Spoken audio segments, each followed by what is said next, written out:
Hello. Welcome to the Learn English Lab. You are about to embark on a deep dive with us, exploring a topic that is, well, absolutely fundamental to human life. It really is. It connects us to history, culture, drives these massive global systems. And impacts the planet in pretty profound ways. That's right. Today, we're taking a comprehensive look at food and nutrition. It might seem straightforward because, we all eat. We do. But you dig just a little beneath the surface, and wow. Yeah, you find incredible layers of complexity, huge significance. It touches on everything from, personal well-being right through to international policy. Exactly. Understanding food and nutrition, it goes way beyond just knowing what maybe you should or shouldn't eat. Oh, absolutely. It's about grasping how what's on our plate affects our actual health day to day. And how it shapes our cultural identities, too. Yeah. Fuels these enormous global economies. And profoundly influences the environment around us. It's foundational. Foundational to our lives and the world we live in. And for you, our listener, especially if you're maybe focusing on improving your English for something like the IELTS exam, this particular topic is incredibly high yield. It really is. It pops up all the time, doesn't it? Writing essays on dietary habits, discussing global food issues in the speaking test. Or even just understanding texts in reading and listening sections. Definitely. Having a solid grip on this subject area, and crucially, having the right vocabulary. Well, it gives you a significant edge. And that's precisely our mission today. We've looked at the material you've shared, and we're going to try and pull out the most crucial insights. The key facts, the really important terminology. Yeah. This deep dive is designed to help you navigate the complexities of food and nutrition confidently, get you well-informed, quickly, and build those language skills you need. So we've structured this deep dive to guide you through the core aspects. Right. We'll start with the absolute fundamentals, why nutrition is so critical for your health, your well-being. Then we'll kind of peel back the layers, explore how food is just so deeply woven into our cultures. After that, we'll examine the complex world of food production, the sustainability challenges there. Big ones. And the significant issues of accessibility and inequality. That's huge too. And finally, we'll look ahead to the cutting edge of food technology and innovation. It's a pretty comprehensive journey, but, stay with us. We're going to unpack all of it for you. Try and bring the most important points right to the surface. Okay, so let's begin right at the start. The fundamental importance of nutrition for health. Right. When we talk about nutrition, what are we really referring to? Well, at its core, nutrition is the process of how your body takes in and utilizes food. Okay. It's kind of the biochemical engine, isn't it? It fuels every single function your body performs. From blinking to? Yeah, the simplest act, like blinking, right up to the monumental task of, say, repairing tissue after exercise, or even just thinking complex thoughts. It provides the energy for movement, supports growth childhood through adulthood, and keeps all your internal systems running smoothly. And that fuel, it comes from breaking down the food we eat into essential components. Exactly. And these components, they fall into two main buckets, right? The macronutrients and the micronutrients. Right, macros and micros. So the macronutrients are the components your body needs in, relatively large amounts. Okay. There are three main ones: carbohydrates, proteins, and fats. Got it. Carbs, protein, fat. Carbohydrates, think rice, bread, pasta, other grains. They're primarily your body's go-to source for quick energy. Quick fuel. Yeah, they get broken down into glucose, which powers your cells. And proteins, found in things like meat, fish, poultry, legumes, beans. Nuts, dairy products. Yeah. They're often called the body's building blocks. Right, for repair. Vital for building and repairing tissues, exactly. Mm-hmm. Also producing enzymes, hormones, supporting immune function. Think of them as essential for structure and function, really, throughout your body. Okay, and then there's fats. Avocados, nuts, seeds, olive oil. Butter, oils from plants or animals. Yeah. Fats often get viewed negatively, don't they? They really do. But they're crucial for a whole range of functions. They provide a concentrated source of energy. Ah, right. More than carbs or protein. Yeah, per gram. They're essential for absorbing certain vitamins, the fat-soluble ones, play a key role in brain health and development. Brain health, interesting. And they're components of cell membranes. But, and this is important, the material really points out the type of fat and the amount consumed that's really important for long-term health. Absolutely. Not all fats are created equal, right? And moderation seems key. Definitely. So beyond the macros, we have the micronutrients, vitamins and minerals. Right. Needed in much smaller quantities, but they are incredibly powerful, critical for, well, pretty much every bodily process. You see their impact most clearly when they're missing, don't you? Totally. Like lack of vitamin C, you get that from citrus fruits, berries, some veggies. And historically, that caused scurvy. Exactly. That debilitating disease that affected sailors on long voyages, remember, no access to fresh stuff. Yeah, awful. Or iron, found in spinach, red meat, fortified cereals. A deficiency there is the most common nutritional deficiency globally, leads to anemia. Which means fatigue, weakness. Because your red blood cells can't carry enough oxygen. Basically, vitamins and minerals enable countless biochemical reactions. They prevent these deficiency diseases. They're like the vital cogs in the machine. That's a great way to put it. Now, for you, preparing for something like IELTS, being able to discuss this with precise language, huge advantage. Instead of just vague terms, you can talk about the importance of dietary fiber. Which aids digestion, helps manage blood sugar. Or antioxidants, those compounds in fruits and vegetables that help protect your cells from damage. From free radicals, yeah. Or you could discuss caloric intake, total energy consumed versus caloric expenditure, the energy your body uses. Using this specific topic-related vocabulary, it doesn't just show you know the stuff. No, it seriously boosts your lexical resource score in the exam. Shows a robust command of language beyond just everyday chat. Moves you from general conversation to, like, informed discussion. Definitely. Okay, so let's connect this essential understanding of nutrition to a major global challenge highlighted in the material: the rise of lifestyle diseases. Oh, yes. Our increasingly modern way of life. More sedentary jobs, more sitting around. And a heavier reliance on processed, calorie-dense foods. It's directly fueled an explosion in non-communicable diseases, NCDs. Right. These are chronic conditions. Not contagious, but often linked directly to diet and lifestyle. We're talking things like obesity, type 2 diabetes, cardiovascular diseases, heart attacks, strokes. The material makes a very clear link. It does. Diets high in saturated fats, trans fats, refined sugars, staple ingredients, and so much fast food and convenience snacks. They lead to excessive weight gain, disrupted metabolic function, and damage to the circulatory system over time. The statistics are quite alarming, aren't they? They really are. Global health reports say worldwide obesity rates have more than tripled since 1975. Tripled. Wow. And by 2020, a staggering figure. Over 1.9 billion adults classified as overweight, hundreds of millions of those being obese. That's not just a personal issue, that's a massive public health crisis.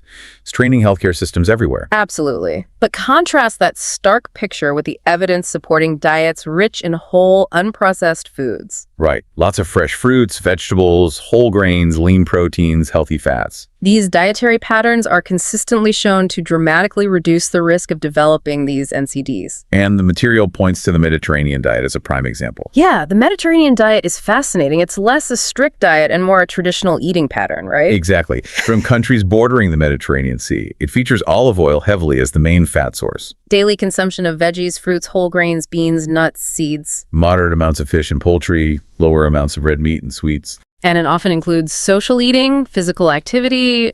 It's a whole lifestyle package, really.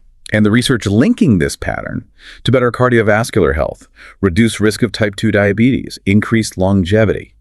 It's very compelling. It really is. Now, understanding these links, it provides powerful arguments for discussions, especially in IELTS essays. Right, where you might be asked about government intervention or public health. Exactly. You can argue, drawing on this, for policies like, say, taxes on sugary drinks to discourage consumption. Or mandating clearer, easier to understand nutritional labeling on food products. The idea being these interventions help make the healthier choice the easier choice for people, directly addressing obesity, potentially lowering long-term healthcare costs. And this is where using that specific vocabulary becomes really effective again. For sure. Terms like public health campaigns, preventive health care, or lifestyle interventions. They show you can discuss potential solutions with precision. Imagine an essay question about the government's role in health. You can deploy these concepts effectively. Talk about promoting healthier habits, maybe subsidizing access to nutritious food. Okay, so moving slightly from those established guidelines, the past few years have seen a huge increase in talk around various emerging dietary trends. Oh yeah. The material mentions a few big ones. Veganism, the keto diet, intermittent fasting. Veganism, for many, it's driven by ethics, right?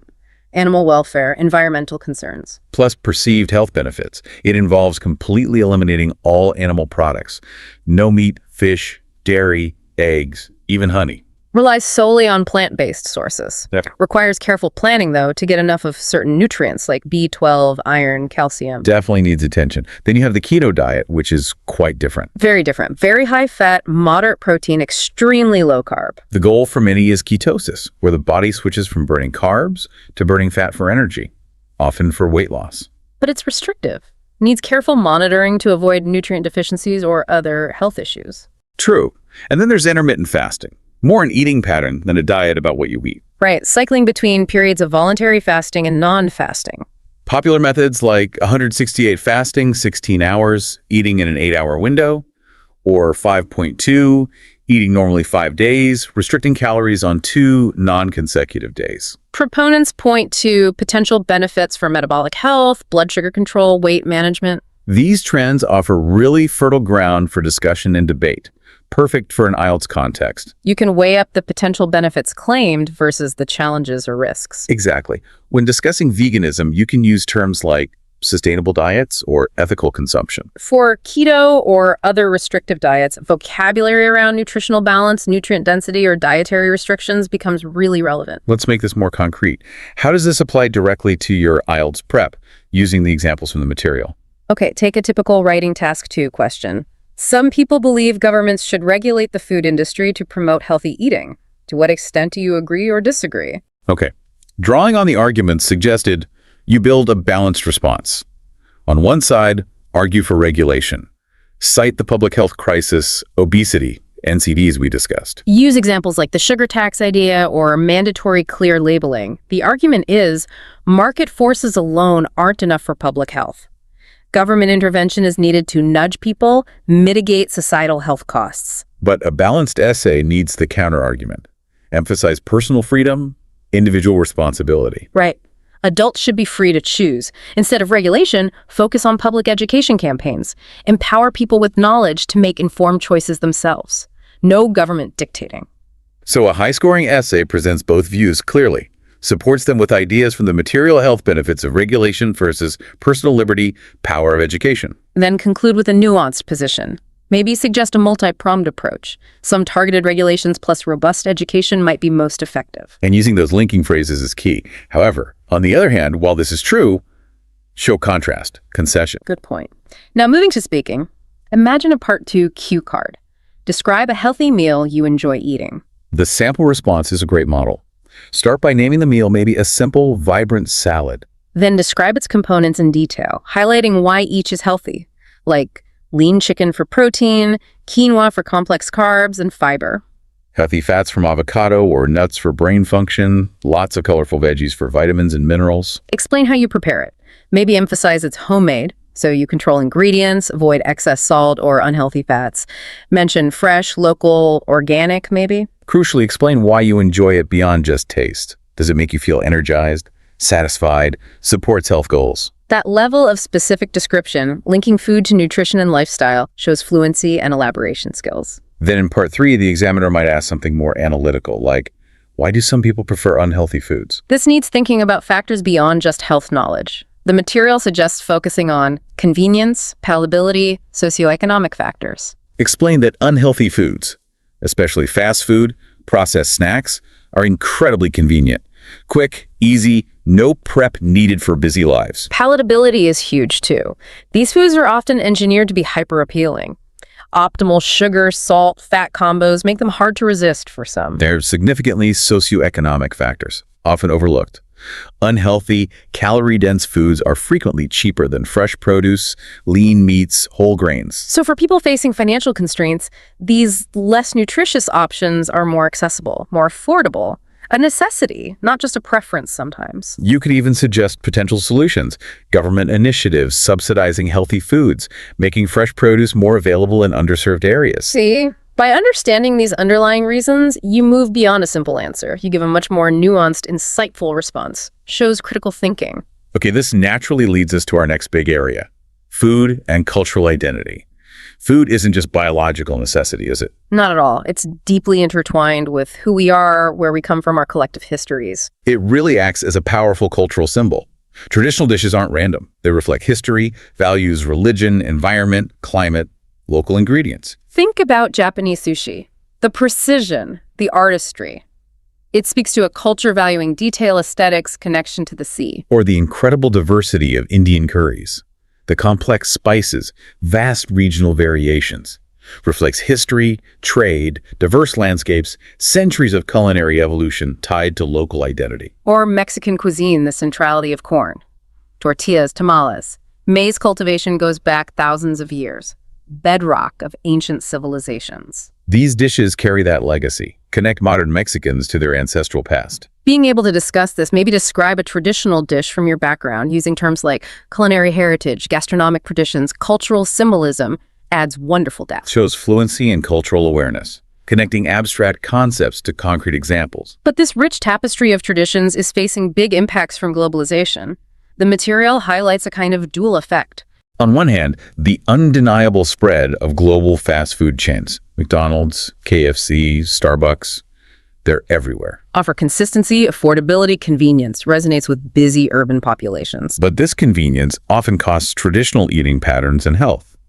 The material mentions China's rise of Western fast food contributing to decline in traditional rice-based meals. Shift towards diets higher in processed stuff, sugar, unhealthy fats, mirrors health issues seen elsewhere, can lead to homogenization, weakening local practices. Yet globalization also fosters vibrant culinary exchange. Fusion cuisine emerges. Right. Chefs, home cooks, blending ingredients, techniques, flavors from different traditions, creating something new. The sushi burrito example sounds novel, but represents a broader trend.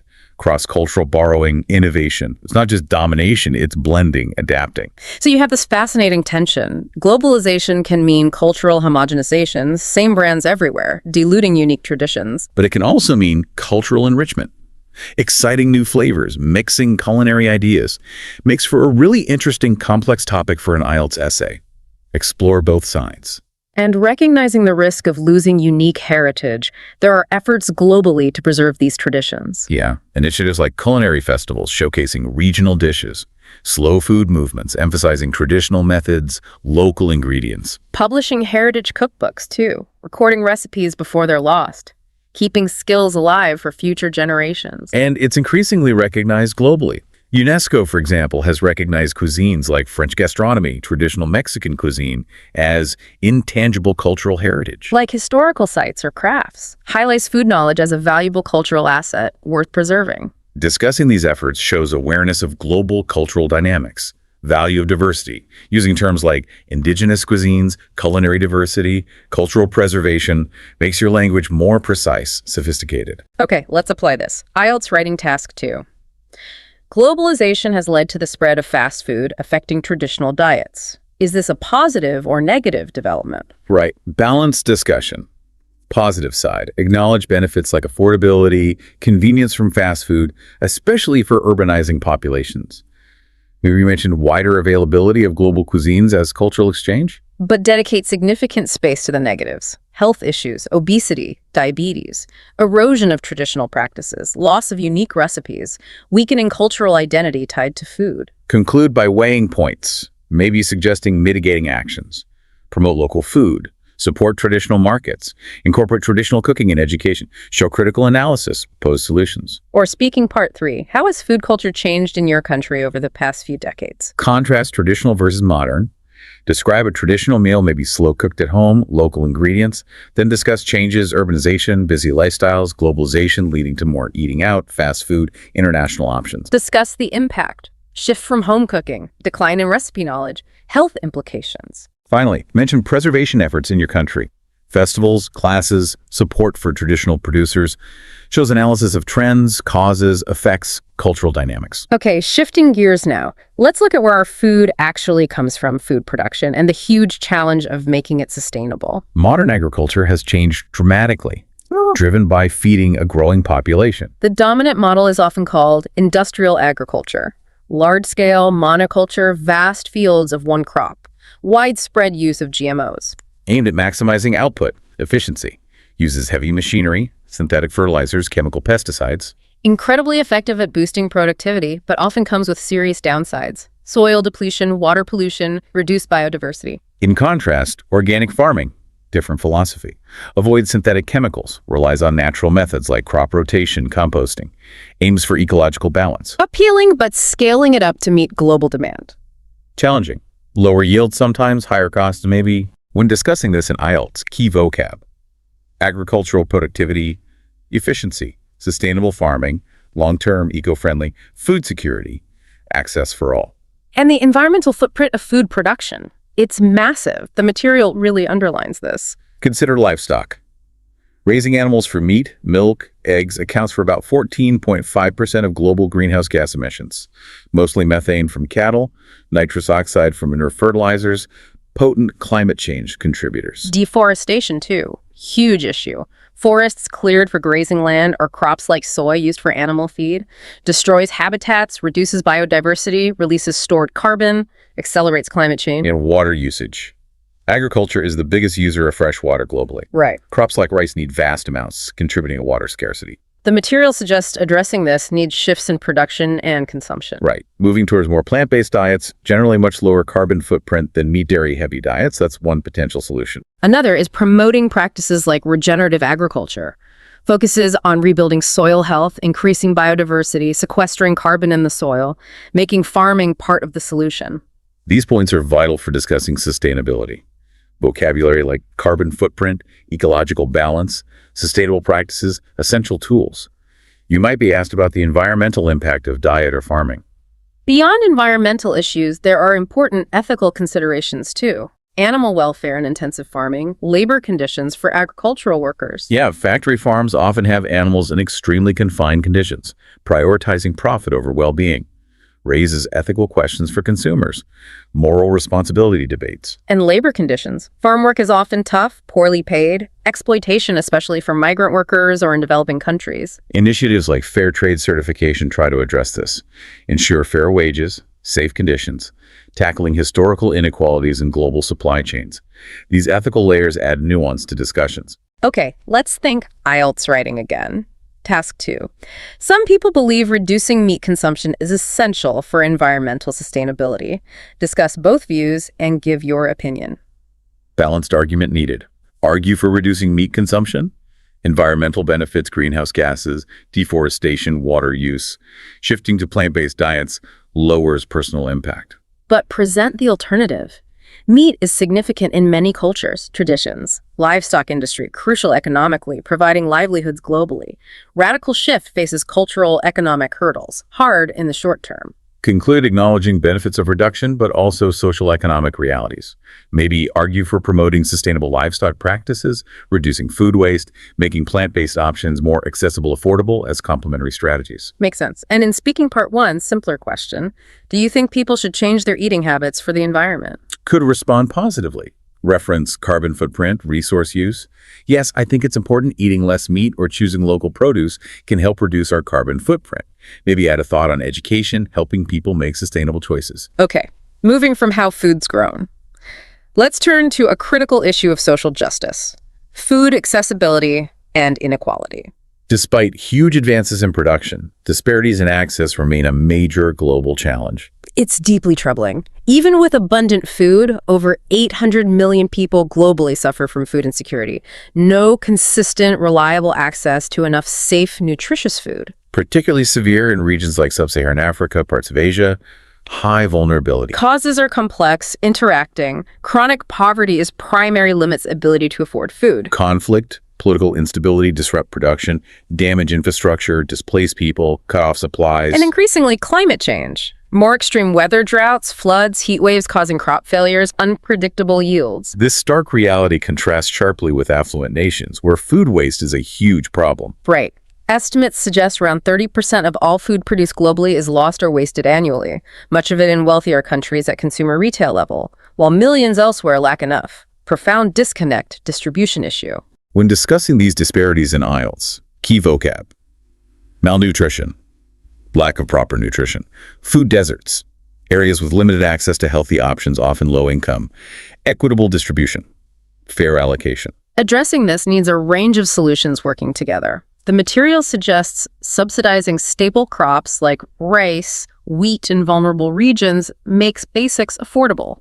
Improving supply chain logistics, better roads, storage, transport, gets food from farms to markets efficiently. Supporting community gardens, local food initiatives empowers communities to produce some of their own food. While international aid and food banks offer crucial emergency relief, they're often short-term fixes. Right. Long-term strategies are paramount. Investing in local agriculture in food-insecure regions, giving farmers resources, training, infrastructure to boost productivity, resilience, helping communities build sustainable food systems. In IELTS responses proposing solutions, you can use terms showing deeper understanding.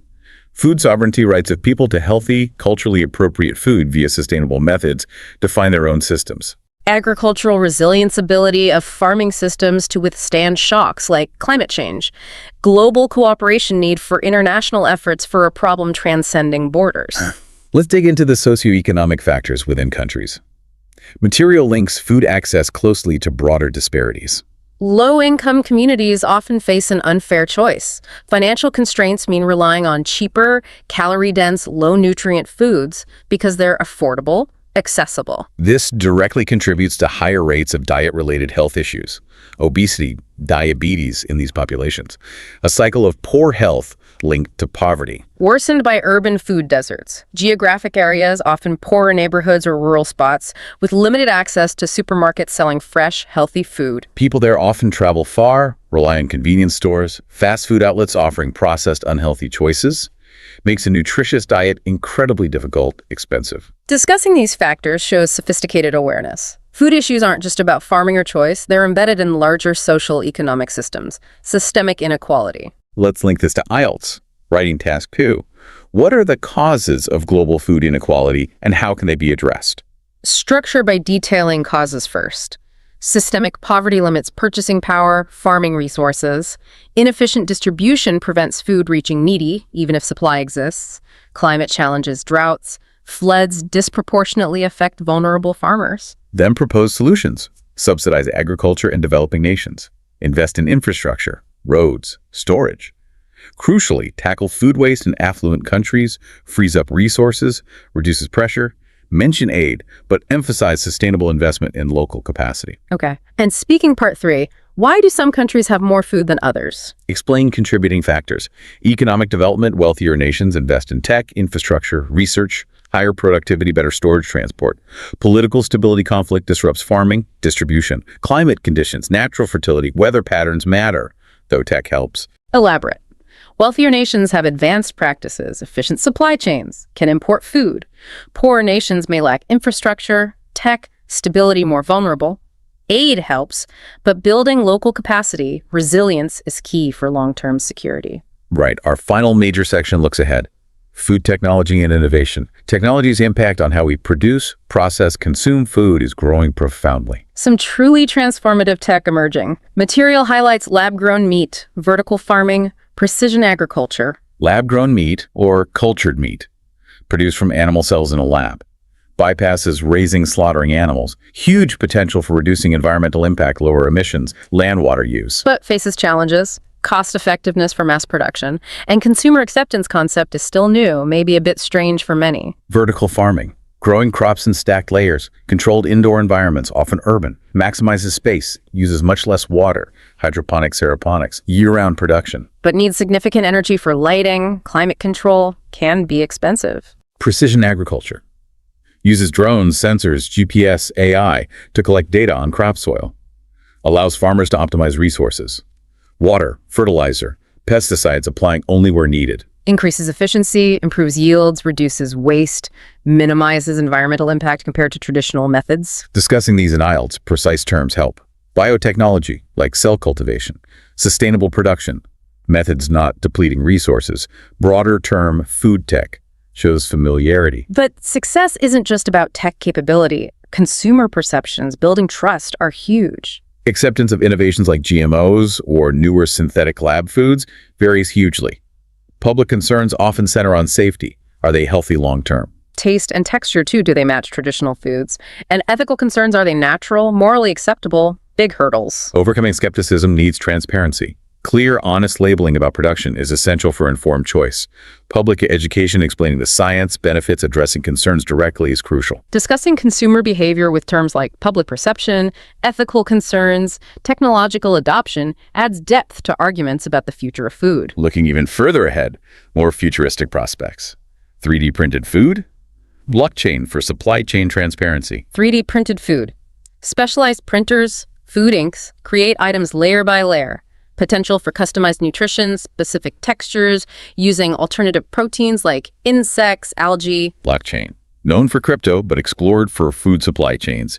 Immutable, decentralized ledger tracks food farm to consumer. Could improve traceability, food safety, identifying contamination sources quickly, give verified origin info. Fascinating topics for exploring futuristic ideas in IELTS. Use phrases like innovative solutions, food system resilience, ability to withstand disruptions, technological integration to discuss how these might address future challenges feeding growing populations sustainably, ensuring global food safety.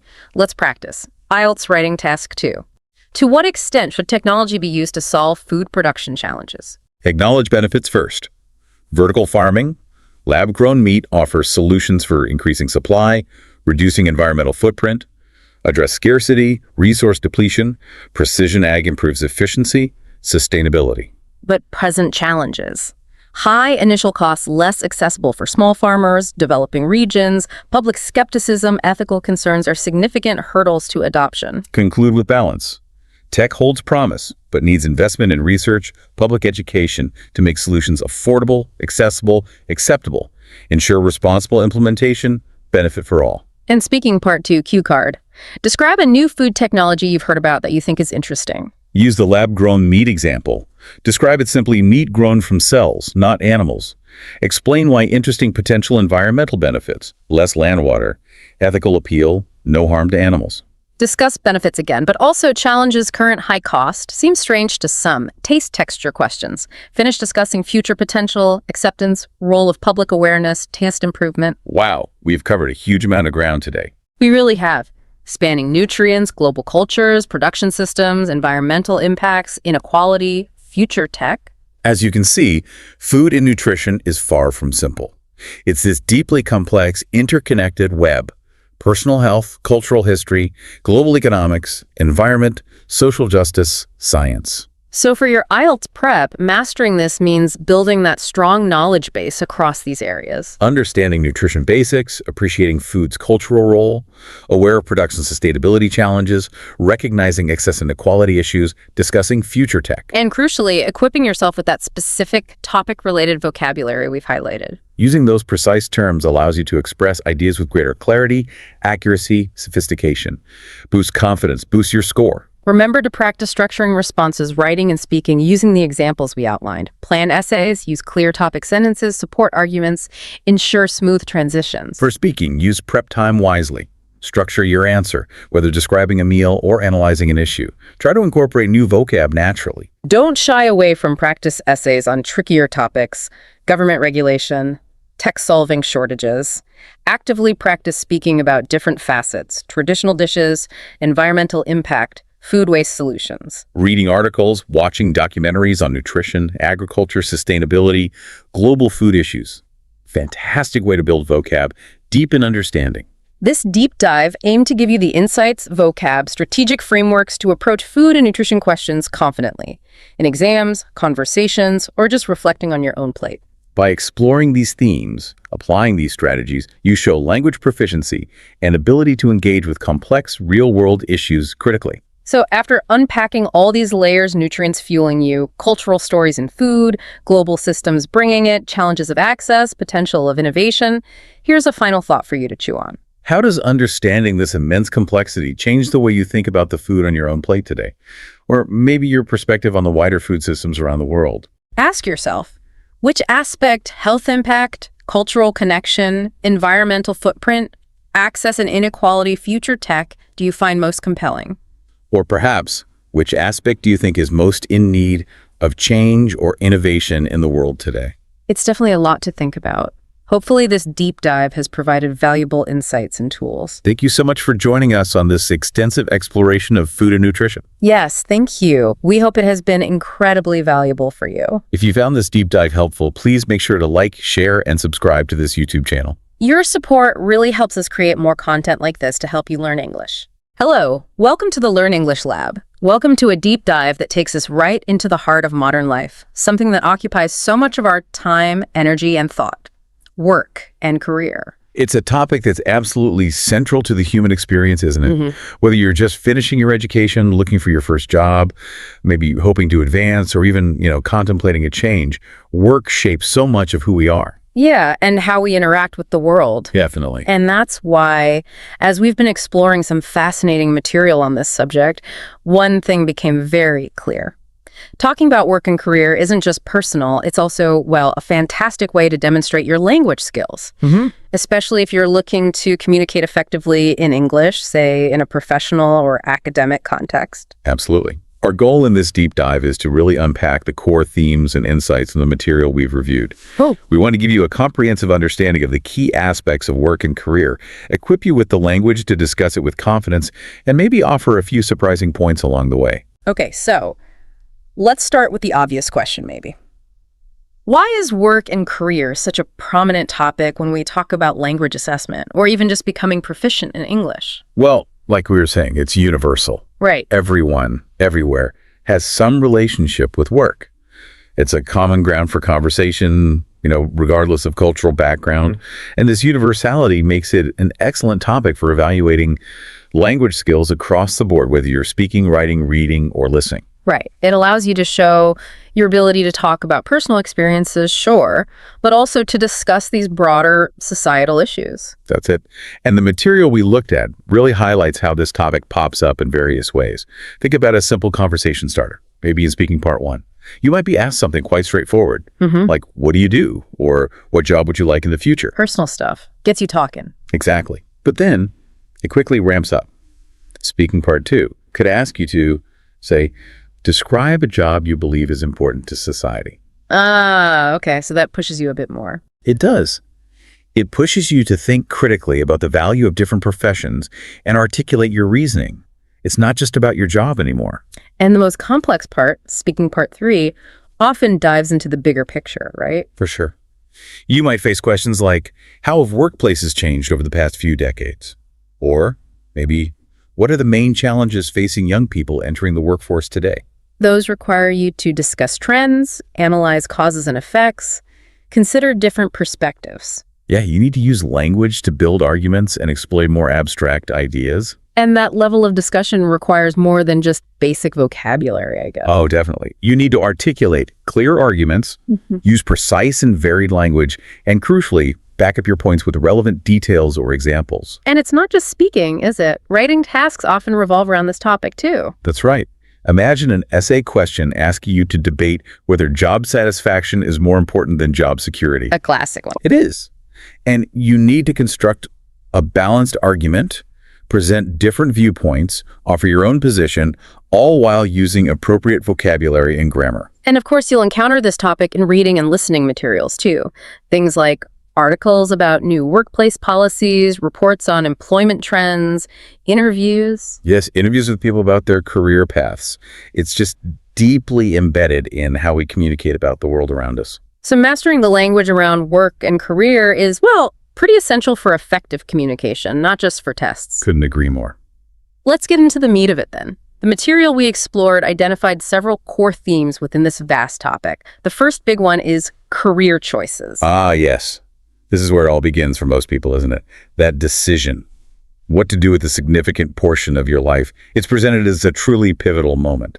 And it's rarely simple. The material really delves into that complex interplay between, individual aspirations, what you dream of doing, what genuinely interests you, and then all the external pressures that influence that decision. And one of the most significant external factors, universally, seems to be financial reward. Money talks. It does.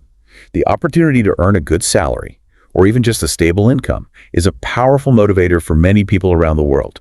And this is especially true, the material points out, in places where the cost of living is high or where good job opportunities are scarce. Right. So practicality kicks in. The material points to fields like medicine, engineering, IT. They're often seen as appealing because they're perceived as high-paying or lucrative. That's a key word, lucrative. We saw examples where careers in engineering and IT are hugely popular in countries like India or Nigeria, precisely because of the strong global demand and the potential for excellent salaries. It's a very practical consideration for building a secure future. Makes sense. However, the material also offers a cautionary note about prioritizing only the financial aspect, focusing solely on the money without considering personal interest. Well, it can lead to significant downsides later on. Right, like dissatisfaction with the work itself. Yes, exactly. That can eventually lead to burnout, that feeling of chronic exhaustion and lack of motivation. If you're only in it for the paycheck, it's really hard to maintain long-term commitment or find genuine fulfillment. So the flip side is careers driven primarily by personal interest. Yeah, contrast that with, say, someone who loves teaching, or feels a strong passion for journalism or is drawn to the arts. Pursuing these fields can foster deep, intrinsic motivation. Intrinsic motivation. That's the internal drive, right? Comes from the enjoyment of the work itself. That's it. Purely from the meaning found in the work, independent of external rewards like money. I found the example of a musician in the material quite compelling on this. Even with potentially inconsistent income, the sheer joy and sense of purpose derived from creating and performing music can be incredibly fulfilling. It really highlights how valuable that intrinsic motivation can be. True, but the material doesn't shy away from the reality of prioritizing passion alone. There's a significant potential downside: financial uncertainty. The practicality again. Indeed. For someone with a family to support, or maybe substantial debts, the financial instability often associated with highly passion-driven careers can be a major deterrent. The example was given of artists in the speaker's own country struggling financially, despite having immense talent. It illustrates that harsh reality. So it's not just a personal equation of internal desire versus external money. Culture plays a huge role too, doesn't it? Absolutely. The material provided some fascinating examples of this. In some collectivist societies, like Japan or South Korea, there can be strong societal pressure to pursue careers seen as prestigious or stable. Prestigious, meaning highly respected. Yes, often linked to specific large corporations or government roles. The family's honor or security might influence the choice more than individual preference in those contexts. Whereas in more individualistic cultures, maybe like the UK or the USA, the emphasis tends to be more on personal freedom and choosing a path that aligns with individual interests and values. Is that fair? Generally, yes, though of course there's variation everywhere. But the material suggests the ideal approach often lies in finding a balance. A balance between aligning your personal interests and aptitudes with the practical considerations of the job market and your financial needs. Finding that sweet spot where what you enjoy doing meets what you can do well and what the world values and is willing to pay for. You got it. The example of someone passionate about technology pursuing user experience design was great. It combines creativity and problem solving with a clearly defined and growing market demand. That makes sense. And the material noted that support systems can make a big difference here. Governments, educational institutions, they can help people make more balanced choices. How so? By offering comprehensive career counseling, exposing students to a wide range of professions, providing scholarships or support for fields that might not be traditionally seen as prestigious, but are vital or aligned with individual talents. So making informed choices, armed with good advice and understanding both your internal desires and the external realities seems key. That's the core message. We touched on some important vocabulary there: lucrative, intrinsic motivation, burnout, practicality, and prestigious. Useful words. Excellent terms for discussing this theme. And it's a decision, as you said, many listeners have likely faced themselves or watched friends and family navigate. Which brings us smoothly to another fundamental tension in the working world: job satisfaction versus job security. This is presented as a constantly recurring dilemma. It really is. Once you have a job, what do you prioritize? Do you stay in a secure but maybe unfulfilling role, or do you take a risk for something you think you'll love more? Let's define those a bit. The material helps here. Job satisfaction. That's about the personal fulfillment you get from work. Yes, exactly. It covers factors like having autonomy, the freedom to make your own decisions or direct your work opportunities for creativity, feeling recognized and valued, finding meaning in what you do. When your work is engaging and aligns with your values, it doesn't just feel like a chore. Right. It can significantly boost your motivation, improve your mental well-being, make you more productive. The examples highlighted were creative roles like writing or graphic design. They can offer immense satisfaction. But maybe come with less stability compared to other jobs. Potentially, yes. Job security, conversely, is all about having a steady income and feeling protected against potential job loss, maybe due to economic downturns or company issues. It's about predictability and stability. Stability, another key term. And the material emphasizes that job security becomes critically important during times of economic uncertainty, like recessions or in regions where unemployment rates are high. For many, having that reliable paycheck is the absolute priority. The public sector, or government jobs, are often cited as examples of highly secure employment, aren't they? They are. The material mentioned that in India, millions apply for a relatively small number of public sector roles every year. That really underlines just how much people value that stability. Wow, millions. That's intense. And the preference for one over the other satisfaction or security is heavily shaped by the broader context. How so? Well, in developed nations with strong social safety nets, think Sweden or Canada, where unemployment benefits and support systems are relatively robust, individuals might feel more comfortable prioritizing job satisfaction. They know there's a fallback if things don't work out. I see. But in developing economies with limited welfare systems, the material notes that job security is almost always the dominant concern. Losing a job there might mean no income, no health insurance, very limited government assistance. Stability becomes paramount. Age and life stage also play a significant role, right? Absolutely. Someone young, just starting out, might be more willing to take risks for a job they're passionate about, maybe even accepting lower pay initially for the experience or potential fulfillment. Whereas someone older, perhaps supporting a family or nearing retirement, might prioritize a stable, secure job, even if it's not their dream role, just to ensure financial predictability. Makes sense. And the rise of the gig economy, which we'll definitely discuss more later, complicates this further. How does that fit in? Well, it offers flexibility, a form of autonomy, maybe for workers like freelance writers or delivery drivers, but it often comes with income volatility. Volatility, meaning it can change rapidly, unpredictably. Yes, exactly. And often a lack of traditional job security benefits like health insurance or paid leave. And then there's the specter of automation looming over everything. Indeed. The material points out that as automation impacts more jobs, the very definition of security changes. It might shift from long-term employment with one company to having adaptable skills that make you secure across different roles or industries. So pushing people towards roles needing adaptability rather than just routine tasks. That seems to be the trend. Okay, key vocabulary for this theme. Autonomy, stability, monotonous, which means repetitive or boring, may be linked to low satisfaction, volatility, and engagement, like feeling actively involved in your work. Good summary. So, thinking about your own situation, or perhaps the experiences of people you know, which seems to be prioritized more. Is it that job satisfaction or the peace of mind that comes with security? It's a tough balance. It really is. And this naturally leads us to another pressing issue in the modern working world: work-life balance. The material we reviewed highlights this as a critical concern. Yeah, you hear about this constantly. Burnout, stress. Exactly. Due to increasing levels of stress and the impact on employee health and ultimately overall productivity, it feels like something many people struggle with globally. What are some of the key factors contributing to this imbalance, according to the material? Well, it points to several modern work patterns.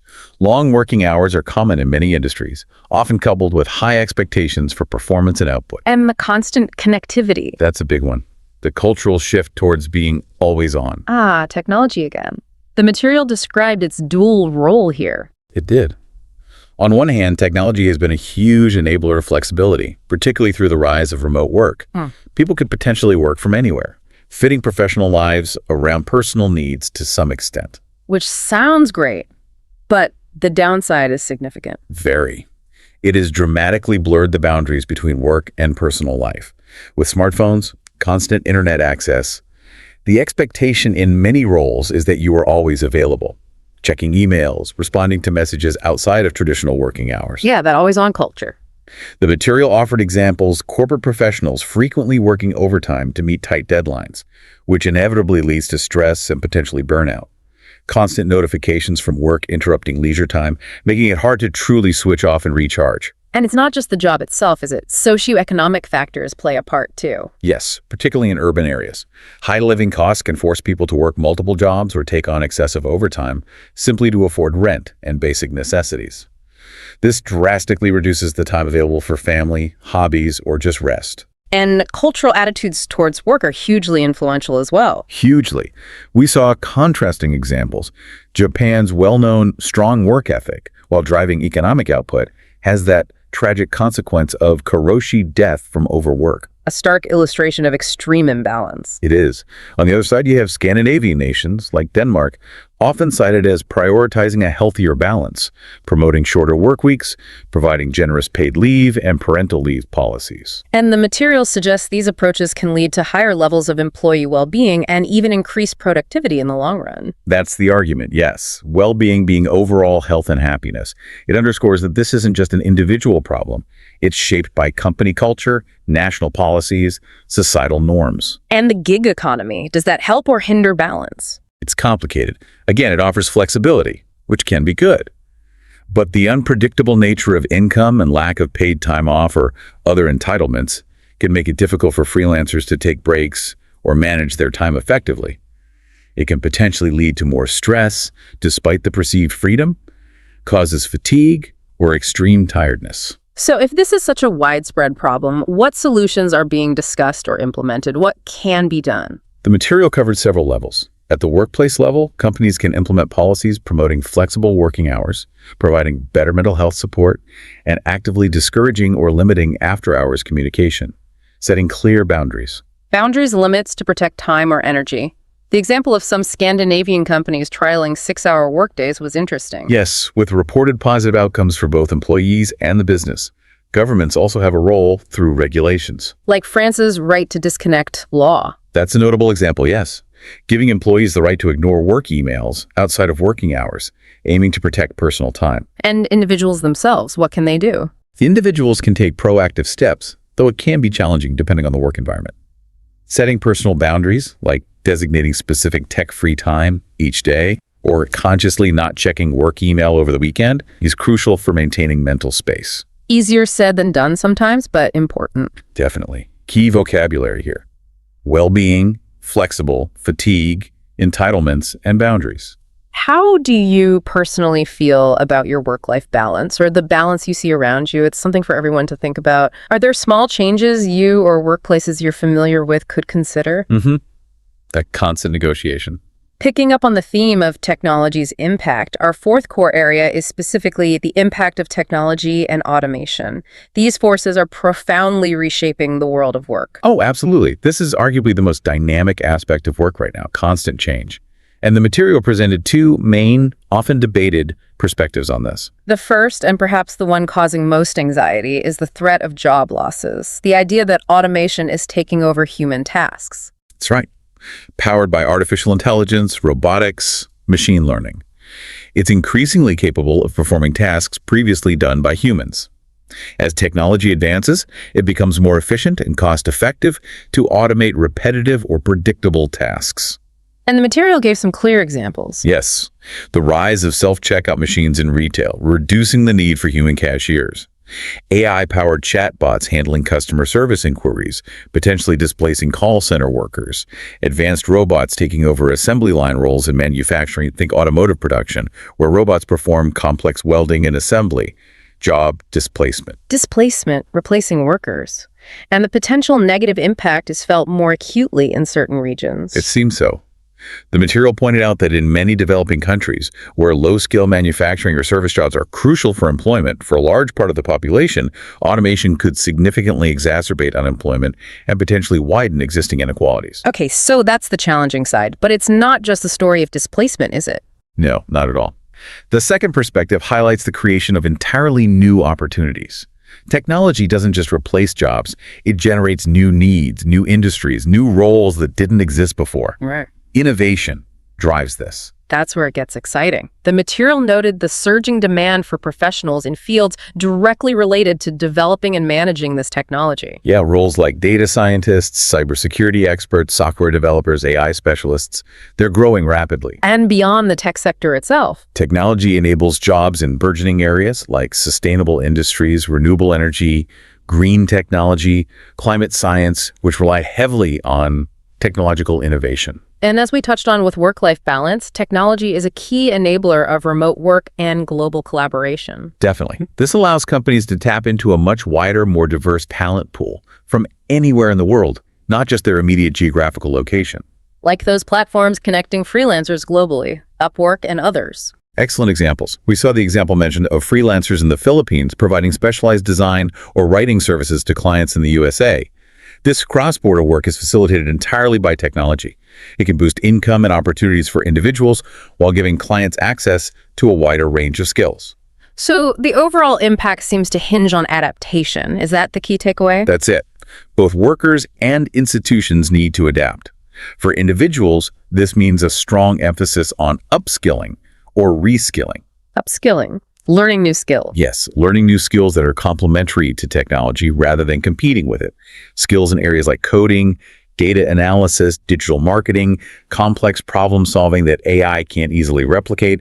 These are becoming highly valuable. Retraining is another key term here. And educational institutions and governments play a vital role in this retraining. Absolutely critical. They need to provide accessible and relevant retraining programs for workers whose jobs are at risk, investing in STEM education early on, promoting lifelong learning initiatives. These are crucial. The material highlighted Singapore's Skills Future initiative as a model. Yes, as a way to support continuous learning throughout a person's career.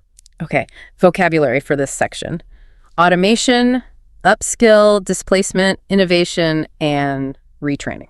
Got it. Thinking about your own field or potential career path, how do you anticipate technology changing it in the coming years? It feels like a question everyone needs to consider. It really does. Constant evolution.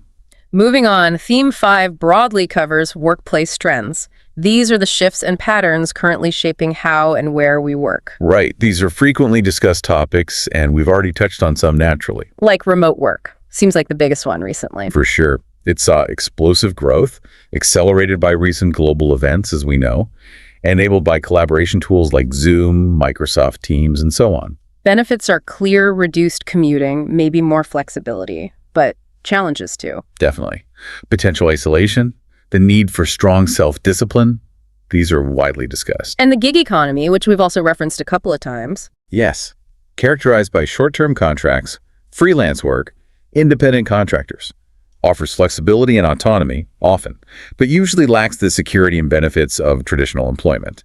Think Uber, Fiverr, that kind of platform. Another significant trend mentioned was the increasing focus on diversity and inclusion within companies. That's a big one.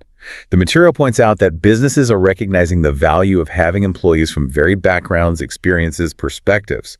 It's seen as driving innovation, better reflecting the customer base. Though the material also noted that achieving true inclusion requires more than just intention. Yes, it means actively identifying and addressing unconscious bias, those prejudices we might not even know we have that might still exist in hiring, promotion, daily interactions. Right. And we're seeing broader, flexible work arrangements gaining serious traction, getting more popular. Yes. Traction is the right word. Things like compressed work weeks, hybrid models mixing office and remote work, and even trials of shorter work weeks. The example of trials in Iceland was fascinating, showing that moving to a 4-day work week actually led to increased productivity and improved employee satisfaction. It was compelling, wasn't it? Yeah. It challenges that long-held assumption that more hours automatically equal more output. Okay, vocabulary check. Remote work. Gig economy, inclusion, traction, and bias. Covered. Which of these emerging trends do you find most impactful, or maybe the most interesting, to think about how they might shape the future of work? That's a tough one. They're all interconnected in many ways. True. Okay, our 6th theme is foundational, education and career development. The material highlights education as a critical determinant of career success. Yes, shaping not just skills, but also opportunities and overall employability throughout one's working life. This often sparks that debate, doesn't it? What's more important, a university degree or practical hands-on experience? It does. And the material explores the value of both. A university degree is often seen as providing specialized knowledge, developing crucial critical thinking and analytical skills, and it serves as a vital credential. A credential, a formal qualification proving competence. Right. And for many professional fields, medicine, law, engineering, academia, a specific degree is an absolute prerequisite, something required beforehand. And there are clear stats showing its impact on earnings. Yes, the material cited examples, particularly in places like the USA, where university graduates earn significantly more over their lifetime compared to those with only a high school diploma. It clearly opens doors. But practical experience is presented as equally, if not sometimes more, valuable, especially in certain industries. Indeed, particularly in industries where hands-on skills and real-world problem-solving are paramount. Think about trades, hospitality, construction, or even entrepreneurship. In those areas, skills like project management, customer service, negotiation, they're often best learned on the job. Exactly. The material even referenced successful entrepreneurs like Steve Jobs, who achieved extraordinary success without completing a traditional university degree. It shows formal education isn't always the only path. And the material also points out valuable alternative pathways, like apprenticeships. Yes, apprenticeships, which combine on-the-job training with theoretical instruction, are a great example. And vocational training, focused on practical, job-specific skills for trades like electricians, mechanics, chefs. That also leads to stable, fulfilling careers. So the material suggests the ideal approach is often a combination of both education and experience, not an either. That seems to be the conclusion. The most effective career development often involves blending formal education with real-world experience. And how can that be achieved? Various ways. Universities incorporating mandatory internships or co-op programs. Employers offering robust on-the-job training and mentorship. Governments investing in and promoting vocational programs alongside academic routes. Finding ways to build practical competence. Competence, the ability to do something well. So foundational knowledge plus practical skills. That seems to be the winning combination often. Vocabulary here: credential, prerequisite, vocational, competence, and apprenticeship. Good list. What about your own perspective or experience on this? How important do you feel formal degrees are compared to practical skills in today's job market? It's always evolving. It is indeed. A balance seems wisest. Okay, our seventh theme focuses on a critical social and economic issue: gender equality in the workplace. The material we reviewed highlights this as a growing concern globally. Yes, with significant implications for individual opportunities and broader societal fairness. It's a topic that's received increasing attention, and rightly so. And while progress has definitely been made in many parts of the world, the material makes it clear that persistent disparities still exist, inequalities. That's correct. The material points to several key areas. Lower average pay for women compared to men for similar work. The pay gap is a major issue. Fewer promotions and representation in senior leadership roles is another. Representation meaning the presence of women in those roles. Yes. And conscious or unconscious biases can still affect hiring decisions, performance evaluations, daily interactions. Especially for women in traditionally male-dominated fields like STEM, women are often underrepresented there. Underrepresented, not included in sufficient numbers. The global statistic mentioned was quite stark, wasn't it? Women earning about 82 cents for every dollar earned by men globally? It is stark. It really crystallizes the extent of the pay gap on a worldwide scale. What are the contributing factors? They seem complex. Very complex. They include historical cultural norms, sometimes positioning men as primary breadwinners. And while this is changing, caregiving responsibilities, raising children, caring for elderly parents, still disproportionately fall on women. Which can disrupt career progression. It can, or make it harder to take on demanding roles. So what are some of the proposed solutions or actions being taken to promote greater equality? The material outlines several approaches. Enforcing equal pay laws is fundamental. Promoting women into leadership positions through initiatives like targeted hiring, mentorship programs where experienced professionals guide less experienced ones, and ensuring women aren't underrepresented in management and decision-making. The example of Norway's mandatory boardroom gender quotas was mentioned. Yes, as one policy approach that significantly increased female representation in corporate leadership. And the material noted positive trends in the speaker's own country, with tech companies actively encouraging women in STEM. Company policies like flexible work and parental leave for both parents also seem important. Crucial. They help distribute caregiving responsibilities more equally, and diversity training is also highlighted to help address those unconscious biases. Okay, vocabulary. Disparity, underrepresented, mentorship, unconscious bias, and representation. Got them. Thinking about workplaces you're familiar with, how do you see gender equality issues playing out? Are these disparities noticeable? What steps, if any, are being taken? It varies a lot, but the conversation is definitely happening more. Finally, our 8th theme looks at broader global employment trends, how large-scale economic shifts and globalization are reshaping things. And a key trend discussed here is urbanization, that massive movement of people from rural areas into cities. What are the main drivers behind that? The primary cause highlighted is the promise of better job opportunities.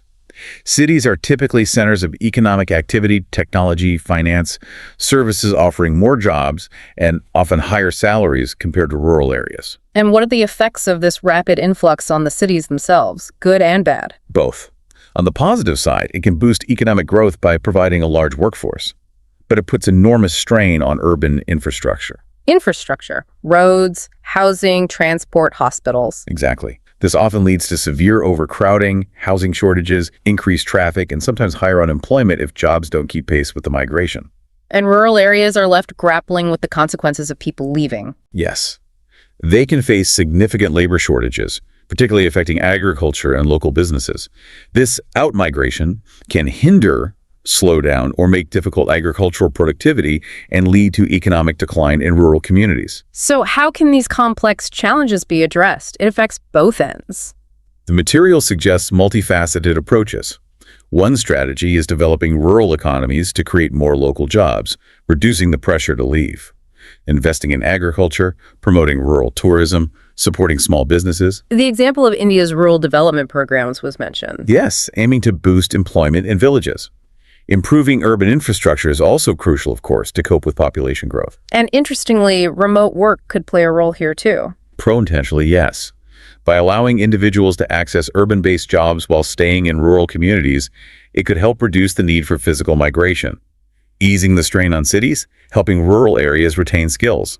Vocabulary, urbanization, infrastructure, migration, overcrowding, and hinder. A good set for discussing these large-scale trends. Have you witnessed or experienced similar trends of people moving from smaller towns or rural areas to cities in your own region? What do you think the long-term consequences might be? It's a very visible trend in many parts of the world, definitely, with long-term social and economic impacts. So we've covered a lot of ground in this deep dive. Wow. From choosing a career through satisfaction for security, work-life balance, technology, trends, education, gender equality, and global shifts like urbanization. It's clear that the topic of work and career is incredibly rich.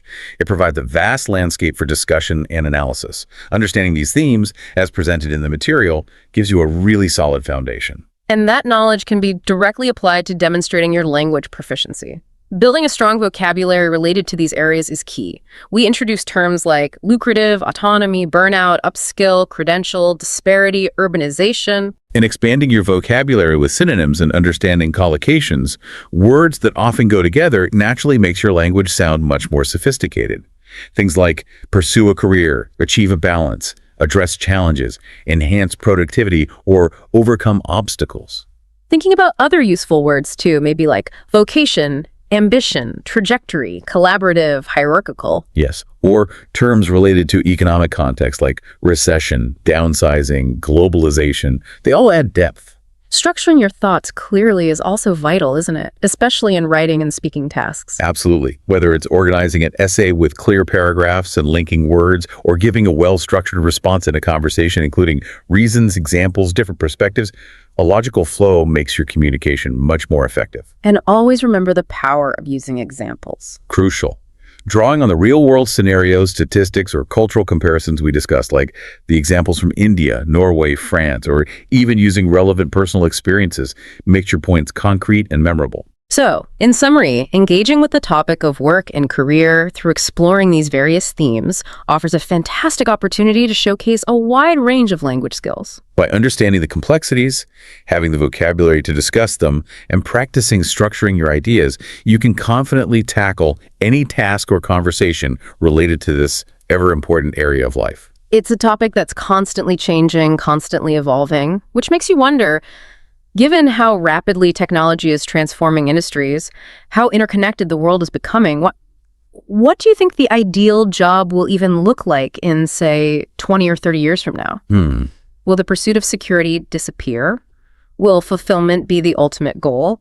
Or will some entirely new priority emerge? That is certainly food for thought, a fascinating question for the future. Indeed. If you found this deep dive helpful, please like, share, and subscribe to this YouTube channel. Hello. Welcome to the Learn English Lab. And welcome to the Deep Dive. Today, we're jumping into a topic that's, well, it's everywhere in our connected world. And it's something you might definitely come across if you're practicing your English, maybe for IELTS listening tasks, for instance, travel and tourism. Absolutely. And, it's so much more than just packing a suitcase. It's this massive, really complex global thing. We've got all this great information here, lots of detail, and our plan today is to sort of unpack it all. Yeah, peel back the layers a bit, see what makes this huge industry work, and importantly, what its real impacts are, the good and maybe the not so good. Exactly. Think of this as your shortcut to getting a really solid handle on it, because it affects everything: economies, cultures, the planet. And us, how we see the world, how we grow. Right. So we'll be looking at its economic clout, how it shapes places and people, its environmental footprint, technology's role, the whole picture. Okay, let's dive in then. When we talk about travel and tourism's impact, where do we even begin? The material makes it pretty clear from the get-go that the economic side is just enormous. It really is. It's described as a major engine for growth globally. And the numbers, well, they speak for themselves, don't they? They really do. I mean, the scale is kind of mind-boggling. The info we have suggests that back in 2019, before things changed for a bit, this whole sector was responsible for about 10.4% of the global GDP. Wow. Yeah, gross domestic product. So the total value of everything produced worldwide, for one industry to be over 1/10 of that. That's massive. It just shows how interconnected everything is. And how does that money actually flow in? It's not just one thing, is it? No, not at all. It's coming from everywhere. I mean, every time a tourist, books a hotel, pays for a flight or a train, eats out, visits an attraction, buys souvenirs, takes a tour. Shit. Yeah, all of those little transactions, they add up. They create these, what the material calls revenue streams, lots of different streams pouring into the economy. And you really see that concentrated in certain places, right? Where tourism isn't just part of the economy, it is the economy almost. Precisely. Countries like Spain or Thailand, the UAE, tourism is absolutely fundamental for them. It's a primary driver. The material highlights Dubai, for instance. Mm-hmm. It links its whole tourism boom to those iconic landmarks. Like the Burj Khalifa isn't just, a skyscraper. It's a magnet. Exactly. It pulls in visitors, and then this huge hospitality sector springs up around it. Hotels, restaurants, entertainment. And it's a whole ecosystem built on attracting people. And it's not just the direct spending from tourists either. The material points out that tourism often acts as a catalyst for, wider development. How so? Well, it attracts foreign investment, money coming in from other countries to build new resorts, maybe improve airports, things like that. Oh, okay. So bigger picture stuff. Yeah, and it often forces upgrades to infrastructure, roads, public transport, utilities, because you need them to handle the visitors, which sometimes can benefit locals too. Right. So it's drawing in serious capital, not just pocket money from tourists. Definitely. It's about generating significant income, bringing in foreign exchange earnings, that's money from other countries, and ideally helping a place diversify its economy. Though sometimes the lack of diversification is the problem because of tourism. We'll probably get to that. Okay, so huge income, major investment. Yeah. But what about the people? The jobs, that must be a massive part of the economic picture too. Oh, absolutely critical. Tourism is a colossal job creator, and it supports such a wide range of roles. It's quite amazing when you think about it. It's not just the obvious ones, like hotel staff or tour guides. Not even close. You've got the people cleaning rooms, the chefs, the waiters, the bus drivers, taxi drivers, pilots, train conductors. People making crafts to sell. Exactly. Artisans, farmers growing food for the hotels, laundry services, security, admin, staff. The list just keeps going. It creates this really broad spectrum of jobs. And that's particularly important in some parts of the world, I imagine. Hugely important in developing nations. Places like Kenya, Indonesia are mentioned. Tourism can offer vital employment, often for people who might not have, say, high levels of formal education. It can be a genuine route out of poverty. It gives people economic power they might not otherwise have. Right. Look at the example of safari tourism in Tanzania. It's not just the guides. It's the rangers protecting the wildlife, the trackers, the lodge staff, the drivers, even cultural performers. Thousands of local jobs directly linked to people coming to see the animals. Wow. So it provides income, skills, helps people support themselves. Yeah, we talk about job creation, economic empowerment, supporting local entrepreneurship, but it's worth remembering, as the material points out, a lot of these jobs can be seasonal. Ah, right. Tied to the tourist season. Yeah. So not necessarily year-round stability. That can be a challenge, yes. And beyond the direct jobs, there's that infrastructure point again. Tourism often drives development. Like needing better airports and roads because more people are coming. Exactly. You need to handle the flow. Singapore's transport system is given as an example super efficient, partly because it needs to move millions of tourists smoothly as well as residents. It shows how visitor needs can push national investment. I sense there's a but coming. Is it always a good thing? Well, that's the tension, isn't it? This dual perspective comes up a lot. While tourism can spur useful development, it can also create strain and inequality. How so? Think about resource allocation.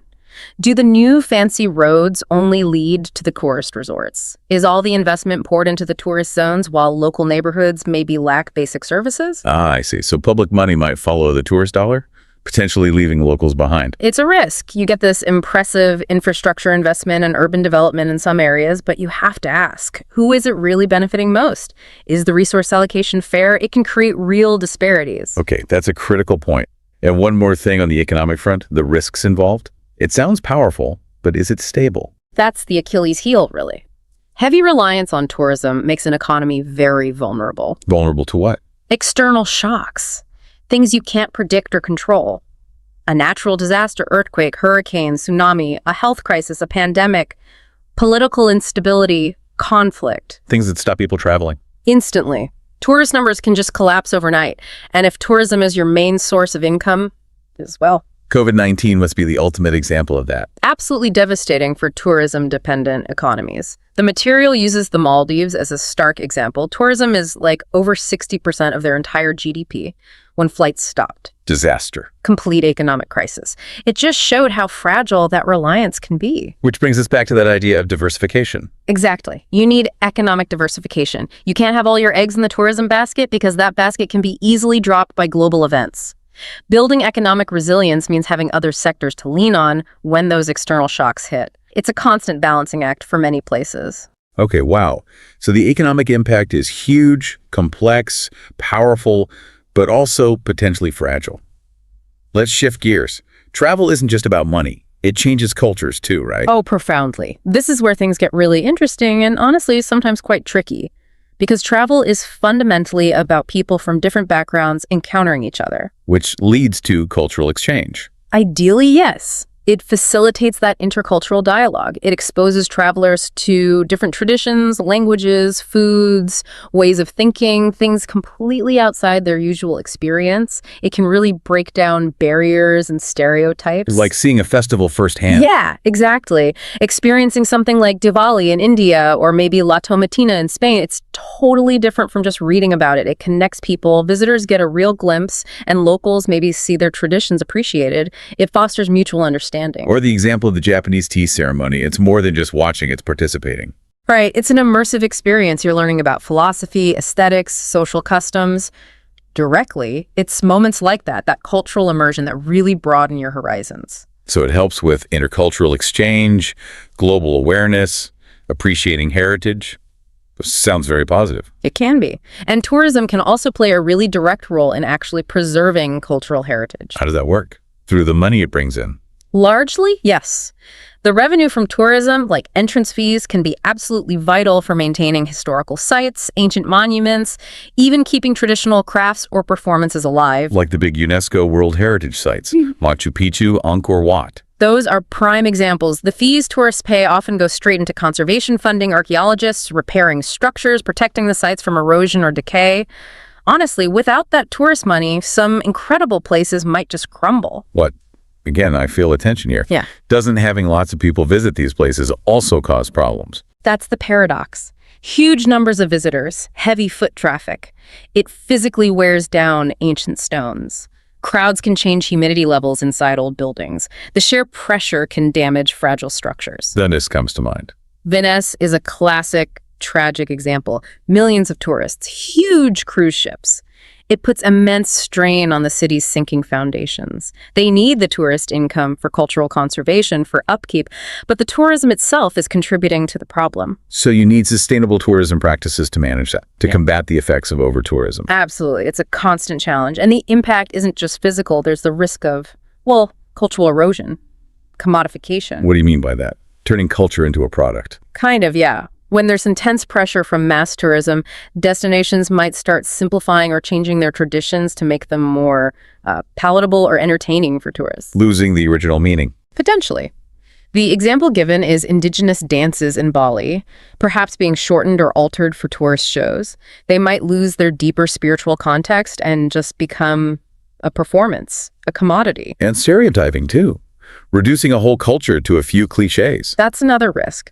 Marketing might focus on simplistic images like, say, portraying everyone from a country wearing a specific hat that's not actually common, or only showing one type of music.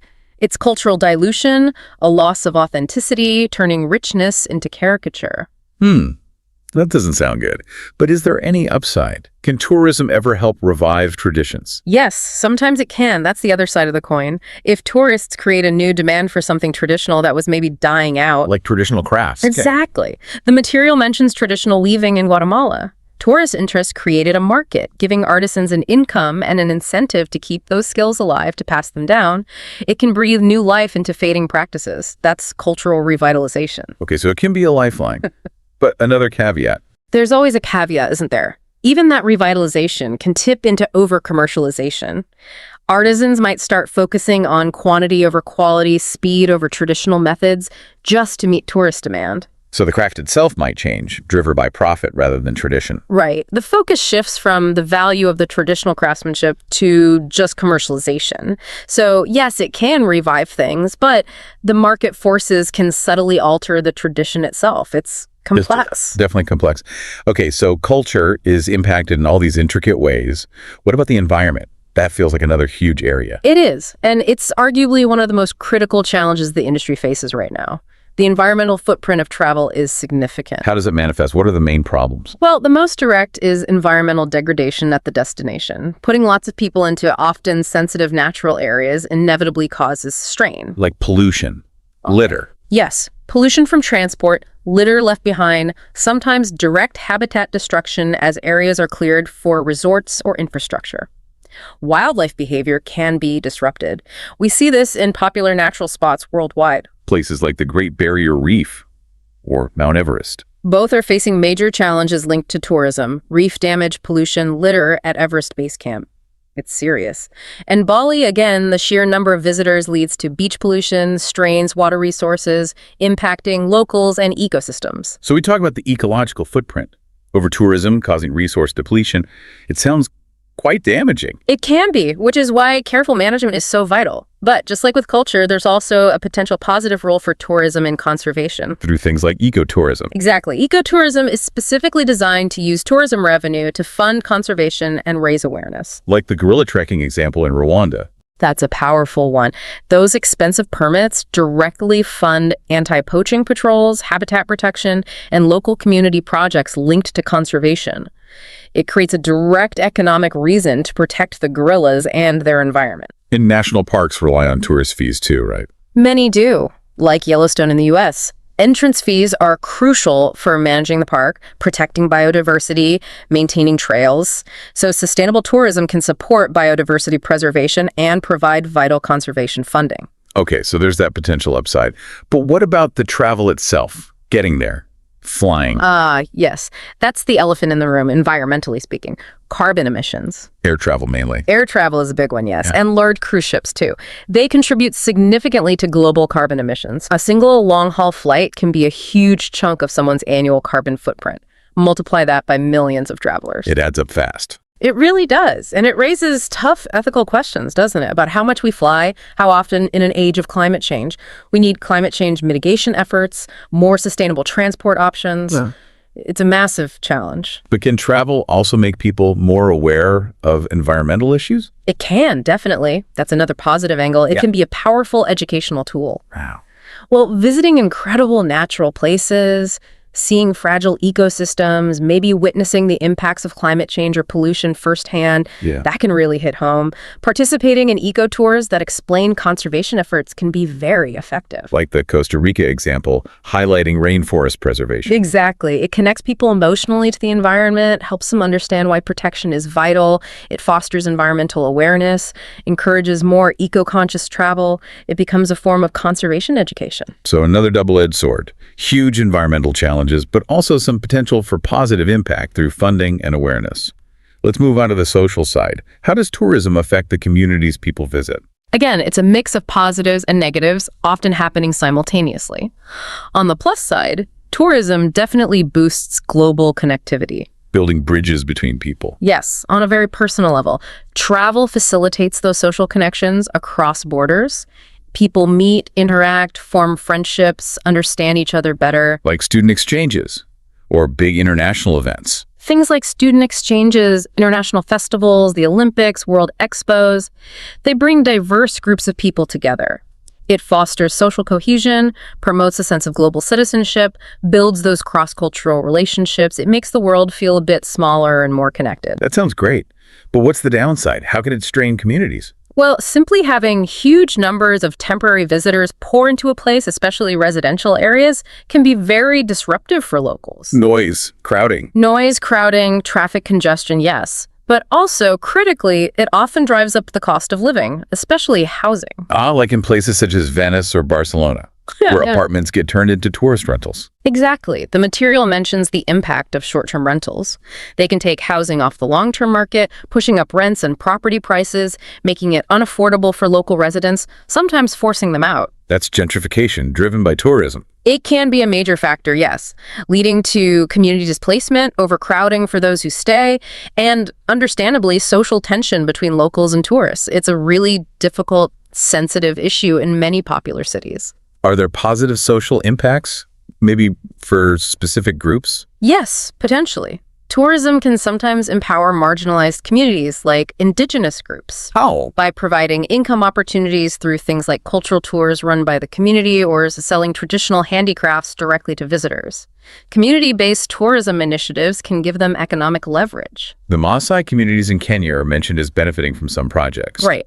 It can lead to genuine economic empowerment, give these groups more agency, and it's a big but, it has to be managed ethically. Risk of exploitation again. Yes. If the profits don't flow back fairly to the community, or if their culture is misrepresented, it becomes cultural exploitation, not empowerment. You need ethical tourism practices, fair trade principles. And can tourism sometimes just make existing social divides worse? Unfortunately, yes. You can see stark disparities. Wealthy tourists enjoying luxury resorts, while the local workers staffing those resorts might be on very low wages facing poor conditions. The material even mentions really awful things like child labor in some tourist areas. It touches on those extreme ethical concerns, yes. It highlights how tourism can sometimes deepen social inequality and lead to labor exploitation if not carefully regulated and monitored. It really underscores the need for inclusive tourism models that benefit everyone fairly. Okay, that's a lot to take in across the economic, cultural, environmental, and social spheres. Now, something that's changing everything is technology. How is that reshaping travel? Oh, fundamentally. The digital transformation in travel over the last, say, 20 years is just staggering. How we book things, mainly. That's a huge part of it. Online booking platforms, Expedia, Booking.com, TripAdvisor are mentioned travel apps on our phones, comparison sites. They've made planning so much easier, more accessible. And virtual reality for previews. Yeah, VR is starting to let you sort of try before you buy, explore a hotel room, check out an attraction view. It definitely increases convenience. Is there a downside to all this tech? Well, the material suggests maybe a reduction in human interaction during planning. It's more automated, less talking to travel agents or locals for advice beforehand. So this digital transformation offers user-friendly interfaces and virtual tourism options, but maybe loses some personal touch. And social media. That must be a massive influence now. Huge. Platforms like Instagram, TikTok, They are powerful drivers of travel trends. People see a beautiful picture or video, and they want to go there. The Instagrammable spot phenomenon. Exactly. Specific viewpoints in Santorini, or that one swing in Bali. Places go viral, and suddenly they're swamped with people trying to get the same shot. Which links straight back to over-tourism, right? Directly. Social media influence is now a key part of destination marketing, but it can rapidly overwhelm places, causing environmental strain and disruption. It adds another layer to tourism's footprint. But can technology also help solve some of these problems? Yes, that's the hopeful side. There's a lot of innovation aimed at sustainability. Like what? Electric vehicles for transport within destinations, research into sustainable aviation fuels, using sensor technology, the Internet of Things, to monitor crowds or resource use in real time. Smart tourism. That's the term, yeah. Cities like Amsterdam are using tech to manage tourist flows better, maybe divert people from overcrowded areas, optimize public transport based on demand. Using green technology and data for better crowd management could really help. And artificial intelligence, where does that fit in? AI is being used more and more for personalization. Like chatbots answering questions. Chatbots, yes, but also sophisticated algorithms that analyze your past trips, your searches, your preferences, and then suggest tailored itineraries or activities just for you. Sounds efficient. Very. But again, there's that question. If AI plans everything perfectly for you, are you losing the joy of discovery, the serendipity, the authentic experience that comes from figuring things out yourself? Does too much automation make travel less real? It's a debate. Artificial intelligence enables personalized travel and automation, but maybe at the cost of some authentic experiences. Something to think about. Okay, so beyond all these big picture impacts, what about us, the individuals who travel? How does it change us? This is often the most tangible benefit for people, isn't it? Travel really does broaden perspectives. How so? By challenging our assumptions. Exactly. It directly confronts stereotypes you might have. Experiencing different cultures, different ways of life, different values firsthand. It just naturally makes you more open-minded, more empathetic. Living abroad or even just navigating a completely unfamiliar place builds adaptability. Like the examples of backpacking in Southeast Asia or visiting India, seeing different ways people live. Yes, it exposes you to different community structures, different ideas about resilience or spirituality, things you might never encounter otherwise. It gives you a new lens on the world and your own life. It boosts cultural awareness, spurs personal growth, gives you a global perspective. And it's good for well-being, too. Taking a break. Definitely. The therapeutic benefits are real. Escaping routine, reducing stress, whether it's through adventure or relaxation. Travel can be incredibly restorative for mental health. Hiking in Patagonia, yoga retreats in Bali. Those examples sound pretty good for well-being. They do. It's about enhancing well-being, maybe finding some self-discovery, building mental resilience. It's not just frivolous. It can be genuinely beneficial for health. And what about skills? Do we actually learn practical things? Absolutely. Travel constantly forces you to problem solve. Your flight gets canceled, you get lost, you need to communicate without a shared language. You have to adapt and figure things out. Builds confidence. Hugely. Navigating a foreign city alone, learning a few basic phrases, managing a budget in a different currency. It all builds practical skills and self-reliance. The material mentions solo travel specifically for boosting independence and decision-making. It's real-world skill development. Okay, so lots of personal benefits. Now, does tourism affect all places equally?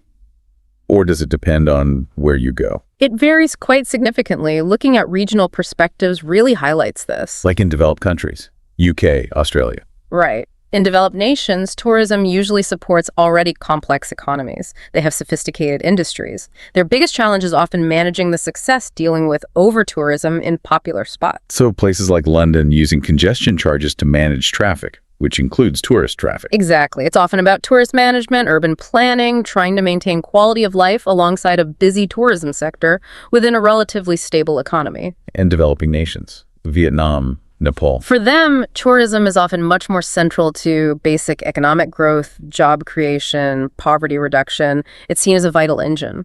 But they face different challenges. Often, yes. Infrastructure might be less developed, making it harder to cope with large numbers. Environmental regulations might be weaker. Nepal's trucking industry is a classic example. Crucial income for mountain communities, but causing real strain on fragile Himalayan ecosystems. So they're focused on economic upliftment, but struggling with infrastructure strain and trying to achieve sustainable development. That's often the dynamic, yes. Balancing growth with protection is harder with fewer resources. And then there are island nations, Maldives, Fiji. They seem uniquely reliant. Extremely reliant. Their economies are often almost entirely built on tourism, which makes them incredibly vulnerable. Vulnerable to economic shocks like we discussed, but also climate change. Critically vulnerable to climate change. Rising sea levels directly threaten their beaches, their land, the very foundation of their tourism appeal. Saltwater contamination of fresh water is another huge issue. Wow. So for them, it's about climate vulnerability, extreme tourism dependence, and environmental sustainability is almost an existential issue. For many, yes, it's incredibly precarious. Okay. So given this incredibly complex picture, the good, the bad, the opportunities, the risks across all these areas, how we travel clearly matters a lot, which brings us to ethical tourism. Yes, this is about making conscious choices as travelers. It's about respecting local cultures, minimizing your negative impact on the environment, and trying to ensure your money benefits the local community. What does that look like in practice? It could mean choosing locally owned guest houses over international chains, buying souvenirs directly from artisans, being mindful of water and energy use, respecting local customs and dress codes, avoiding activities that harm wildlife. It's about responsible travel, community support, making eco-conscious choices. What about voluntourism, combining travel with volunteering? It's a popular idea, often with great intentions, teaching English, helping build something. But the material urges caution. Why? Can it be harmful? If it's poorly managed, yes. It might take jobs from locals or involve unskilled volunteers doing potentially shoddy work. It can sometimes create dependency or even exploit vulnerable situations if not done in genuine partnership with the community. So you need to research programs carefully, ensure they're ethical. Absolutely. Ethical volunteering is key, focusing on real community impact and avoiding those exploitation risks. Good intentions aren't enough. And animal welfare is another big ethical area. Huge. Activities like elephant riding, swimming with captive dolphins, visiting unethical zoos. These raise serious concerns about how animals are treated for entertainment. So the alternative? Choosing genuine sanctuaries that focus on rescue and rehabilitation, or opting for observation in the wild, responsible whale watching, ethical safaris where animal welfare comes first. It's about rejecting exploitative practices. Makes sense. So looking ahead now, what does the future hold? Where is tourism heading? The overwhelming message from the material is that sustainability has to be the future. It's not optional anymore. It's essential for the industry's long-term health. So more focus on eco-friendly practices, green certifications, carbon neutrality. All of that. Reducing waste, conserving resources, investing in renewables, genuinely involving local communities in planning and benefits, aiming for carbon-neutral travel eventually. Sustainable growth and widespread ecotourism principles are seen as the path forward. What about more out there ideas, like space tourism? Yes. It's emerging. Companies like SpaceX are making it technically possible. It's exciting, a new frontier. But accessible, ethical. That's the rub. It's incredibly expensive, so highly exclusive, and the environmental impact of rocket launches for tourism is still a big question mark. So amazing technological innovation, but major accessibility barriers and environmental impact concerns. And virtual tourism, experiencing places through VR. That's also growing, using virtual reality or other digital tools to explore remotely. What are the pros and cons there? Well, it could allow access for people who can't physically travel or let people visit fragile sites without damaging them. It could potentially reduce the carbon footprint of some travel. Is it the same? That's the million-dollar question, isn't it? Can a digital experience ever replicate the feeling, the smells, the sounds, the chance encounters, the authenticity of actually being there? Can hybrid travel really substitute for the real thing? It's a fascinating debate about what travel really means. It really is. So we've covered a huge amount today, really digging into the many, many sides of travel and tourism based on the material we looked at. We really have. We saw it as this massive economic force creating wealth and jobs, but also vulnerable and capable of creating inequality. We looked at the cultural impacts, fostering understanding and preserving heritage, but also risking dilution and commodification. The environmental story, degrading resources and causing emissions, yet also potentially funding conservation and raising awareness. The social effects, connecting people and empowering some, while straining communities and sometimes exploiting others. We saw how technology is just revolutionizing everything, bringing convenience but also new challenges like over-tourism and questions about authenticity. And we touched on those really important personal benefits, broadening minds, boosting well-being, building skills. Plus, how it all plays out differently depending on whether you're in a developed, developing, or island nation. And wrapped up with the ethics of how we travel, and a glimpse into future trends like sustainability and virtual or even space travel. Understanding all these pieces gives you a much clearer, more complete picture of what travel and tourism really entails. Definitely. It's so much more complex than just going on holiday. So thinking about everything we've discussed, all these complex impacts, maybe the big question isn't just, should we travel anymore? Perhaps it's more like, how can we travel in a way that genuinely benefits everyone and everything involved, both now and for the future? That's a really powerful thought to end on. It puts the responsibility on us, doesn't it? It does. Something for all of us to think about. Well, that brings us to the end of this deep dive. If you found this discussion helpful or interesting, especially for your English learning, please do be sure to like, share, and subscribe to this YouTube channel. Thanks for joining us. Hello. Welcome to the Learn English Lab. Today, we're really going to dig into something complex. It's a deep dive focused on IELTS listening practice, specifically globalization and the economy. That's right. It's a huge topic, and we've gathered some, well, pretty insightful material on it. Globalization. It's this whole process, isn't it? Increasing connections between countries. Yeah, through trade, investment, technology spreading like wildfire, even cultural exchange. It all ties together. It does. And our focus here is really how all that interconnectedness shapes the global economy. It feels incredibly relevant. You know, you see it everywhere. What's on the shelves, job market news. Understanding this stuff isn't just academic. It's, well, pretty vital. Especially if you need to discuss or write about economic trends, maybe for IELTS or just, to understand the world better. Right. So our mission today? Simple, really. We want to pull out the key insights from the information we have, get a handle on the nuances, and give you a solid grasp of how globalization really impacts economies. Kind of a shortcut to getting informed on this big subject, based just on what we've looked at for this dive. Exactly. No fluff, just the core ideas and examples. Okay, let's jump in then. The starting point, the core concept the material gives us, is that globalization equals increasing interconnectedness. Right. It's more than just countries trading goods. It's money flowing across borders easier than ever, tech connecting everyone almost instantly, cultures mixing. And the key takeaway is that this isn't just some small shift. The material frames it as something that has fundamentally transformed the global economy. That word transformed is crucial. It changes the whole landscape for businesses, for workers, for you as a consumer. Everything operates differently now, the scale, the speed. It sets the stage for everything else we'll talk about. And the information kind of breaks it down, starting with the potential positives, the economic benefits. Indeed. And one of the biggest ones, mentioned right off the bat, is expanded trade. More access to markets. How does that work exactly? Well, globalization has really focused on reducing those old obstacles, things that made trading across borders difficult and expensive, like tariffs, taxes on imports. Or quotas, limiting how much you can bring in. Exactly. By lowering those, you make trade easier, cheaper, and so naturally, more of it happens. And it seems like international organizations and agreements are key players here. Yeah. Like the WTO, the World Trade Organization. Absolutely. The WTO and also regional deals like the CPTPP, that big Pacific Partnership Agreement, they create the rules, the framework. They sort of smooth the path for goods and services to flow between countries. That's a good way to put it. They provide predictability, structure. Businesses know what to expect, more or less. Is there a good example of this in action? Yeah, the material highlights Vietnam's textile sector. It's apparently flourished, grown hugely because it gained access to export markets like the US and Europe. Ah, so they could sell their textiles to millions more customers. Precisely. And that ability to export became a major driver, a real engine for Vietnam's overall economic growth.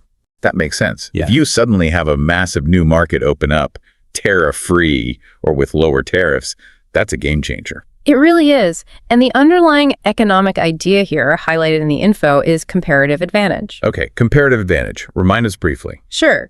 It's not just about being the absolute best at making something. It's about being able to produce it at a lower opportunity cost than another country. Opportunity cost. Yeah. What you give up to make something else. Exactly. So Even if, say, the U.S. is better at making both computers and shirts than Vietnam, maybe the U.S. is way better at computers, but only slightly better at shirts. Okay. Vietnam might be not as good at computers, but maybe their disadvantage in making shirts is much smaller. So the U.S. has the comparative advantage in computers. And Vietnam has the comparative advantage in shirts, even if they aren't the world's absolute best shirt maker. Right. Because the U.S. gives up less potential computer production to make shirts than Vietnam does, and Vietnam gives up less potential, well, something else, to make shirts. So countries should focus on where their relative advantage is biggest or disadvantage is smallest. That's the idea. Specialize in what you're relatively best at, where your opportunity cost is lowest, and then trade. The theory is everyone ends up with more stuff overall. And globalization, by reducing trade barriers, lets this specialization happen on a huge global scale. Yeah, that's what the material suggests. It boosts overall economic efficiency. For Vietnam, that advantage was clearly in textiles, letting them become a major global competitor. It's fascinating how removing a simple tariff can reshape what whole countries focus on. So practically, how does that specialization work? Does everyone just switch jobs?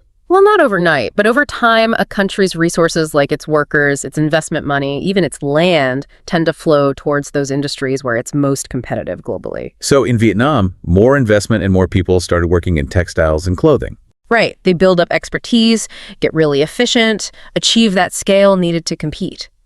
Meanwhile, maybe the countries buying those textiles shift their resources into, say, high tech or finance, where they have an advantage. Like a global division of labor, different places specializing in different things. Exactly. Theoretically, it makes the whole global economic pie bigger. Okay, that makes sense. It's like teamwork on a global scale. So that leads us to the next big benefit mentioned, foreign direct investment, FDI. Ah, yes, FDI. Another really key element of globalization's economic upside, according to the info. And this isn't just buying some shares, right? It's more substantial. Much more. FDI is when a multinational corporation, an MNC, makes a serious, tangible investment in another country, like building a factory, setting up a big office, buying a controlling stake in a local company. It's a long-term commitment. And the big positives highlighted are job creation and technology transfer. Those are the main ones cited. When a big company builds a factory abroad, they need local people to work there. That's direct job creation. Are there examples? Several strong ones in the material.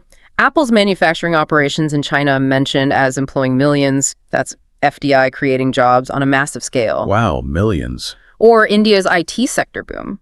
A lot of that growth was fueled by Western companies outsourcing work there, which is a form of investment-seeking skilled labor. Right, outsource is linked too. And then there's infrastructure. The material mentions industrial parks built in Ethiopia with Chinese investment. That's not just jobs inside the park, but the roads, the power. It helps the whole area. Those are powerful examples of job creation.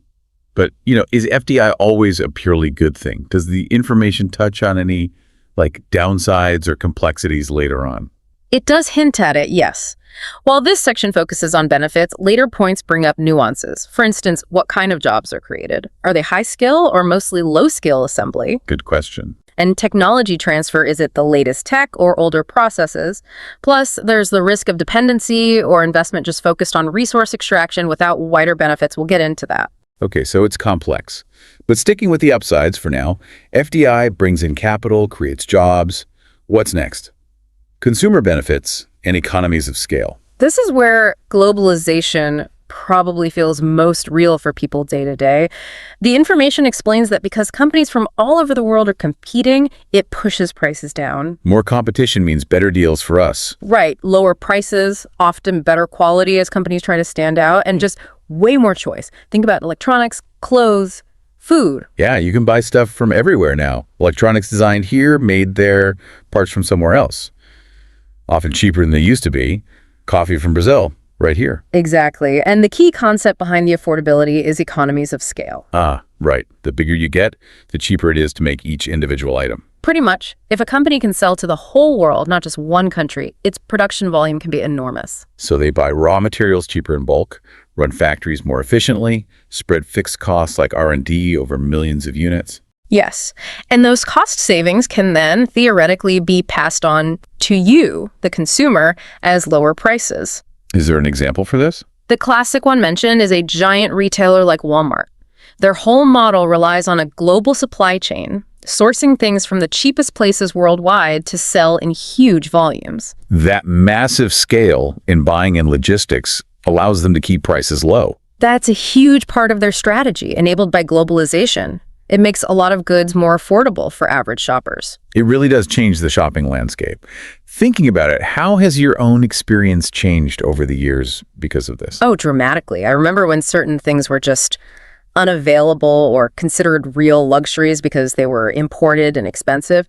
Now the variety is just astounding. You walk into a store or go online and the world's products are there. True.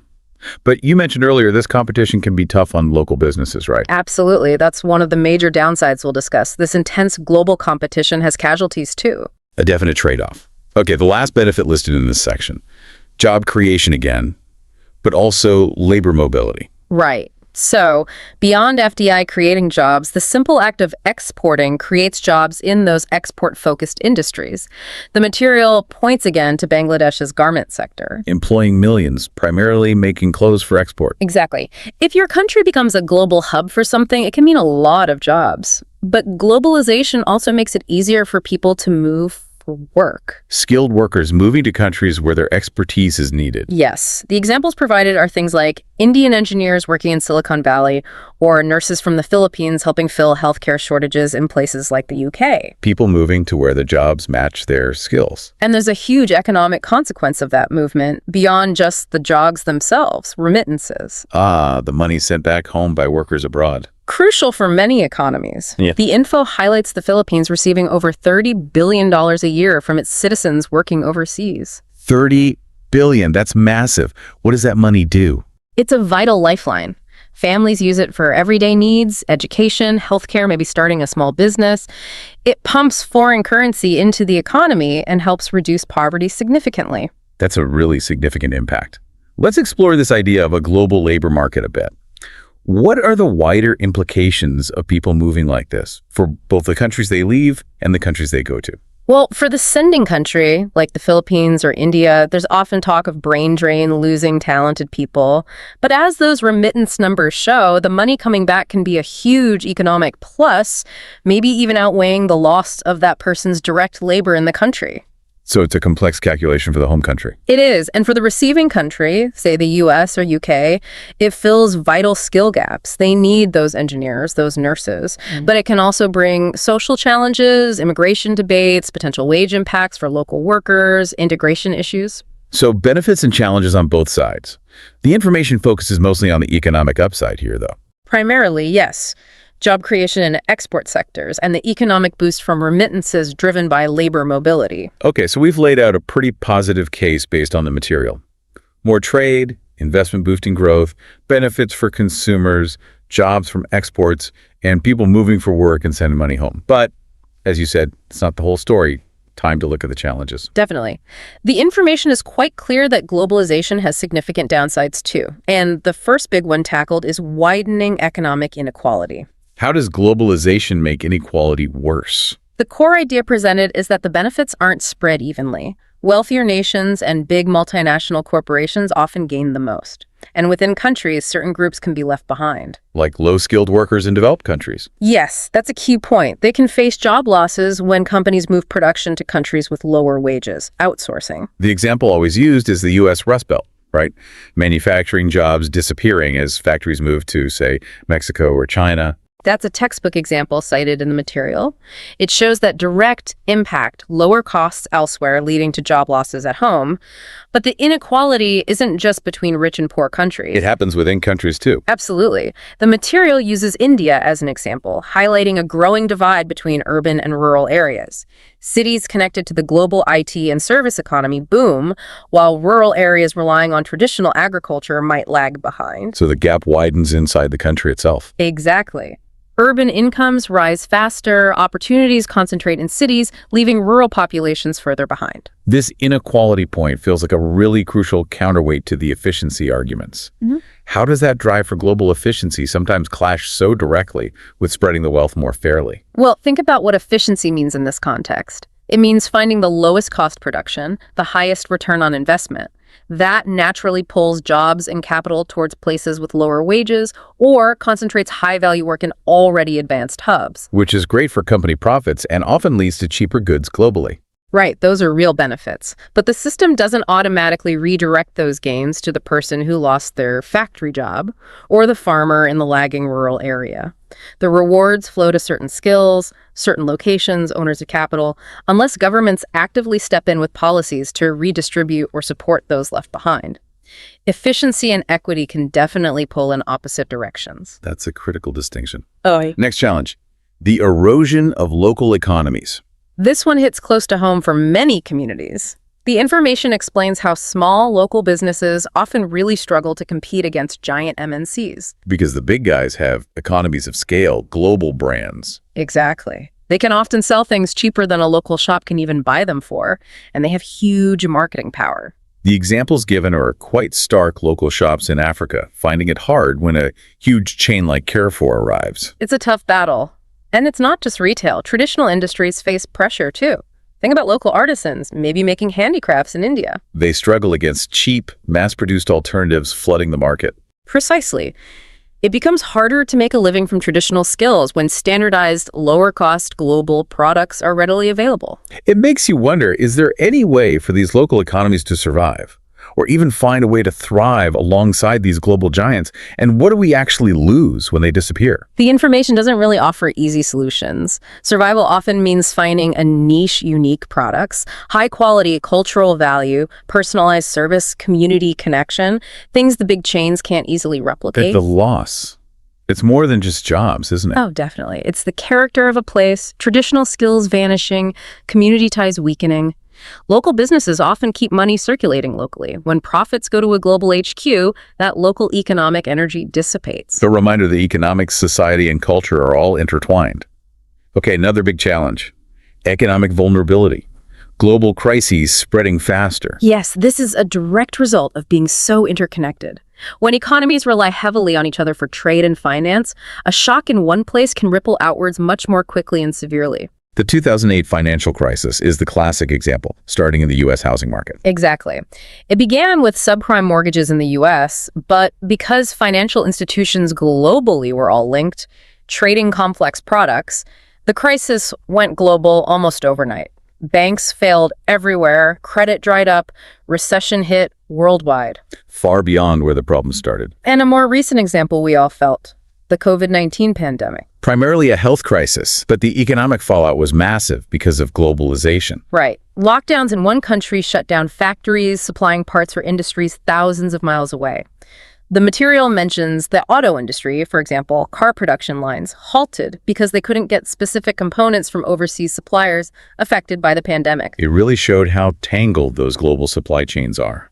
And the information stresses that developing nations can be particularly vulnerable, especially those relying on exporting just one or two things, like coffee or minerals. If global demand for their main export crashes due to a recession elsewhere, their whole economy can be devastated.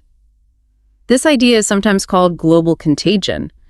Does being connected mean you share the risk? It seems like it largely does. To a great extent, yes. It's like a complex machine, efficient when running smoothly, but a failure in one part can bring the whole thing down. While it offers some resilience through diverse markets, it also creates this fragility, this exposure to distant shocks. A major downside of being so linked. The final challenge discussed here is quite serious. Labor exploitation and ethical concerns. Yes, this connects back to that relentless drive for lower costs in global supply chains. The information highlights that this can, unfortunately, lead to workers being exploited, especially in developing countries, where labor laws might be weaker or not enforced properly. Exactly. We're talking about problems like very low wages, unsafe working conditions, excessive hours, often in factories making goods for consumers in richer countries. The material specifically mentions Bangladesh's garment industry again. It does. Acknowledging it creates jobs, but also pointing to the serious ethical questions and past tragedies concerning factory safety and worker rights in that sector. Suggesting that the focus on profit for MNCs can sometimes mean labor rights get overlooked somewhere down the supply chain. That's the implication. The material refers to controversies involving certain brands, suggesting this tension between cost-cutting and ethical treatment is a real and persistent problem. Which brings up huge ethical questions for companies, consumers, everyone. How do we balance cheap goods with fair treatment? It fuels the debate around things like ethical consumerism. People trying to choose products based on how they were made, and demands for companies to be much more transparent and accountable for conditions in their supply chains. It's presented as a core ethical dilemma of globalization. So we've covered the benefits, the challenges. Now the information looks at how this all plays out differently depending on the type of economy we're talking about. Developed, developing, least developed. Right, because globalization doesn't hit everywhere the same way. For developed economies, think US, Germany, Japan. The material points out they get big benefits from easy access to imports, cheaper consumer goods, components for their own industries. And they have huge global markets for their own strengths, high-tech stuff, services, intellectual property. Exactly. They leverage their edge in innovation and skills, but importantly, the info also stresses the challenges they face. Primarily losing manufacturing jobs. Right, we touched on this with inequality and outsourcing. Yes, it circles back. Automation and moving production overseas hit traditional industrial areas hard. The material uses the UK's industrial regions as an example. Job losses leading to big efforts in retraining workers for different sectors, like services or tech. So even wealthy countries are constantly adapting to these shifts. How do they manage that transition away from manufacturing effectively? The material doesn't give a magic formula, but mentioning retraining suggests a big focus on education, skills development, fostering innovation, trying to equip the workforce for the jobs where the country does have a competitive edge globally.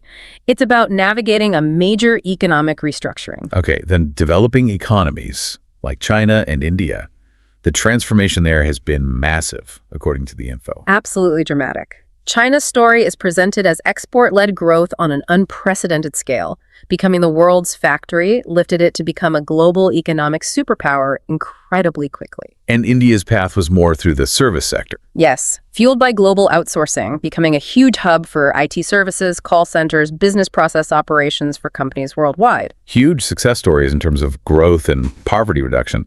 But the material flags challenges there too. Definitely. It's not portrayed as entirely positive. Significant environmental costs are mentioned, like severe air pollution in cities like Beijing from all that industry. And labor exploitation issues, as we discussed, remain a concern in some sectors. What are the potential long-term issues with that kind of super fast, sometimes unbalanced growth? The information suggests that relying so heavily on one-engine exports for China, services for India creates vulnerabilities if global demand shifts. Environmental damage has long-term health and economic costs. Plus, rapid urbanization and change create social stresses. Balancing growth with sustainability and equity becomes the next big challenge. And finally, the least developed economies, LDCs. Places like Zambia or Haiti mentioned. They face a unique set of issues. Very much so. While globalization could bring benefits like FDI or aid, the risks highlighted are significant. One is the debt trap danger. Taking on big loans for projects, maybe from foreign powers, and then struggling to repay. Exactly. Especially if the projects don't deliver the expected economic boost, or the loan terms are tough. It can cripple a country financially. Sri Lanka's recent issues are sometimes cited in this context. So investment comes in, but it might create more problems down the line. It's a risk. Another major one mentioned is resource exploitation. LDCs often have valuable natural resources. Globalization increases demand, attracting foreign companies to extract them. But the risk is the wealth flows out, leaving little benefit locally. That's the concern. Resources get extracted, maybe with environmental damage, but the profits go overseas, and the country doesn't see broad-based development from its own natural wealth. It really highlights how vulnerable LDCs can be. How can globalization be shaped to actually help these countries more reliably? By pointing out these risks, debt traps, unfair resource deals, the information implicitly suggests the need for fairer international practices.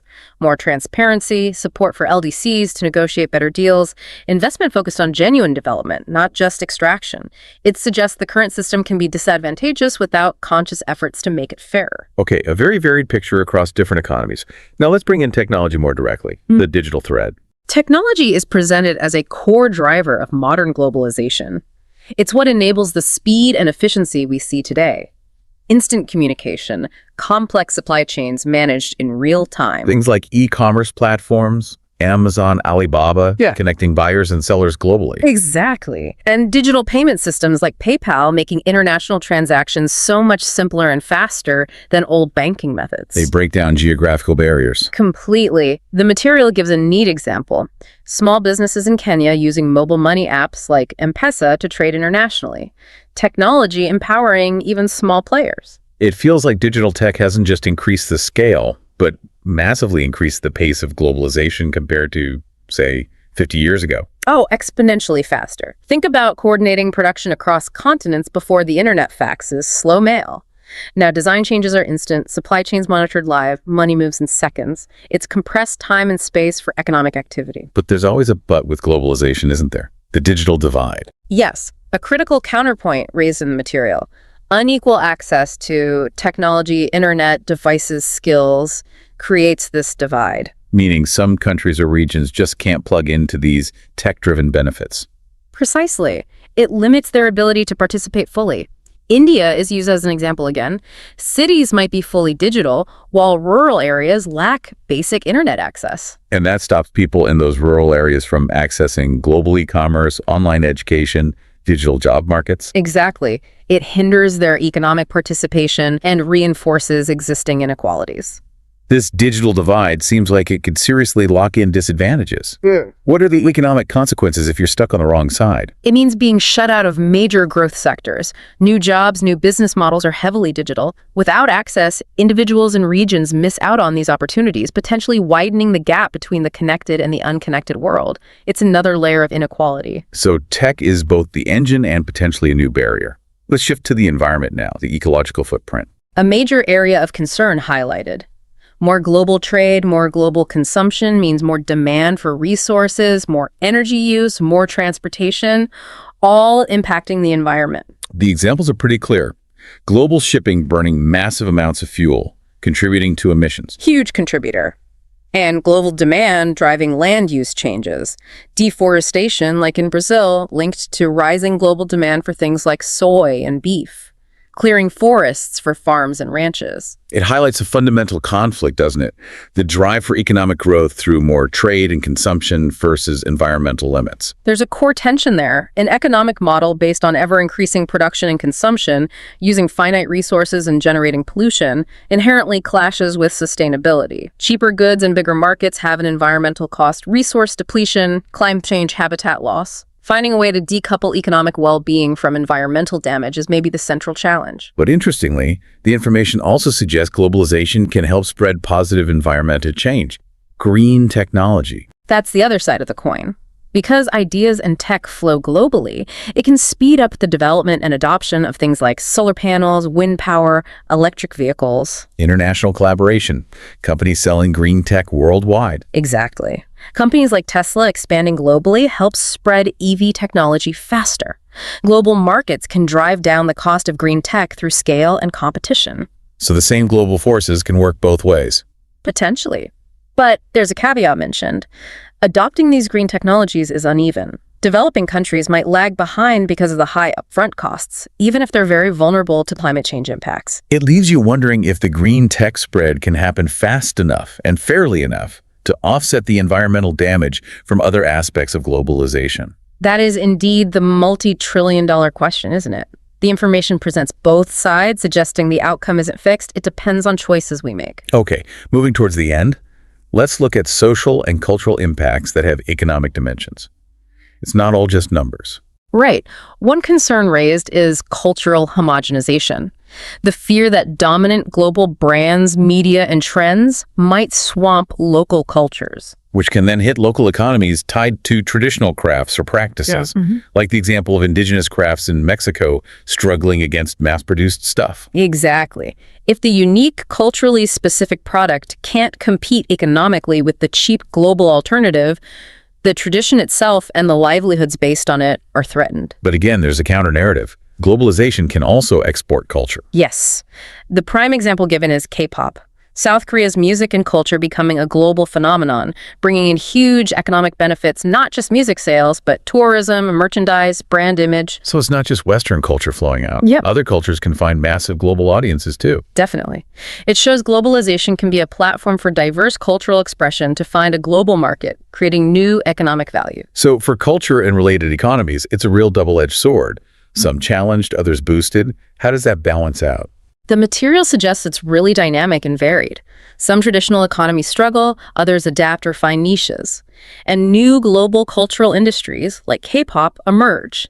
It's a complex picture of competition and adaptation.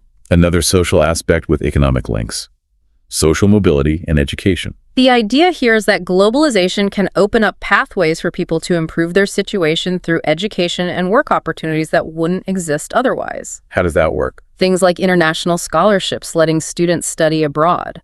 And crucially, online learning platforms giving people, especially in developing countries, access to world-class knowledge and skills training. So access to global education, online or overseas, can equip people with skills valued in the global job market, helping bridge some of those inequality gaps we talked about. That's the potential highlighted, empowering individuals with knowledge and skills to participate more effectively, find better jobs, and improve their social standing, regardless of where they live. And all this interconnectedness naturally leads to political and policy questions, governing the flow. A huge challenge for governments, as the information points out.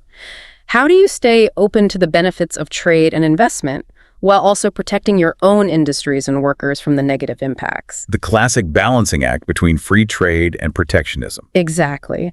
The material mentions protectionist measures like tariffs, the U.S. tariffs on Chinese goods, for example, aimed at protecting domestic industries, but risking trade disputes. Where countries hit back with their own tariffs, potentially harming everyone involved. Right. On the flip side, very open policies attract investment, but might lead to concerns about losing economic sovereignty control over your own rules and economy. The Brexit debate is mentioned as an example of these tensions, worrying about rules being set by international bodies or global market forces. Yes, that illustrates the tension between integration and maintaining national control. It's a constant political debate. What are the core arguments for and against protectionism in today's world, based on what we've covered?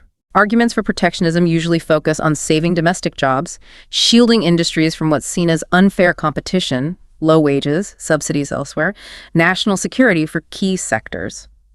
Arguments against it emphasize lower prices and more choice for consumers, greater overall efficiency through specialization, benefits for export industries, and avoiding damaging trade wars. And overseeing all this are global institutions like the WTO and IMF. They play a key role in setting the rules and trying to manage the system, yes. The WTO for trade, the IMF for financial stability and assistance. But they face criticism, too. Yes, the material notes the critique, especially from developing nations, that their policies sometimes seem to favor developed countries' interests. The example given is IMF loan conditions requiring austerity measures, like spending cuts that can harm vulnerable populations and countries needing help. Raising questions about fairness in the global system they manage. How effective are these bodies, really? And are there alternatives? The information presents the criticism, implying their effectiveness and fairness are debatable, particularly from a developing country perspective. It doesn't spell out alternatives, but the critique suggests a need for reforms or different approaches that give more weight to equity and the specific needs of less powerful nations. We've certainly covered a lot of ground, from the basics of interconnectedness through the big economic pluses like trade and investment to the serious downsides like inequality, vulnerability, exploitation. And how it all looks different depending on whether you're in a rich country, a developing one, or one of the least developed, plus the roles of tech, the environment, culture, and the constant political balancing act. It really underscores the importance of understanding this stuff, especially for contexts like IELTS where you might need to discuss it. The vocabulary is key, isn't it? Absolutely.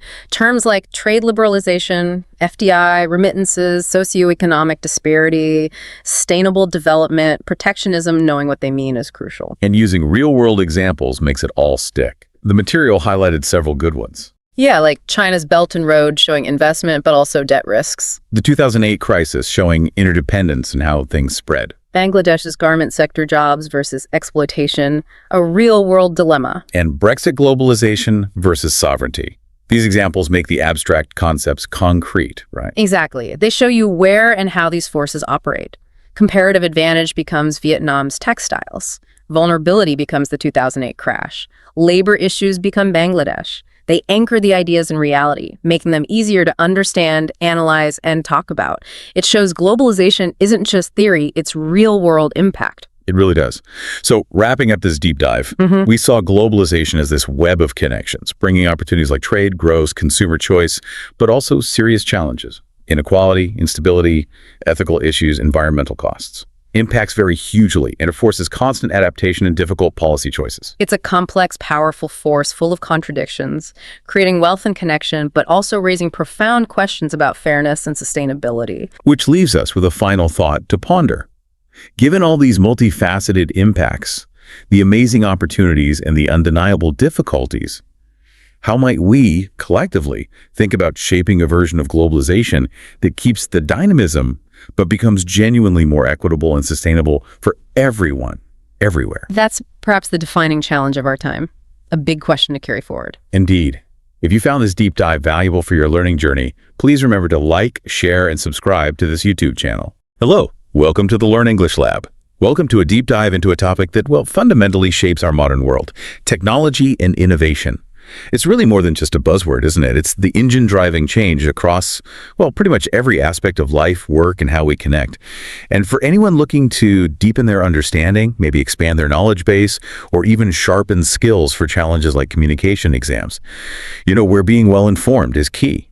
Really getting to grips with this topic is incredibly valuable. That's absolutely right. Thinking about technology, it goes far beyond just the latest apps or gadgets you carry around. It's this pervasive, really powerful force that has propelled human development forward, sometimes in obvious ways, sometimes more subtly, and navigating the complexities of today's world, maybe even anticipating what's coming tomorrow. It really requires a solid grasp of this subject, understanding its roots, its reach, and the big questions it raises. And that's exactly what we're setting out to do in this deep dive. We're going to explore this crucial area by unpacking the material we have, sort of pulling out the key insights. We'll look at the journey technology has taken, its profound effects on society and the economy, and maybe where innovation might be heading. So where do we even begin this exploration? Let's maybe start right at the beginning, tracing technology's path through time. Sounds like a good plan. The story of human technology is, well, it's as old as humanity itself, really. Our material shows us that the earliest, truly significant steps happened way back in prehistoric and ancient times. When you think about those foundational innovations, what often comes to mind are things like rudimentary stone tools. And these weren't just rough objects, the development of techniques to knap stone, to make sharp edges or points, that was revolutionary. It allowed early humans to process food much more effectively, create other tools, and frankly, gave them a significant survival advantage. I can imagine that shifted everything. Hunting, gathering, even just basic defense must have changed completely. What came next? Well, the controlled use of fire was another monumental leap forward. Our material describes it as transformative. It provided warmth, protection from predators, which obviously expanded where humans could actually live. But maybe even more critically, it allowed for cooking. And cooking made food safer, easier to digest. That potentially had huge impacts on human evolution itself. Fire became central to early communities, didn't it? A gathering point for social interaction and shared resources. And then there's something we still use every single day, though in vastly more complex forms now. The wheel. The wheel, yes. It seems incredibly simple to us now, but its invention was, frankly, a stroke of genius back then.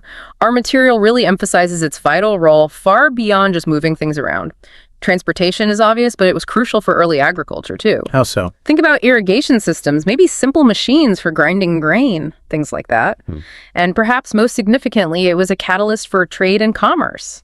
I mean, just imagine trying to move goods, any significant amount of goods, over distance without wheeled carts. It's almost impossible to picture. Right. It would have been incredibly slow and difficult. Exactly. The material highlights how the wheel directly facilitated early economic activity by making transport far, far more efficient. These were, using the language here, fundamental, almost rudimentary innovations.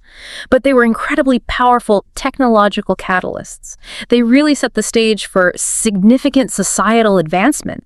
It just proves that even the most basic seeming inventions can profoundly shape civilizations. It is fascinating, isn't it, to think how those tools, which seem so basic to us, were once the absolute cutting edge and completely reshaped life.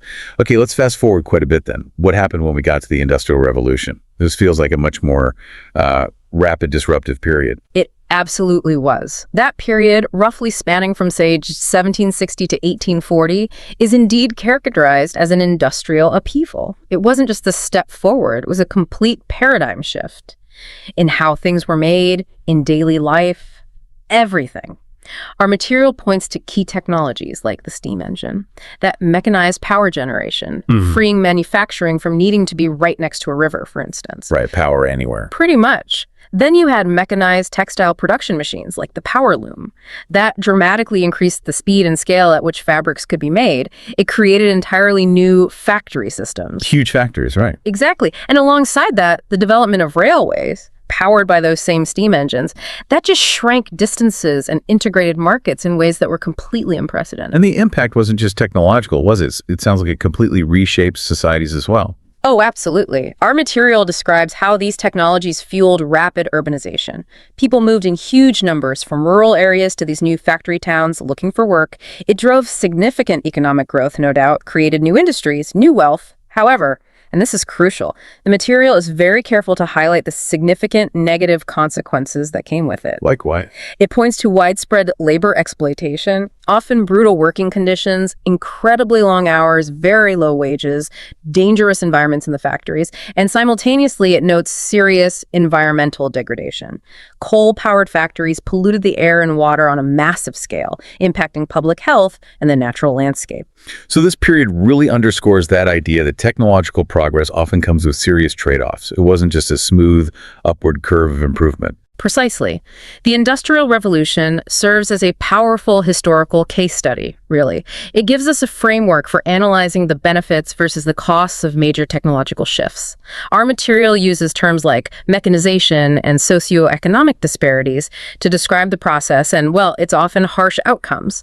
And this dynamic tension, between progress and its negative side effects, it isn't confined to the past. It's a theme we see repeated throughout history right up to today. Which brings us much closer to the world we inhabit now, the digital age. This era, starting really in the 20th century and accelerating dramatically ever since, feels defined by rapid information exchange. What were the core drivers here? The digital revolution, as it's often called, was fundamentally driven by two things: the invention and then the widespread proliferation of computers and, of course, the internet. These technologies created entirely new possibilities for processing information, storing it, sharing it, and connecting people across vast distances. What were some of the really major milestones in that journey? Well, a truly pivotal moment was the invention of the World Wide Web. That was by Tim Berners-Lee back in 1989. Our material notes that this didn't just connect to computers, it democratized information access on a massive scale. Suddenly, vast amounts of data, knowledge, communication, it was available to pretty much anyone with a connection. That's the global village idea, right? Exactly. It fostered that idea where geographical distance became much less of a barrier to communication and finding things out. Then later on, you have the introduction of the smartphone, perhaps best exemplified by the original iPhone launch in 2007. That made powerful computing and internet connectivity intensely personal and, well, ubiquitous everywhere. It essentially put the internet, communication tools, countless applications right into everyone's pocket. It's genuinely hard to overstate how much that changed daily life. I mean, just think about how you get information now compared to, say, 20 years ago. Or how your smartphone has basically replaced so many other devices, your camera, music player, GPS navigator, personal organizer.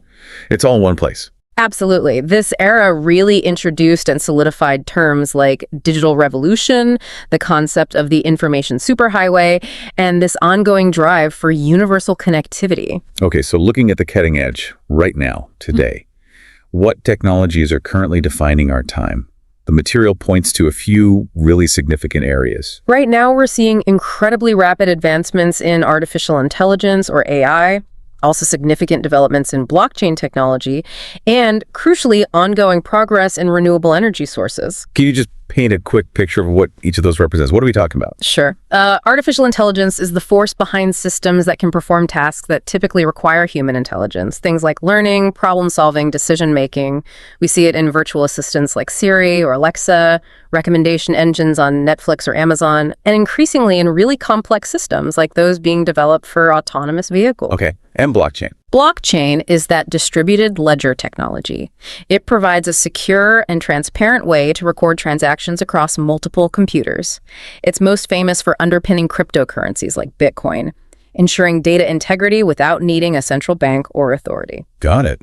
And renewable energy. Renewable energy tech, things like solar panels and wind turbines, they're focused on harnessing natural resources, sunlight, wind, to generate power sustainably, which is, of course, absolutely critical for tackling climate change. It definitely seems like these contemporary technologies are deeply linked to either solving major global challenges, like climate change, or creating entirely new structures for finance and information, like with blockchain and AI.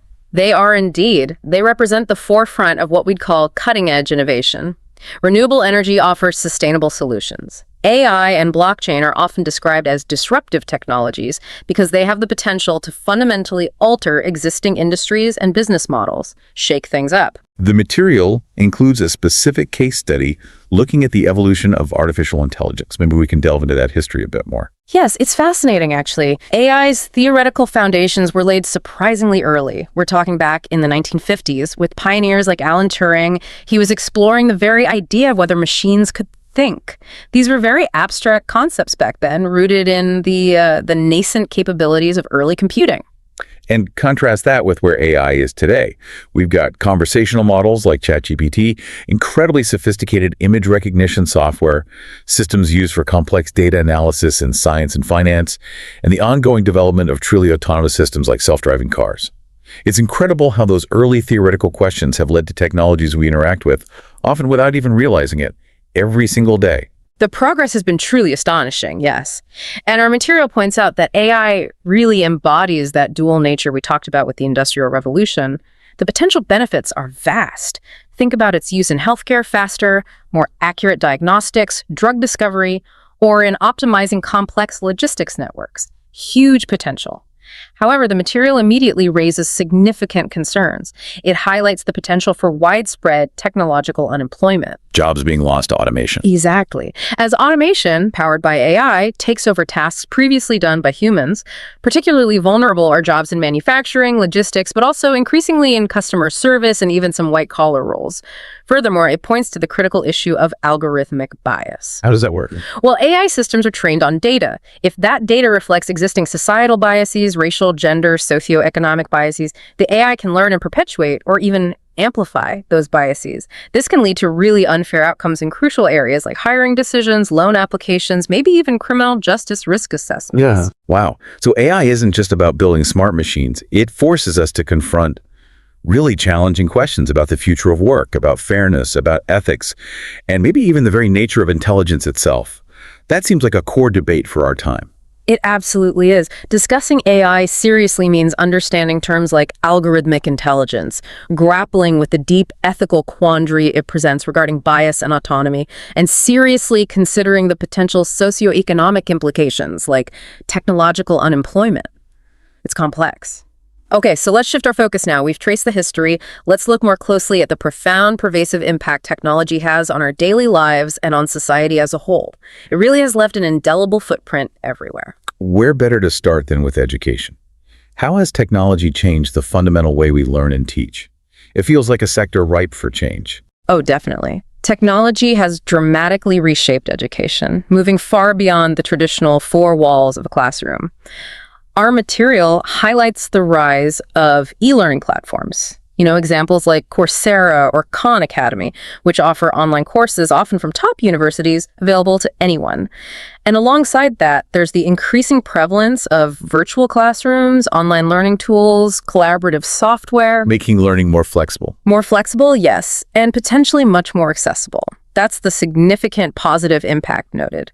This is particularly crucial for reaching individuals in underserved regions, maybe those with disabilities that make physical attendance difficult, or people who simply can't attend traditional institutions because of work or family commitments. It opens up educational opportunities that just didn't exist before. That sounds like a huge step towards democratizing education, making knowledge available more widely. But you mentioned accessibility. Does technology solve that completely, or are there still barriers? Not entirely, no. Our material is quite careful to immediately introduce the critical challenge, the digital divide. While technology can open doors, it can also exacerbate existing inequalities. If people lack reliable, affordable internet access or the necessary devices, laptops, tablets, or even just the basic digital literacy skills to use these platforms effectively, well, then they're excluded. So it can widen the gap as well as narrow it. Potentially, yes. The material highlights this tension. There's the potential for greater educational equity through technology, but the reality of unequal access means technology can exclude just as much as it includes. This raises really important questions about ensuring that virtual pedagogy, online teaching methods, and e-learning resources are truly available and usable for everyone, not just those already advantaged. Okay, moving on to healthcare. This is another sector experiencing truly revolutionary changes driven by technology. What are some of the key innovations the material points to here? Well, it talks about things like telemedicine, which I guess really took off recently. That's allowing patients to consult with doctors remotely, right? Through video calls or apps. And wearable devices like fitness trackers, smartwatches, the Fitbits of the world collecting continuous health data, blood pressure, heart rate, sleep patterns. It also mentions the growing use of AI for diagnostics, helping medical professionals analyze images like X-rays or scans, or maybe identifying patterns in patient data to detect diseases earlier or more accurately. And our material uses a very powerful, very recent example to illustrate the real-world impact of some of these. The COVID-19 pandemic. The surge in the use of telemedicine during that crisis, platforms like Teladoc saw massive increases in usage, really demonstrated technology's vital role in a crisis situation. It makes perfect sense, doesn't it? Telemedicine became a critical tool for providing safe medical consultations without the risk of spreading the virus. That was essential for protecting both patients and healthcare workers, especially early on. And it must have helped alleviate some of the immense pressure on hospitals and clinics when they were overwhelmed. Precisely. These technologies clearly improve healthcare accessibility, particularly for people in rural or remote areas, or maybe those with mobility issues who find it hard to travel. They also hold enormous potential for enhancing the quality of care. Through more personalized monitoring from wearables, maybe faster, AI-assisted diagnostics. This often contributes to what's called precision medicine, tailoring treatments more effectively. Just think for a moment about your own interactions with the healthcare system recently. Have you, or perhaps someone you know, used telemedicine? Do you wear a fitness tracker? These are direct examples of this telehealth revolution in action. Now let's turn to something that, well, touches almost everyone's life daily. Social media. The material acknowledges its undeniable power for global connection and information sharing. It uses platforms like X, formerly Twitter, as an example of how people can communicate and share ideas across the world almost instantly. And that ability to connect across borders, across cultures, is powerful, no doubt about it.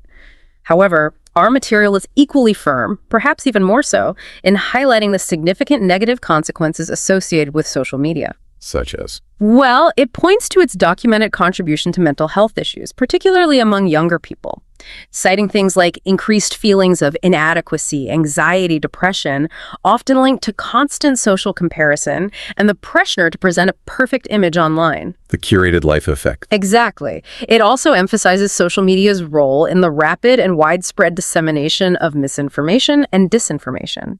It's become incredibly challenging for individuals to discern what's true from what's false online.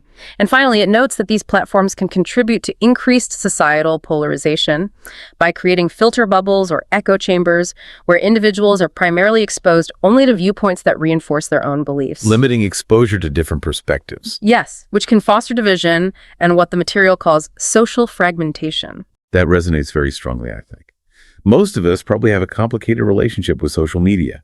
We experience the benefits of connection, staying in touch, finding communities, but also feel the downsides like information overload or seeing angry, divisive content. The material even touches on the idea of a digital detox as a sort of conscious response to feeling overwhelmed by it all. It does, and it really prompts a significant question for society, doesn't it? Ultimately, does this technology enhance our social connections, bring us closer together despite distance, or does it fundamentally weaken our relationships by promoting more superficial interactions and contributing to societal divisions? It's a complex trade-off, and the answer is probably still unfolding.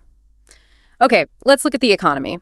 Technology is acting as a powerful and often quite disruptive force here. Our material details how automation and AI are fundamentally reshaping labor markets. On the one hand, they are creating entirely new job categories, often requiring advanced technical skills, think data scientists, AI specialists, cybersecurity analysts.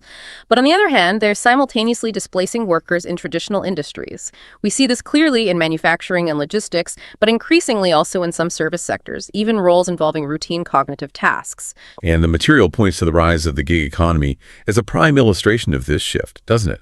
Platforms like Uber or delivery apps.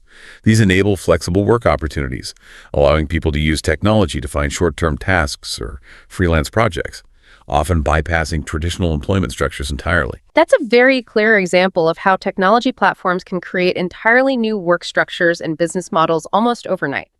Now, the gig economy offers potential benefits, flexibility, lower barriers to entry for some work, but it also raises serious concerns about job security, the lack of traditional employee benefits like health insurance or paid leave, and sometimes wage instability for workers. This is all part of the broader economic disruption driven by technology. And it brings back that concern we touched on earlier about technological unemployment, where skills mismatch or direct job displacement creates significant challenges for the workforce and society to manage.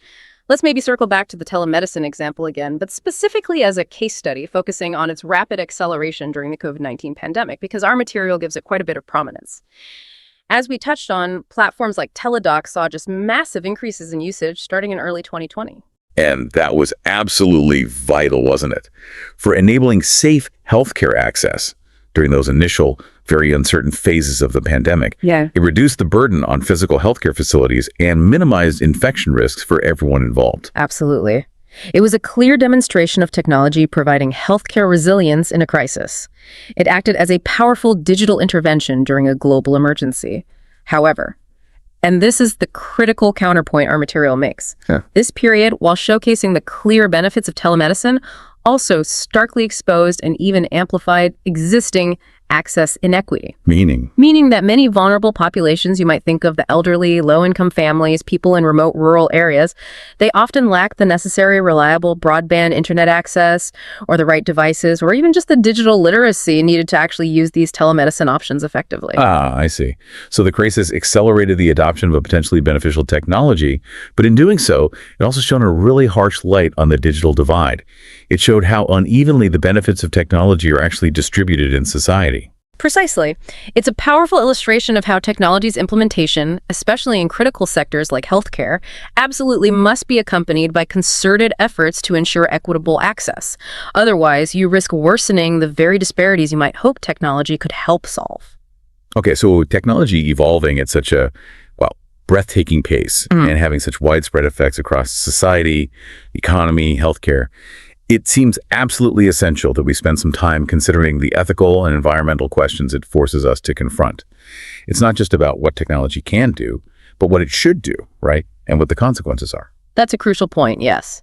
And one major area of concern highlighted in our material is privacy and data security. This comes up again and again. While technologies like AI-powered surveillance systems or facial recognition software can offer potential benefits maybe for public safety, crime prevention, or even just convenience, they also pose significant risks to individual privacy. The sheer ability to collect, analyze, and track vast amounts of personal data creates new vulnerabilities and power imbalances. And our material provides a very pointed, very well-known example of this vulnerability: the 2018 Facebook Cambridge Analytica scandal. That event really served as a stark global reminder of how personal data, collected often implicitly by technology platforms, could be harvested and misused without users' full understanding or explicit consent. And it impacted everything from political processes to just individual trust in these platforms. Exactly. And events like that have fueled widespread calls globally for stronger regulations governing data collection, how data is used, and data security standards. The discussion really centers around concepts like data privacy, the inherent risks of algorithmic bias within surveillance technologies leading to unfair targeting of certain groups, for example, and the challenging ethical balance involved in what's sometimes called ethical surveillance. Where do we draw the line between legitimate security benefits and unacceptable intrusions on personal freedom and privacy? How do we find that balance in an increasingly digitally monitored world? It's a question societies everywhere are still grappling with. Now, moving to a completely different but equally complex frontier, genetic engineering and bioethics. Technologies like CRISPR gene editing offer astonishing potential. The ability to potentially cure inherited diseases at their source by directly modifying DNA. It's revolutionary. That sounds incredibly promising from a health perspective. Absolutely. Curing genetic diseases would be amazing. But I know from the material that this area also raises really significant ethical concerns, doesn't it? It certainly does.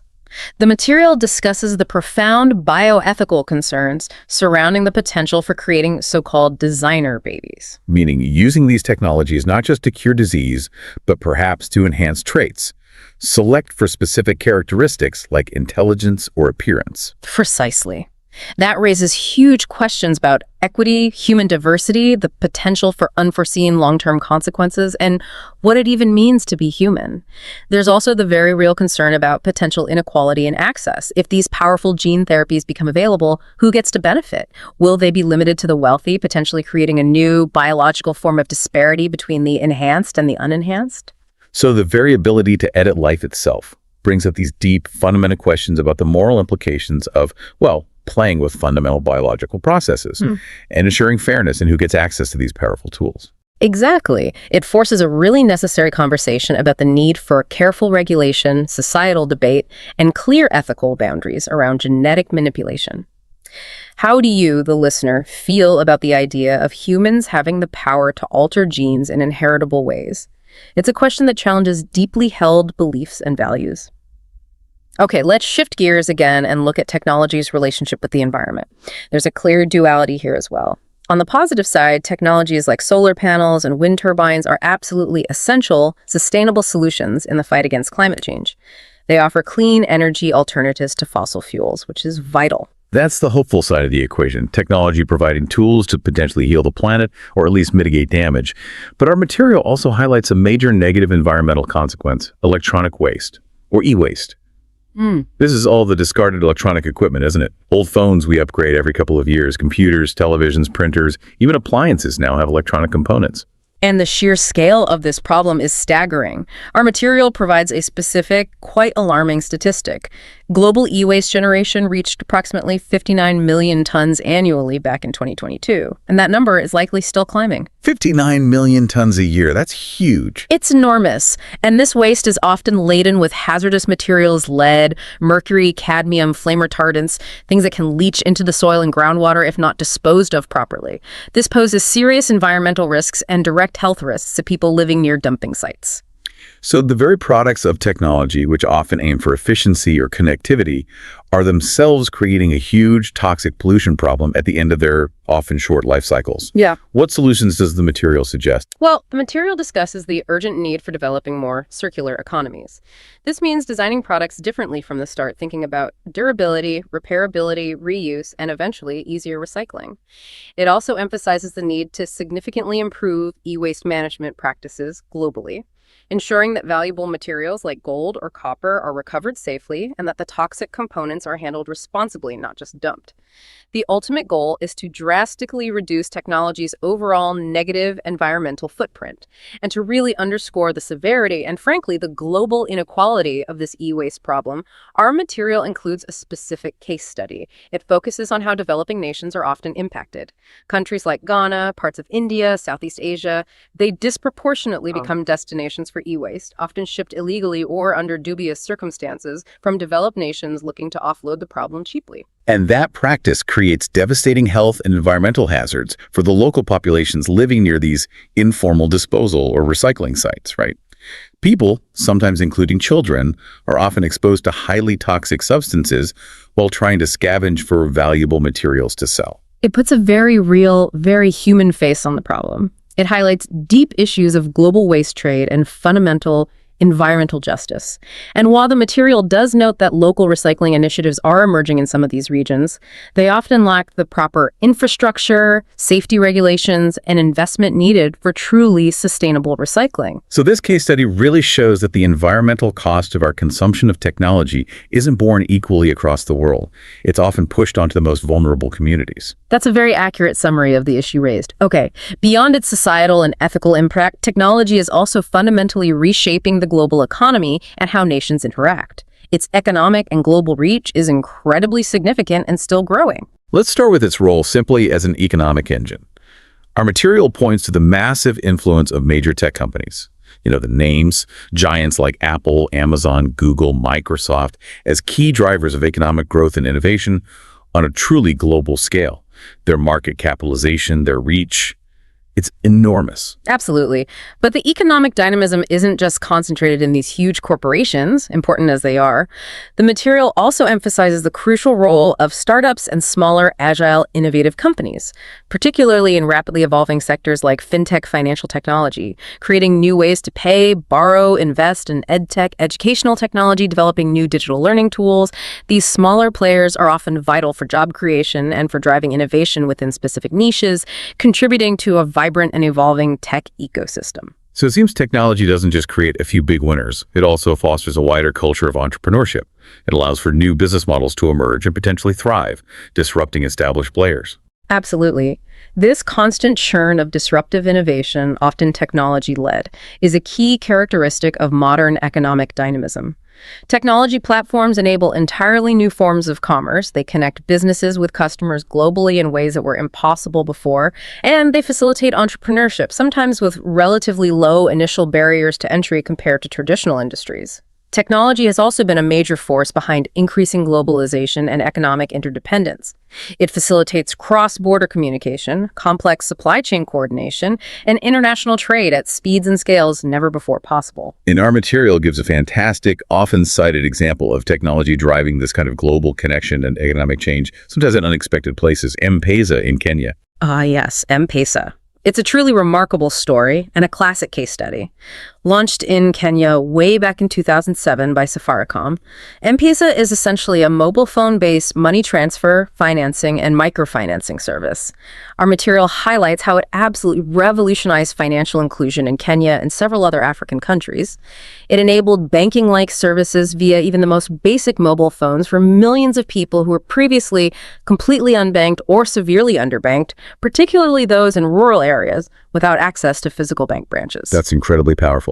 It allowed people to safely send and receive money just using SMS, pay bills remotely, access small loans, even manage savings, all through their phone without needing a traditional bank account. The material mentions its significant positive impact, including studies suggesting it contributed to lifting many households out of poverty by providing secure and accessible financial tools. It's a prime example of how mobile economy solutions, enabled by relatively simple mobile technology, can have profound socioeconomic impacts in developing regions. It fostered financial empowerment for millions. Now, while the material does rightly note that, like any large-scale financial system, it faces ongoing challenges dealing with fraud attempts, ensuring network reliability, M-Pesa remains a widely successful and studied model for leveraging technology to bridge critical gaps in traditional infrastructure and drive digital inclusion. This technology didn't just connect people, it fundamentally integrated many of them into the formal economy for the first time. However, even with amazing success stories like M-Pesa, when we talk about global connectivity and the digital economy, we absolutely must acknowledge that the digital divide is still a very significant global issue. The disparities in access remain stark. Yes, the material provides a pretty sobering statistic on this point. It mentions that as recently as 2023, an estimated 37% of the entire global population was still offline. 37%. That's billions of people who are effectively excluded from participating fully in the digital economy, accessing online information and services, education, communication, everything we've been talking about. It really underscores that achieving genuine universal access and bridging this deep technological disparity is a major global challenge that requires ongoing effort and investment. The material does mention some ongoing initiatives aimed at addressing this gap, such as large-scale satellite internet projects designed specifically to reach remote or geographically challenging areas where laying physical fiber optic cable is impractical or prohibitively expensive. So there's a growing recognition, hopefully, that closing this digital gap isn't just about convenience or market expansion. It's fundamentally about equity, about ensuring everyone has the opportunity for digital empowerment and meaningful participation in our increasingly digital global society. That's certainly the goal, yes. Let's maybe take one of those initiatives, Starlink, as a specific case study for peering into the future possibilities and challenges of global internet access. Starlink, as you probably know, is the project led by SpaceX. It involves deploying a vast constellation of thousands of small satellites in low Earth orbit. The explicit goal, as noted in our material, is to provide high-speed, low-latency internet connectivity, particularly to underserved and remote regions all across the globe. The aim mentioned is ambitious, to achieve widespread coverage, potentially by 2025 or soon after, directly targeting areas that currently have poor or completely non-existent terrestrial internet infrastructure. On the surface, that sounds like a direct technological solution to the global digital divide we were just discussing. If successful, it could potentially bring reliable internet access to millions, maybe hundreds of millions who lack it now. But is it a complete solution? Are there catches? Well, our material points out a key challenge that remains significant, particularly for the target demographic: the cost. While the technology aims to provide the coverage, the monthly service fees, and the initial cost of the user terminal, the dish you need to connect, can still be a substantial financial barrier for many potential users in low-income regions or developing countries.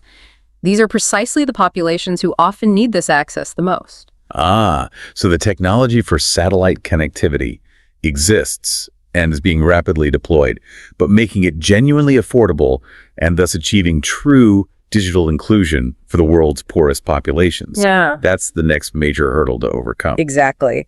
This case study perfectly illustrates the immense potential of these global internet access technologies, but it also highlights that the challenges aren't purely technological. They are deeply economic and societal, requiring solutions that go beyond just launching more satellites. We need to think about affordability, subsidies, community access models, digital literacy training, the whole package. Okay, so before we wrap up this deep dive, let's try to ground all of this incredible history, the societal impacts, the ethical dilemmas, the future potential.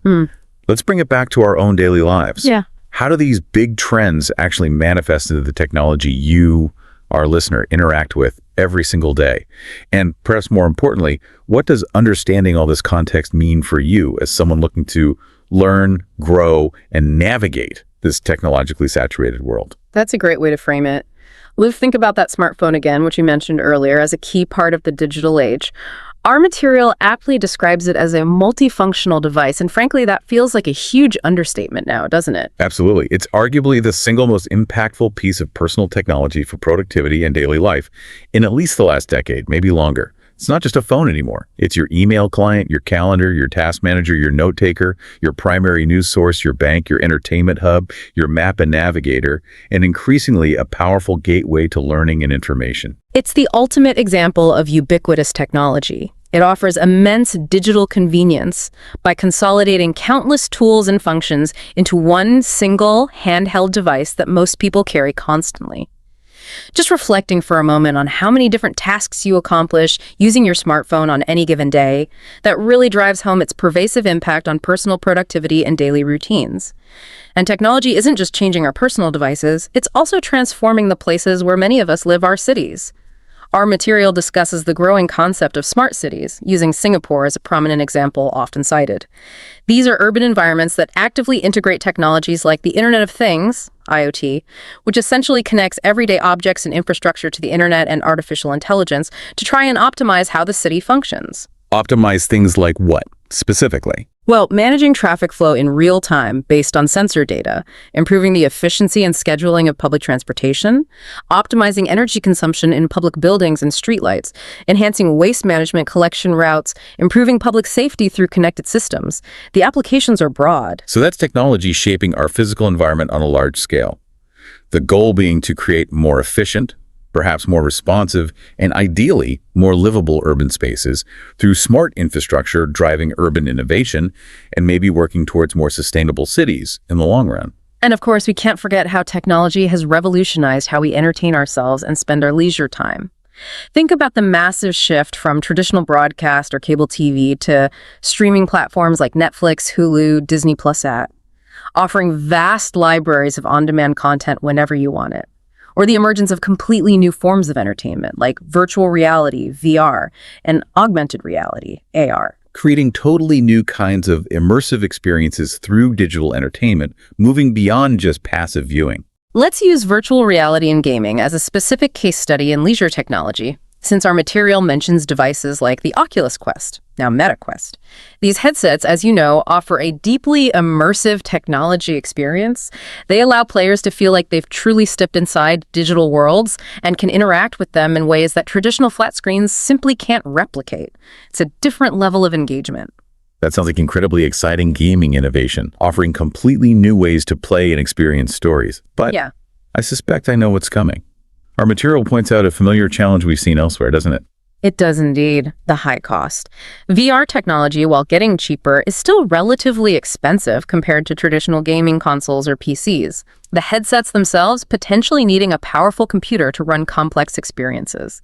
It limits its accessibility for many people. So once again, while the potential for these amazing immersive experiences is here, very real accessibility barriers related to cost prevent it from being a truly mainstream leisure activity enjoyed by everyone just yet.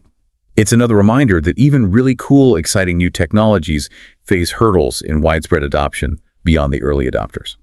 Now, maybe let's try to bring all of these threads together. We've looked at the history, the profound societal impacts, the complex ethical questions, the powerful economic forces, the global reach and disparities, the future possibilities, and these everyday applications. What does understanding all of this actually mean for you, the listener, as a learner trying to make sense of the world? That's the key question, isn't it? I think understanding these different facets isn't just about accumulating interesting facts or tech trivia. It provides you with the essential context, the more nuanced perspectives, and crucially, the vocabulary needed to think critically and talk intelligently about one of the most powerful forces shaping your world, your career, your future. Exactly. Whether you're perhaps preparing for a communication challenge, like an exam where demonstrating broad knowledge is helpful, or simply trying to understand complex news stories about AI developments, cybersecurity threats, or climate tech innovations, or even just engaging in more informed conversations with friends or colleagues. This depth of understanding is invaluable. You've explored how technology evolved from simple tools, its multifaceted impacts, both good and bad, the tough ethical questions it raises, how it drives economies and global connections and divides, what the future might hold, and how it shows up right in your pocket and your city. These are really the building blocks, aren't they? For forming a well-rounded, critical, and informed perspective on technology and innovation, rather than just reacting to the latest headlines. We have certainly covered a vast landscape in this deep dive. We've traced the journey of technology from ancient stone tools and the harnessing of fire right up to the cutting edge of quantum computing, AI, and genetic engineering. We've touched on local agricultural impacts thousands of years ago and global financial inclusion happening right now via mobile phones, and also the pressing global challenges like managing electronic waste. And I think what really emerges from this exploration, this journey through the material, is the clear understanding that technology is not a simple monolithic force. It's incredibly powerful, yes. It's deeply complex, and it's constantly rapidly changing. It brings immense benefits and truly exciting possibilities for progress, but it comes alongside significant challenges, deep ethical dilemmas, and undeniable costs, environmental, social, economic. It is constantly fundamentally reshaping our world in ways we're still trying to fully understand. And developing a comprehensive, multifaceted understanding of its various dimensions, historical, social, ethical, economic, global, is absolutely crucial for anyone seeking to navigate and contribute to that world effectively. So, as technology continues its relentless and seemingly accelerating evolution, here's maybe a final thought for you, our listener, to carry forward and ponder. Considering everything we've discussed today, the potential, the perils, the history, the future, what is the single most important question you believe humanity needs to collectively ask and answer about how we guide technology's future use and development? That brings us to the end of this deep dive into technology and innovation. Thank you so much for joining us today. If you found this deep dive helpful, please remember to like, share, and subscribe to this YouTube channel. We really hope this exploration has provided you with valuable insights, maybe some new perspectives, and ultimately a richer understanding of this fascinating, complex, and absolutely vital topic shaping all our lives. Hello. Welcome to the Learn English Lab. This is the Deep Dive, your shortcut to being well-informed. Today, we're embarking on a deep dive into a topic that's, well, it's not only fundamental to just about everyone's life learning, growing, but it's also super critical if you're tackling major English tests, especially something like the IELTS. We're talking about education and student life. That's right. It's a huge area and incredibly relevant. I mean, it touches everyone, doesn't it? Whether you're a student now or thinking back to your school days, maybe you're a parent involved in your kid's education. Exploring this isn't just an academic thing. It helps us understand how societies work, how people develop, the different ways people gain knowledge and skills. It's quite revealing. Exactly. And for you listening, particularly if demonstrating your English skills in a formal setting like IELTS is your goal, then really getting to grips with this subject is, well, essential. It's about being able to talk about complex stuff challenges, different systems around the world with confidence, with the right words. So our mission today is to really dive deep. We want to unpack the core ideas, the common hurdles, the global perspectives on education and student life. We use the insights we have to equip you.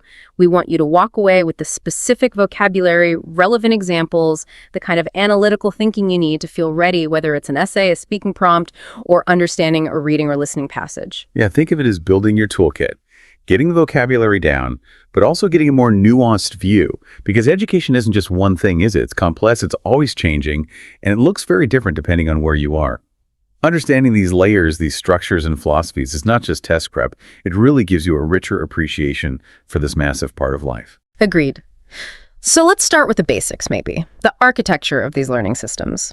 Because understanding how education is actually structured feels like the right place to begin. Definitely. And the first big point is, these systems are really not the same everywhere. Not at all. They reflect deliberate choices countries make about their culture, their economy, their social priorities. Recognizing these differences in structure is a fundamental context. Right. So typically the journey kicks off with primary and secondary education. This is the foundation stage for most people, covering, say, ages 5 up to about 18. Primary school for the younger ones, maybe 5 to 11-ish. That's all about building those absolute bedrock skills: literacy, reading and writing, numeracy, getting comfortable with numbers, maths, and starting to spark that initial critical thinking. Core subjects are pretty universal here, aren't they? Languages, math, some basic science, social studies, that sort of thing. But how kids move through these years, the milestones, that can vary a lot. Precisely. Let's look at some examples. The UK system, for instance, it organizes the primary years into key stages. Key stage 1, key stage 2. Then students move into secondary, and around age 16, they hit these major public exams, like the GCSEs. That's a big checkpoint. Okay. Compare that to the US system. It often follows a path like elementary school, then middle school, and then a 4-year high school program, usually ending with a diploma. Secondary education, say 12 to 18, that's where the curriculum usually gets broader. You build on the foundations, but you also start preparing students more directly for what's next, higher ed, or maybe joining the workforce. And that preparation for what comes next, that's where you see some really interesting differences emerge, even within secondary school itself. Germany is a great example here, isn't it? Students might get channeled into different tracks relatively early on. That's right. You have the gymnasium track, which is very academic, really geared towards getting students ready for university. But then you also have more vocational tracks. These focus much more on practical skills, preparing students directly for trades or technical careers. So that structure itself reflects different societal ideas about what secondary school is for, right? Is the main goal university prep for everyone, or is it about providing several different but equally valued paths? Exactly. And understanding these structural comparisons is gold for assessments. Imagine an IELTS writing task 2 asking you to compare the pros and cons of early specialization versus a system where everyone follows a more similar path for longer. To answer that well, you need to know how these systems actually work. You could, for instance, contrast a system like Japan's, often seen as very rigorous, exam-driven, leading to high scores but maybe also high stress, with Finland's system, which gets a lot of praise for being more student-centered. It values teacher autonomy and defines learning more broadly than just test results. That's a really stark contrast. And yeah, perfect for analysis. You'd want to use specific terms there. Things like curriculum, standardized testing, the underlying pedagogical approach, the method of teaching. And comparing them, you'd use connecting words like whereas or in contrast. So you might say something like, Japan's focus on standardized testing drives high academic results, whereas Finland's more flexible curriculum and different pedagogical approach perhaps prioritizes holistic development and maybe reduces student pressure. And this vocabulary isn't just for writing. Yeah. In the speaking test, if you're asked about your own education, using terms like your formative years for primary school, or describing your country's overall educational framework, it just adds a layer of precision. It shows you can think about education structurally, not just personally. It really does elevate how you talk about it. Maybe take a second now, if you're listening. Think about your own primary and secondary school. How would you describe its structure using some of these words? What were the main stages, the key subjects? Good exercise. Yeah. Okay, so moving beyond secondary school. For many people, the next big step is higher education. This is the realm of universities, colleges, specialized professional institutes. Here, students pursue degrees, bachelor's, master's, doctorates, going much deeper into specific fields: engineering, medicine, law, humanities, arts, the whole spectrum. And universities, they're centers of advanced learning specialization, but they also bring a major global challenge, particularly around cost. The rising price tag of tuition fees and just the general cost of living for students is a massive barrier for so many people. You see these figures. Some private universities in the U.S., tuition alone can be over $50,000 a year, and that's before rent, books, food. It's a huge hurdle, and it directly impacts access to education and equity. On the flip side, you have countries like Germany. They have a policy of offering higher education essentially for free or at very low cost, even for international students. Now, that's not just generosity, it's partly a strategy, right? To attract global talent, fill skilled jobs. But this big difference in funding models really highlights different societal views. Is education a private investment you pay for, or a public good the state supports? And this whole debate, cost access funding, comes up constantly in assessments. Yeah. You might get a reading passage analyzing university enrollment trends or different funding models. You'd need to pick out data, understand different viewpoints. Listening tasks could easily involve students talking about applying for financial aid, understanding loan terms, or remembering scholarship deadlines. It's everywhere. And it's a classic writing task 2 essay topic. Something like, should higher education be free for all? To tackle that effectively, you need a balanced argument. You absolutely discuss the benefits, promoting equal opportunities, breaking down socioeconomic barriers, maybe creating a more skilled workforce for the economy. But you also have to grapple with the challenges, the huge cost to the government, potential worries about maintaining quality if resources are stretched thin, maybe even the argument that making it free could devalue it somehow. This is where that specific vocabulary is crucial. Words like tuition fees, access to education, socioeconomic barriers, subsidizing education. Your conclusion could offer a more nuanced view, maybe suggesting tiered systems free or heavily subsidized for lower income students, or perhaps exploring other innovative funding ideas beyond just full state funding or high fees. Exactly. Showing you understand those different angles is key. And in speaking, if you're asked about a memorable university experience, maybe describe a challenging research project. You could use terms like academic rigor, mention how important the campus facilities like labs or libraries were, and explain how the whole thing broadened your perspective on your subject. Absolutely. Using the right language captures the specific nature of that higher ed experience. Now, it's also really important to remember that the path after secondary school isn't always university. Vocational training, apprenticeships, and increasingly, online learning. These are super important alternatives. Precisely. These routes often have a strong focus on practical, hands-on skills that are directly applicable to specific jobs. Think electricians, plumbers, IT support technicians, nursing assistants, chefs. Some countries have really strong systems for this. Australia's TAFE institutes, for example, offer a huge range of vocational courses that are really well regarded by employers. And the rise of online platforms, Coursera, edX, specialist skill platforms, has just blown open access to learning, hasn't it? You can pick up new skills, get certifications, even do full degrees online, often with a flexibility traditional places can't match. The pandemic really highlighted this, but the trend was already strong. Definitely. And you could easily encounter these alternatives in the tests. A listening task might feature 2 people debating whether to go to university or do an apprenticeship, weighing up the pros and cons. Or a writing task 2 could ask you to compare the value of vocational versus academic education in today's job market. Yeah, and you'd need to discuss things like immediate employability and the hands-on training from vocational routes versus maybe the broader career options or long-term adaptability that an academic degree might offer. You'd be using terms like career-oriented skills, skill acquisition, practical expertise, industry-relevant training. Quick tip for writing task 1, too.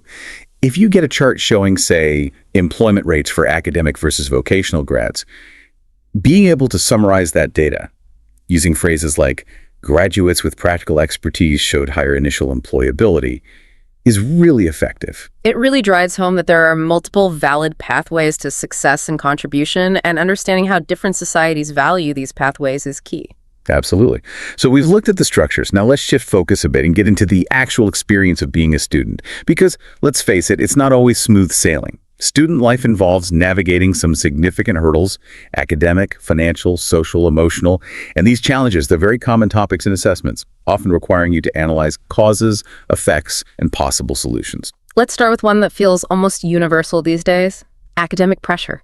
The competition seems intense everywhere for grades, for university places. It's often driven by those high-stakes exams, parental expectations, maybe just a societal focus on academic achievement above all else. Plus, the sheer academic workload can be immense. A really stark example often cited is South Korea. The pressure there is famously intense. Many students attend Hagwon.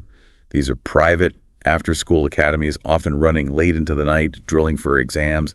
This kind of relentless schedule, the constant focus on scores, it can unfortunately lead to really high levels of stress, anxiety, even burnout among young people.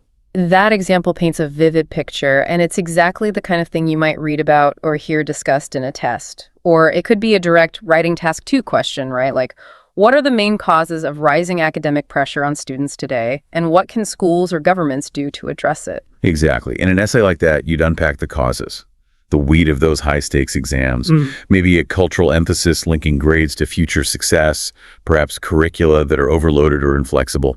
And for solutions, you could talk about embedding more mental health support within schools, maybe reforming assessment methods towards more holistic assessment, looking beyond just exam results to things like creativity or collaboration, or promoting a better work-life balance through encouraging extracurriculars. Vocabulary like exam stress, academic workload, burnout, mental health support, holistic assessment is essential there. And in speaking, if asked how students cope with pressure in your country, you could mention study groups, peer support, maybe counseling services, perhaps adding your own view that more focus on mental health is needed. Then there are the financial roadblocks. We touched on this with higher ed costs, but it's a major source of anxiety. Think about international students in the UK facing fees of £20,000, £25,000 a year, maybe more. Plus the high cost of living in cities like London, it's enormous pressure. Which often means students rely heavily on scholarships if they can get them, or take out substantial student loans, leading to long-term student debt. Or they juggle studies with part-time jobs. Now, working part-time can teach responsibility, budgeting, sure, but it definitely cuts into study time and can impact academic focus. It's a trade-off. You'll definitely see these financial themes pop up. Listening tasks about applying for financial aid or grants. Reading passages analyzing the impact of student debt or trends in the cost of living. You need to be able to pull out facts, figures, and opinions. And coming back to that big writing task 2 question, should governments fully fund higher education? It forces you to weigh up that ideal of accessibility for everyone against the very real fiscal responsibility governments have. They have limited budget constraints, right? They need to balance education funding with healthcare, infrastructure, everything else. Precisely. Using terms like financial aid, student debt, cost of living, budget constraints, socioeconomic barriers helps you articulate that complex balancing act. You can show you understand the tension between the desire for universal access and the practical financial implications. Okay, so beyond the books and the budget, there are the social and emotional adjustments. These are huge, especially when students move to a new place, leaving home, maybe moving to a different country entirely. Oh, absolutely. Homesickness is very common. And then there are the challenges of navigating cultural differences, maybe language barriers, even if you're academically proficient. Imagine a student, say, from China, studying in the US. Their academic English might be excellent, but they could struggle with slang, fast informal conversation, or just understanding unspoken social rules. This can make social integration really difficult initially. And that's a perfect topic for Speaking Part 3, isn't it? Questions like, how can universities better support international students? You could suggest things like better orientation programs that go beyond just academics, maybe language workshops focused on conversational fluency, promoting cultural clubs, setting up peer support systems. And sharing a brief, relatable story can be powerful in speaking. Maybe describe someone you know experiencing cultural shock when they first went abroad, feeling isolated, but then finding their footing by joining a sports team or a society. It shows resilience and overcoming adaptation challenges. Yeah, that really brings terms like cultural shock, social integration, peer support, and adaptation challenges to life. And kind of underlying all these specific challenges is that fundamental one, time management. That constant juggling act students face balancing studies, maybe a job, extracurriculars, trying to have some kind of personal life. It's universal, isn't it? You mentioned students in Canada often working part-time. It teaches good skills, sure, but wow, it demands serious time allocation and prioritization if you don't want your studies to slip. This balancing act is definitely fodder for writing tasks. Analyzing the importance of time management, suggesting strategies, using planners, setting goals, maybe avoiding the trap of trying to multitask everything, which often just reduces focus and efficiency. And it's great material for Speaking Part 2.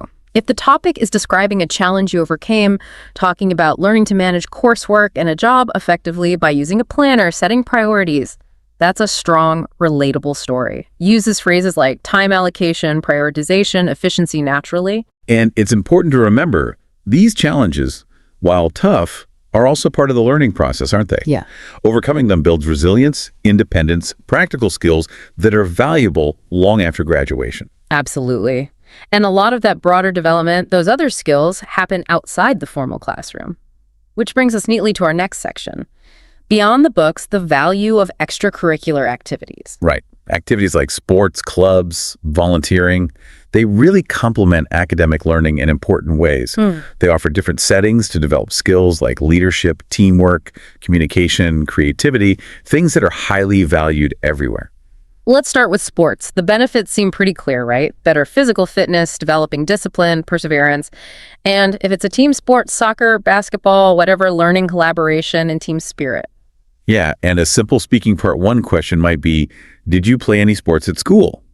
You could talk about playing volleyball, maybe saying it wasn't just about winning, but about learning teamwork and how it was a great way to de-stress during exam periods. Listening tasks could easily feature students talking about joining university sports clubs. You'd need to listen for details about practice times, fees, maybe the availability of campus facilities like gyms or playing fields. So vocabulary like physical fitness, team spirit, competitive sports is useful. Okay, moving on to clubs and societies.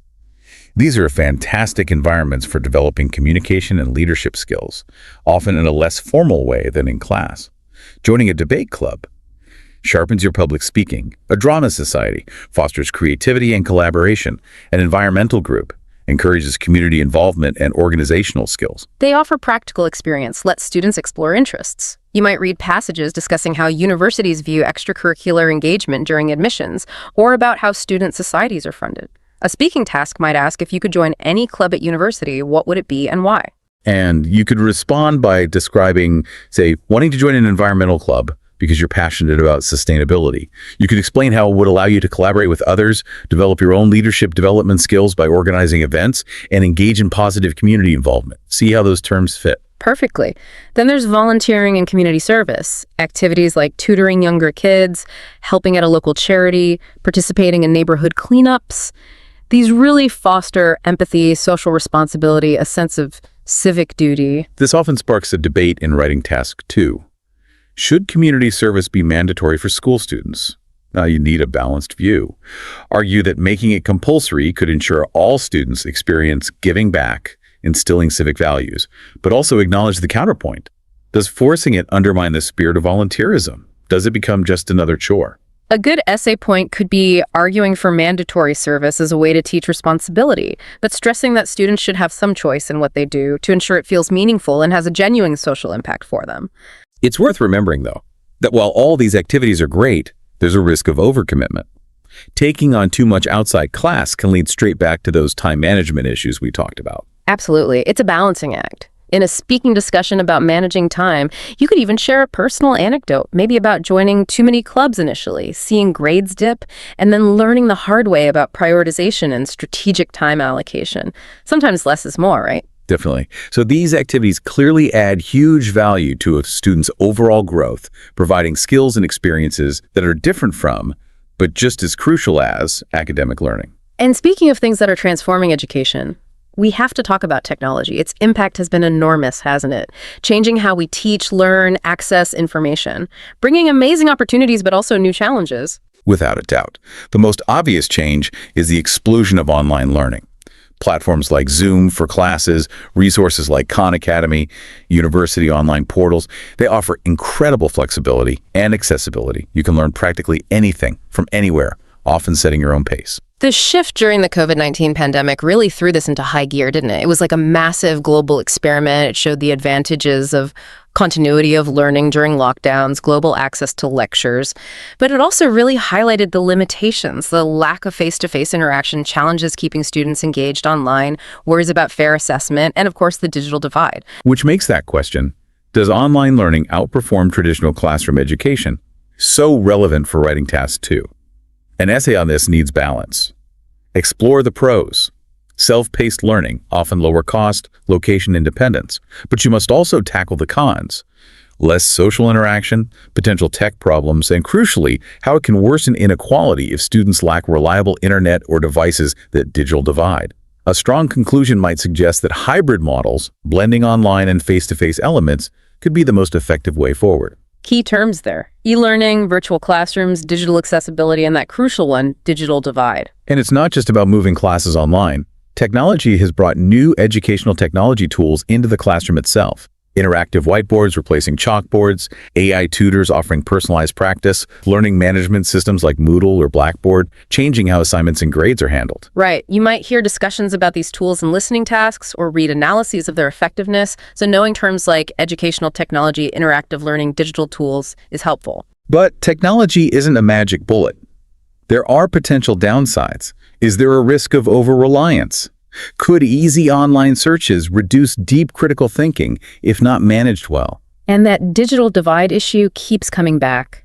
Unequal access to tech and the internet creates a huge barrier for some students, potentially making educational inequality even worse. Writing tasks might ask for solutions. You could propose government subsidies for devices or internet for low-income families, or investing in teacher training on digital pedagogy, how to actually use tech effectively and equitably in teaching. In speaking, if asked how tech changed education in your country, you could mention expanded access via online platforms, but maybe point out that rural students often struggled with poor connectivity, stressing the need to improve digital accessibility for everyone. And looking further ahead, the potential impact of things like virtual reality, VR, and artificial intelligence, AI, is just massive. Yeah, VR could offer incredible immersive learning. Imagine history students walking through ancient Rome virtually, or medical students practicing surgery in a simulation. And AI could personalize learning massively. Adaptive assessments that adjust to your level, AI tutors offering tailored support. You're starting to see reading passages exploring these future trends, so terms like adaptive technology, immersive learning, digital transformation are good to know. It's clear tech isn't just changing how we deliver education, it's changing the very nature of learning itself. And as we talk about all these different systems, challenges, and the impact of global forces like tech, it's so important to maintain a global perspective. Understanding different cultural approaches is really key, especially for something like IELTS. This is where comparing different national systems gets really interesting. Take the common comparison. Western systems, like the US or UK, often seen as prioritizing creativity, critical thinking, maybe more student autonomy, versus some Eastern systems, maybe China or India, traditionally emphasizing discipline, memorization, sometimes called rote learning, and performance in high-stakes exams. And this philosophical difference often leads to debates which approach is better. For a writing task 2 on this, you could argue the Western model might foster more innovation and independent thought, while the Eastern model might be credited with producing strong, consistent results in standardized tests and instilling a powerful work ethic through discipline and practice. A really good answer often suggests a hybrid approach might be best, combining the strengths of both. fostering creativity and ensuring a solid knowledge base and discipline. Using terms like student-centered learning, acknowledging cultural influences, and understanding rote learning is important here. Another vital global perspective is inequality. Big disparities in educational access and quality still exist based on income, gender, where you live. It's a huge global challenge. Reading passages often discuss initiatives by organizations like UNESCO, like Education for All, aiming for educational equity or promoting gender equity. You might need to identify causes like poverty or discrimination and understand solutions like scholarships or building schools, specific policy interventions. In speaking, if asked about the government's role in reducing inequality, you could give concrete examples from your context, maybe free textbook programs or efforts to improve schools in rural areas. This uses vocabulary around the access gap, socioeconomic barriers, and policy intervention. And the experience of international students is a massive part of this global picture, too. Millions study abroad every year. It's amazing for cultural exchange, gaining global perspectives. But it comes with challenges, too, right? Navigating visa rules, language issues, and that significant cultural adjustment. Describing studying abroad is a very common Speaking Part 2 topic. You could talk about a friend's experience, the initial struggles adapting to a new system or language, the adaptation challenges and how they grew from it, gaining confidence and global competencies. Great example. Uses terms like cultural exchange, global mobility, cultural adjustment, adaptation challenges very naturally. Finally, globalization itself shapes education. You see standardization like the IB or Cambridge curricula being adopted worldwide, which can help with global mobility and provides a recognized standardized curriculum. Yeah. But it also raises worries about cultural erosion. Could local traditions or history get sidelined for a more generic global approach? Writing tasks might explore this tension between standardization and preserving cultural identity. We'd use terms like standardized curriculum, cultural identity, global competencies. Understanding these global dimensions isn't just academic. It helps you engage with the complexity of education worldwide and gives you so much more to talk about. Exactly. And bringing this all back home, so to speak, everything we've discussed is aimed at boosting your readiness for assessments like IELTS. Right. So this final section is about leveraging this deep dive for your prep. Right. First things first, vocabulary. Building your specific word bank for this topic is crucial. We've thrown a lot of terms around. It helps to group them. Think about categories like education systems words like curriculum, syllabus, assessment criteria, educational reform, challenges, mental health support, exam stress, financial strain, social integration, academic workload, extracurriculars, holistic development, leadership skills, community engagement, team spirit, technology, digital literacy, e-learning, virtual classrooms, technological disparity, digital divide, and global perspectives, cultural diversity, educational equity, access gap, policy intervention, globalization, cultural adjustment. And the key is not just listing them, right? It's practicing using them, weaving them into practice sentences, paragraphs, spoken answers. The more you actively use them, the more naturally they'll come out when you need them. It really boosts that lexical resource score. Definitely. For writing tasks 2, really review those common question types we mentioned: free education, text role, measuring success, comparing systems. Practice structuring your essays logically. Clear introduction, body paragraphs exploring different sides or causes solutions, and a solid conclusion. And don't forget those linking words. Using things like furthermore, conversely, consequently, in conclusion, helps your argument flow. Varying your sentence structures, using some short, some long and complex, also makes your writing more sophisticated. For speaking, practice answering those typical questions. Your own school days, favorite subjects, exam prep, studying abroad. Get comfortable talking about these things. Practice out loud, maybe even record yourself. Work on pronunciation, making your ideas flow coherently. Use natural fillers sparingly if you need to pause, but aim for fluency. Maybe even try incorporating a couple of relevant idioms like hit the books or learn the ropes if it feels natural, can make you sound more idiomatic. With reading and listening, focus your practice on education-themed materials. For reading, practice skimming articles about policy or research to get the main idea quickly. Then practice scanning for specific details, names, dates, stats. For listening, find practice audio like university lectures, campus announcements, student conversations about courses or accommodation. Focus on catching key info, understanding opinions, maybe identifying what's implied but not directly stated. Here's a concrete practice idea. Find a short reading passage on Say, educational inequality, maybe 300 words. Try to summarize its main points accurately in just 50 words. Force yourself to use key terms like access gap or policy intervention. It really sharpens comprehension and summary skills. And lastly, time management. It's always critical in time tests. Practice writing essays within the 40 minutes.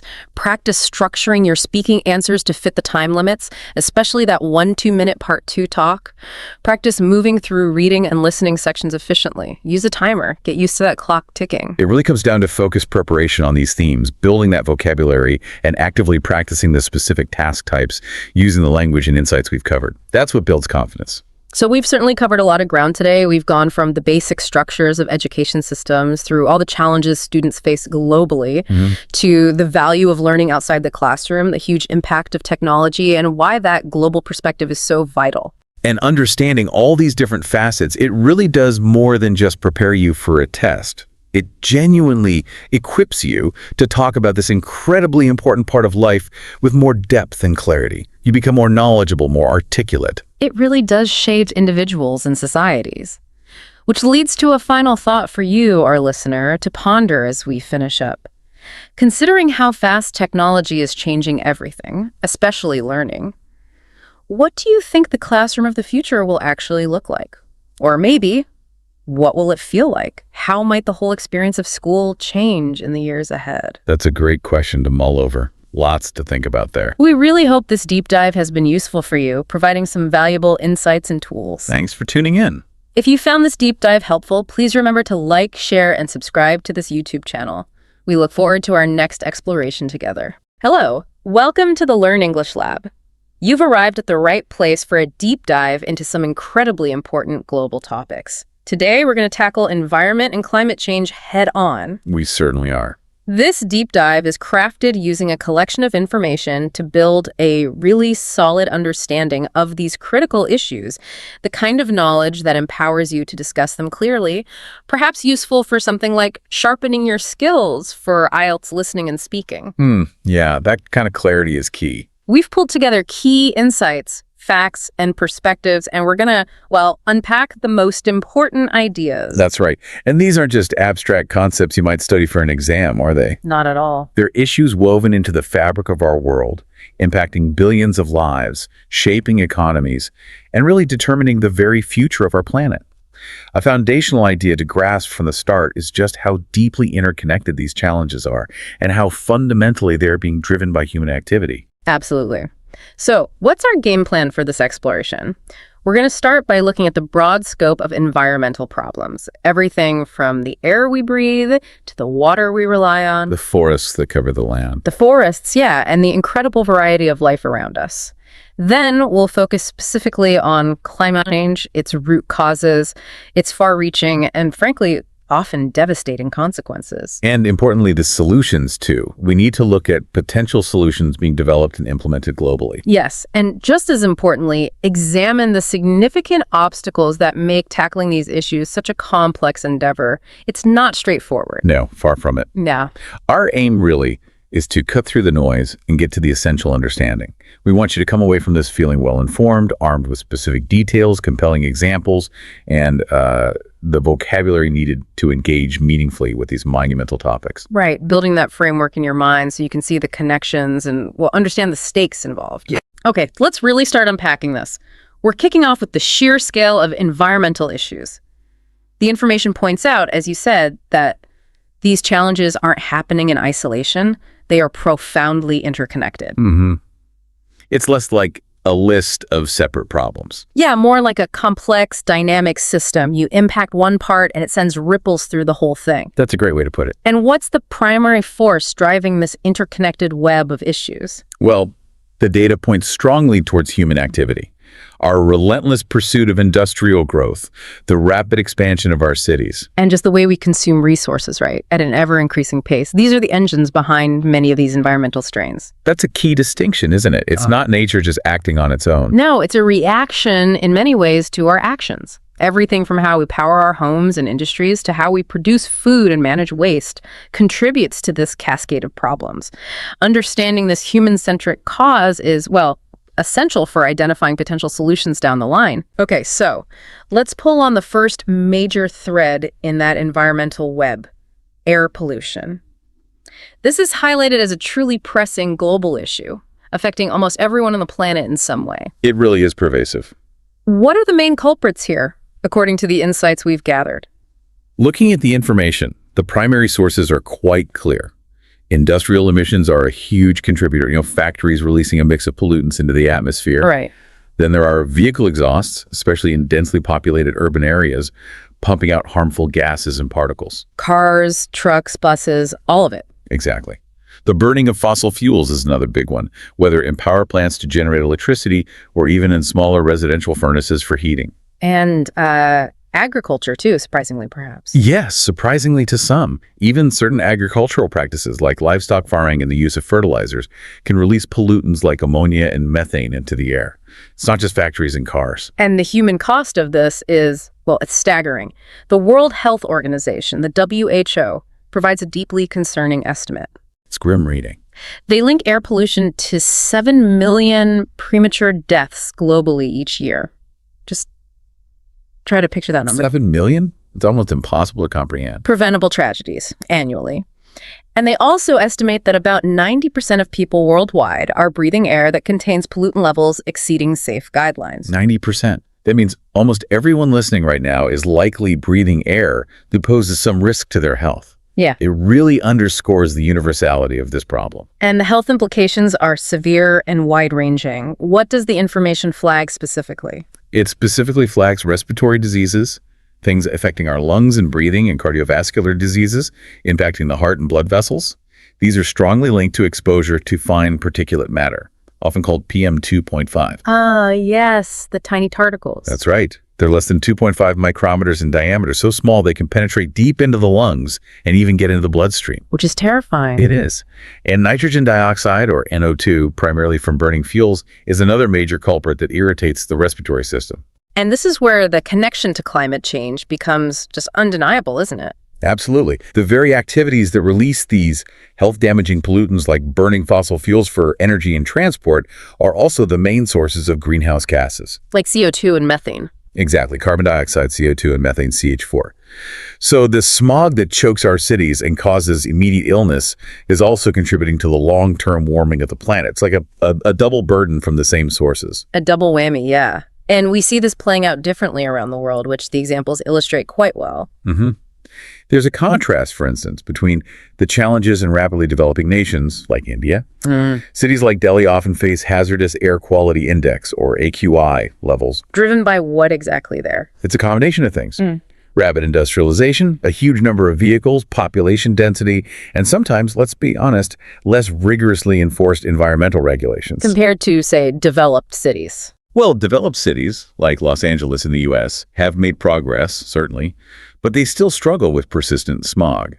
In L.A., it's primarily from their massive vehicle population and specific geographic conditions that trap pollutants. So the sources might differ slightly. But the challenge of cleaning up the air is universal, fundamentally. And beyond the immediate health effects, there are these significant economic and social costs. Huge costs.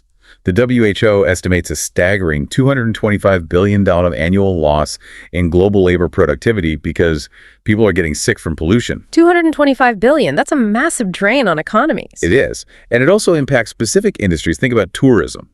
High levels of smog in major tourist destinations, like Beijing perhaps, can deter visitors. Makes sense. And food security, too. Yes, surprisingly.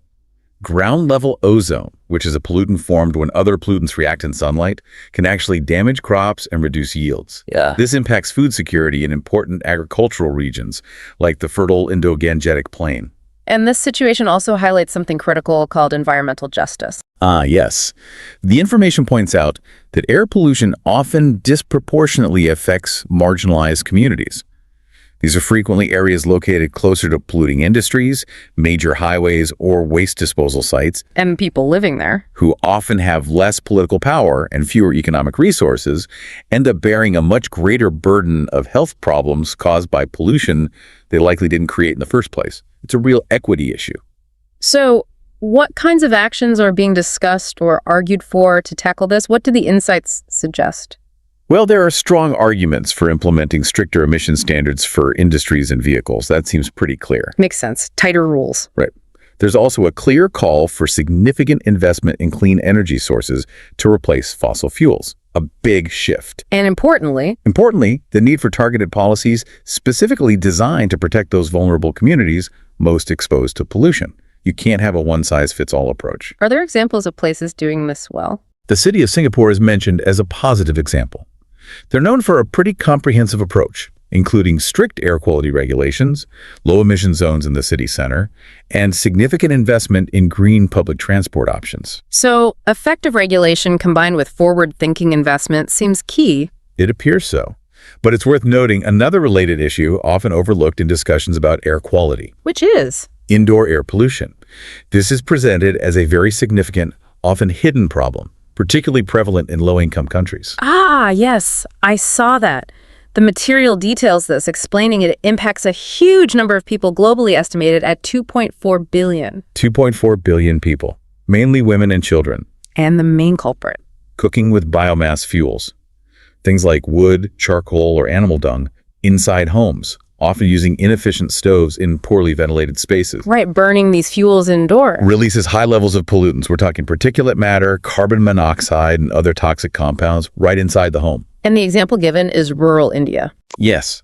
Rural India is used as an example where this practice is widespread and directly contributes to chronic respiratory illnesses, especially among women and young children who spend the most time breathing that air.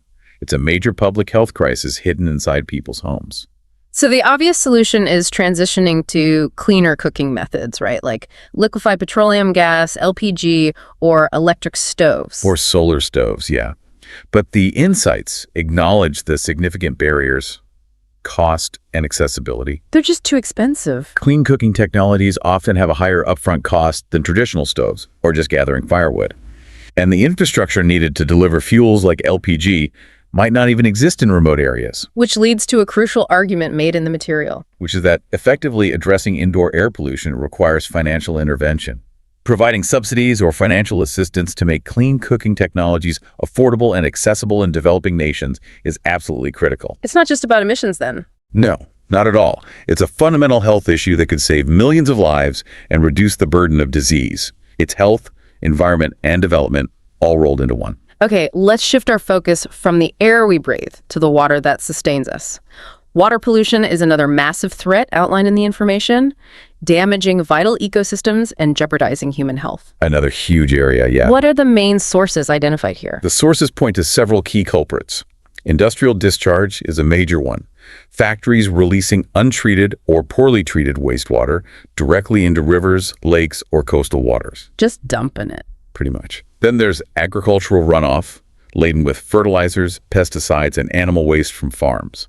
That washes into waterways and causes significant nutrient pollution. Right, and big accidents. Yes, large-scale incidents like oil spills from tankers or drilling platforms can have devastating immediate and long-term impacts. We've all seen images of those. And plastics. And the growing problem of plastic waste accumulating in rivers and oceans, that's a pervasive threat everywhere now. And the global scale of this problem is frankly alarming. The United Nations reports that a staggering 80% of global wastewater is discharged without being treated. 80%? Just think about that. Most of the water we use in our homes, cities, and industries is going straight back into the environment, often full of harmful contaminants. The material provides specific examples to kind of bring this home. The Ganges River in India. Yes, the Ganges is highlighted as a case study of severe pollution.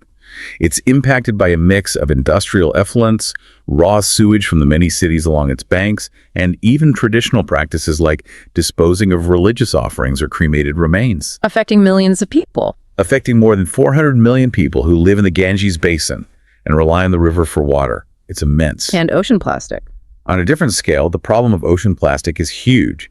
Estimated 8 million metric tons enter the oceans annually. 8 million tons a year. And this plastic doesn't just disappear. It breaks down into smaller and smaller pieces, known as microplastics. Which get into the food chain. Exactly. They're ingested by marine life and are now found throughout the food chain, potentially ending up on our dinner plates. The vast collections of debris like the Great Pacific Garbage Patch are just the visible symbols of this crisis. So the impacts of water pollution are incredibly varied and severe. Direct health crises. Yes, the WHO links 1.8 million deaths every year to unsafe water, causing diseases like cholera, dysentery, and typhoid. And livelihoods. It profoundly impacts people's livelihoods too. Fisheries can be decimated by pollution events, leading to economic hardship for coastal communities. Think about those affected by the Deepwater Horizon oil spill in the Gulf of Mexico back in 2010. Right, devastating. And ecologically. Ecologically, agricultural runoff causing excess nutrients leads to eutrophication. This process fuels massive algal blooms. The green scum you see sometimes. Exactly. And when these blooms die and decompose, they consume vast amounts of oxygen in the water, creating hypoxic conditions or dead zones where fish and most other aquatic life simply cannot survive. We see these in places like the Baltic Sea and the Gulf of Mexico. So this situation strongly argues for comprehensive action. What does the material suggest? It suggests the need for global agreements on waste management and wastewater treatment standards. We need international cooperation. And public awareness. Yes, public campaigns are crucial to raise awareness about reducing plastic use and promoting responsible disposal. And importantly, there needs to be rigorous enforcement of pollution controls on industries and agricultural operations. You need the rules, but you also need to enforce them. Is there an example of effective policy? The European Union's Water Framework Directive is cited as a successful example. It's a policy framework that has driven significant efforts to clean up and restore rivers and lakes across Europe, leading to the recovery of ecosystems and water quality in many areas. So it shows policy can work. What's particularly interesting is that the issue isn't confined to surface water like rivers and oceans. The information also brings up groundwater. Ah, yes, groundwater depletion and contamination. A crucial, often less visible subtopic. How important is groundwater? Groundwater is incredibly vital. It's estimated that 50% of the global population relies on groundwater for drinking water, and it's a major source for irrigation for growing food. But it faces serious threats. Serious long-term threats. Over-extraction is one, pumping water out faster than natural processes can replenish it. This is depleting these underground reserves, particularly in agricultural regions reliant on irrigation. And pollution. At the same time, pollutants from agriculture, industry, and poorly managed landfills can seep down through the soil and rock layers, contaminating these deep water sources. There's a stark example given for that. Yes, the widespread arsenic contamination in groundwater in Bangladesh. This affects an estimated 40 million people, causing chronic arsenic poisoning and severe health problems. And cleaning it up is hard. What makes groundwater contamination so challenging is that cleaning it up is incredibly difficult and expensive, often requiring complex treatment systems or finding alternative water sources altogether. Prevention is key. Which underscores the importance of prevention and sustainable management. Absolutely. Mitigation strategies include promoting more efficient irrigation techniques, regulating groundwater pumping, and implementing practices like rainwater harvesting to help replenish aquifers. So the argument here is... The argument is compelling. Protecting our groundwater is fundamental to long-term water security for billions of people. This requires not just addressing industrial and urban sources, but also regulating agricultural runoff and promoting land use practices that prevent contaminants from reaching these vital underground reserves in the first place. Let's move on to deforestation, another absolutely critical environmental issue with profound connections to many of the other problems we've discussed. What are the main forces driving the clearing of forests around the world? The insights point to several major drivers. The expansion of agriculture is probably the single largest cause. Farming. Yes, particularly large-scale commercial farming for products like cattle, for meat and leather, and monoculture crops like soybeans, often used for animal feed or biofuels. And logging. Logging, both legal and illegal, for timber and paper is another significant factor. Mining operations require clearing land, too. And cities growing.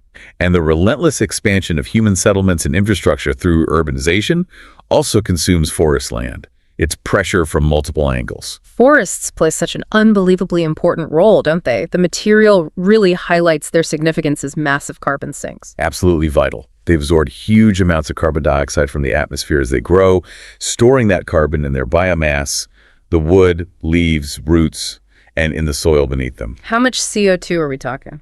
Estimates suggest forests absorb around 15.6 billion tons of CO2 annually and cover about 31% of the planet's land area.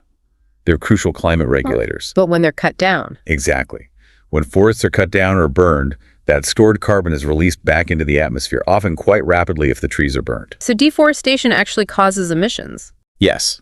This is why deforestation is a major contributor to greenhouse gas emissions, accounting for around 15% of global totals.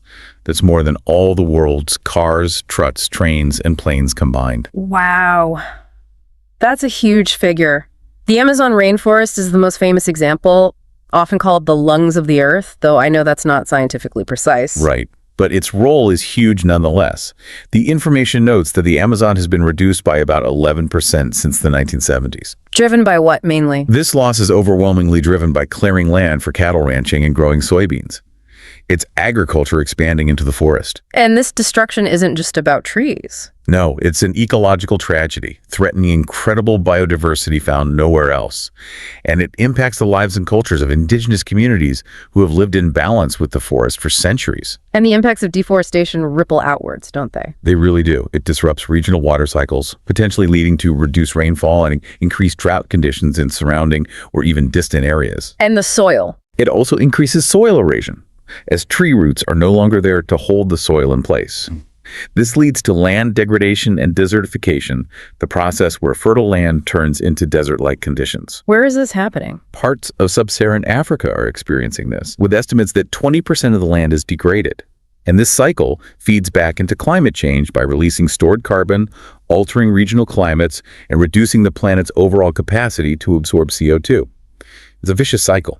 Are there efforts to counteract this reforestation? There are definitely efforts underway, such as large-scale reforestation initiatives. China's Great Green Wall is an ambitious project stretching across thousands of miles, aiming to combat desertification by planting trees. But these projects face challenges. Oh, yes. The information notes the significant challenges securing adequate funding is a big one, navigating land use conflicts with local communities or agriculture, and just ensuring the survival rates of the planted trees in often challenging environments. It's not as simple as just planting trees. So this leads to a clear argument for a multi-pronged approach. Definitely. Reforestation is essential, yes. But it must be coupled with policies that address the root causes of deforestation, promoting sustainable land use practices, particularly in the agricultural sector where most pressure comes from. And global cooperation. Global cooperation is necessary because forests provide benefits like carbon storage and biodiversity to the whole world, not just the country they're in. There's also a strong case for financial incentives for countries and communities to protect forests, recognizing their global value. Is there an example of that working? Ethiopia's Green Legacy Initiative is highlighted as a positive example, a community-driven effort that mobilized millions of people to plant billions of trees since 2019, tackling both climate change and land degradation locally. It shows community involvement can be powerful. And related to deforestation, the information specifically calls out illegal logging as a particularly destructive subtopic. Yes, illegal logging is a massive problem with widespread consequences. It's estimated to account for a significant portion of the global timber trade, somewhere between 15% and 30%. Got that much.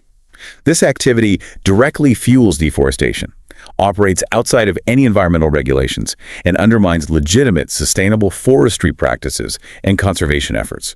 It's pure destruction for profit. The example given is illegal logging in places like Borneo. Exactly, which is destroying critical habitats for endangered species, like orangutans. It has direct impacts on wildlife. So how do we address illegal logging? It requires stricter enforcement of laws within timber-producing countries, often supported by international efforts.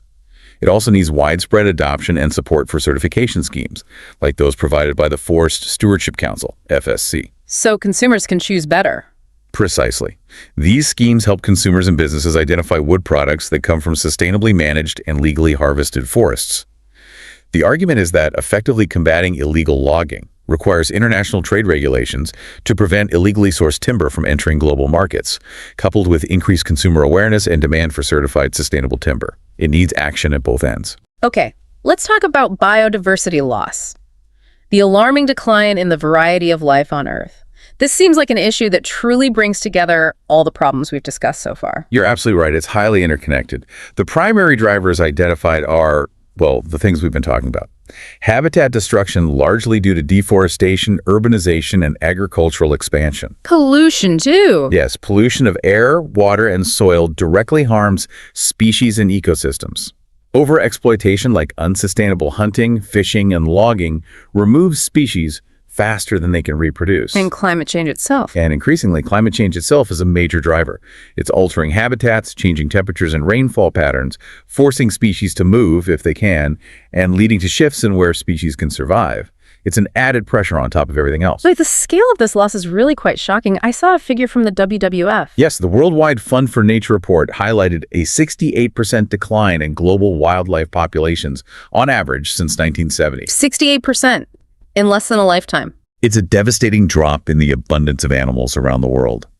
The information also mentions critically endangered species, like the Amur leopard, with fewer than 100 individuals left in the wild. We're talking about extinction happening right now. And what's critical to understand is that this isn't just about losing individual species, sad as that is. No, it's much bigger than that. It's about the threat to vital ecosystem services.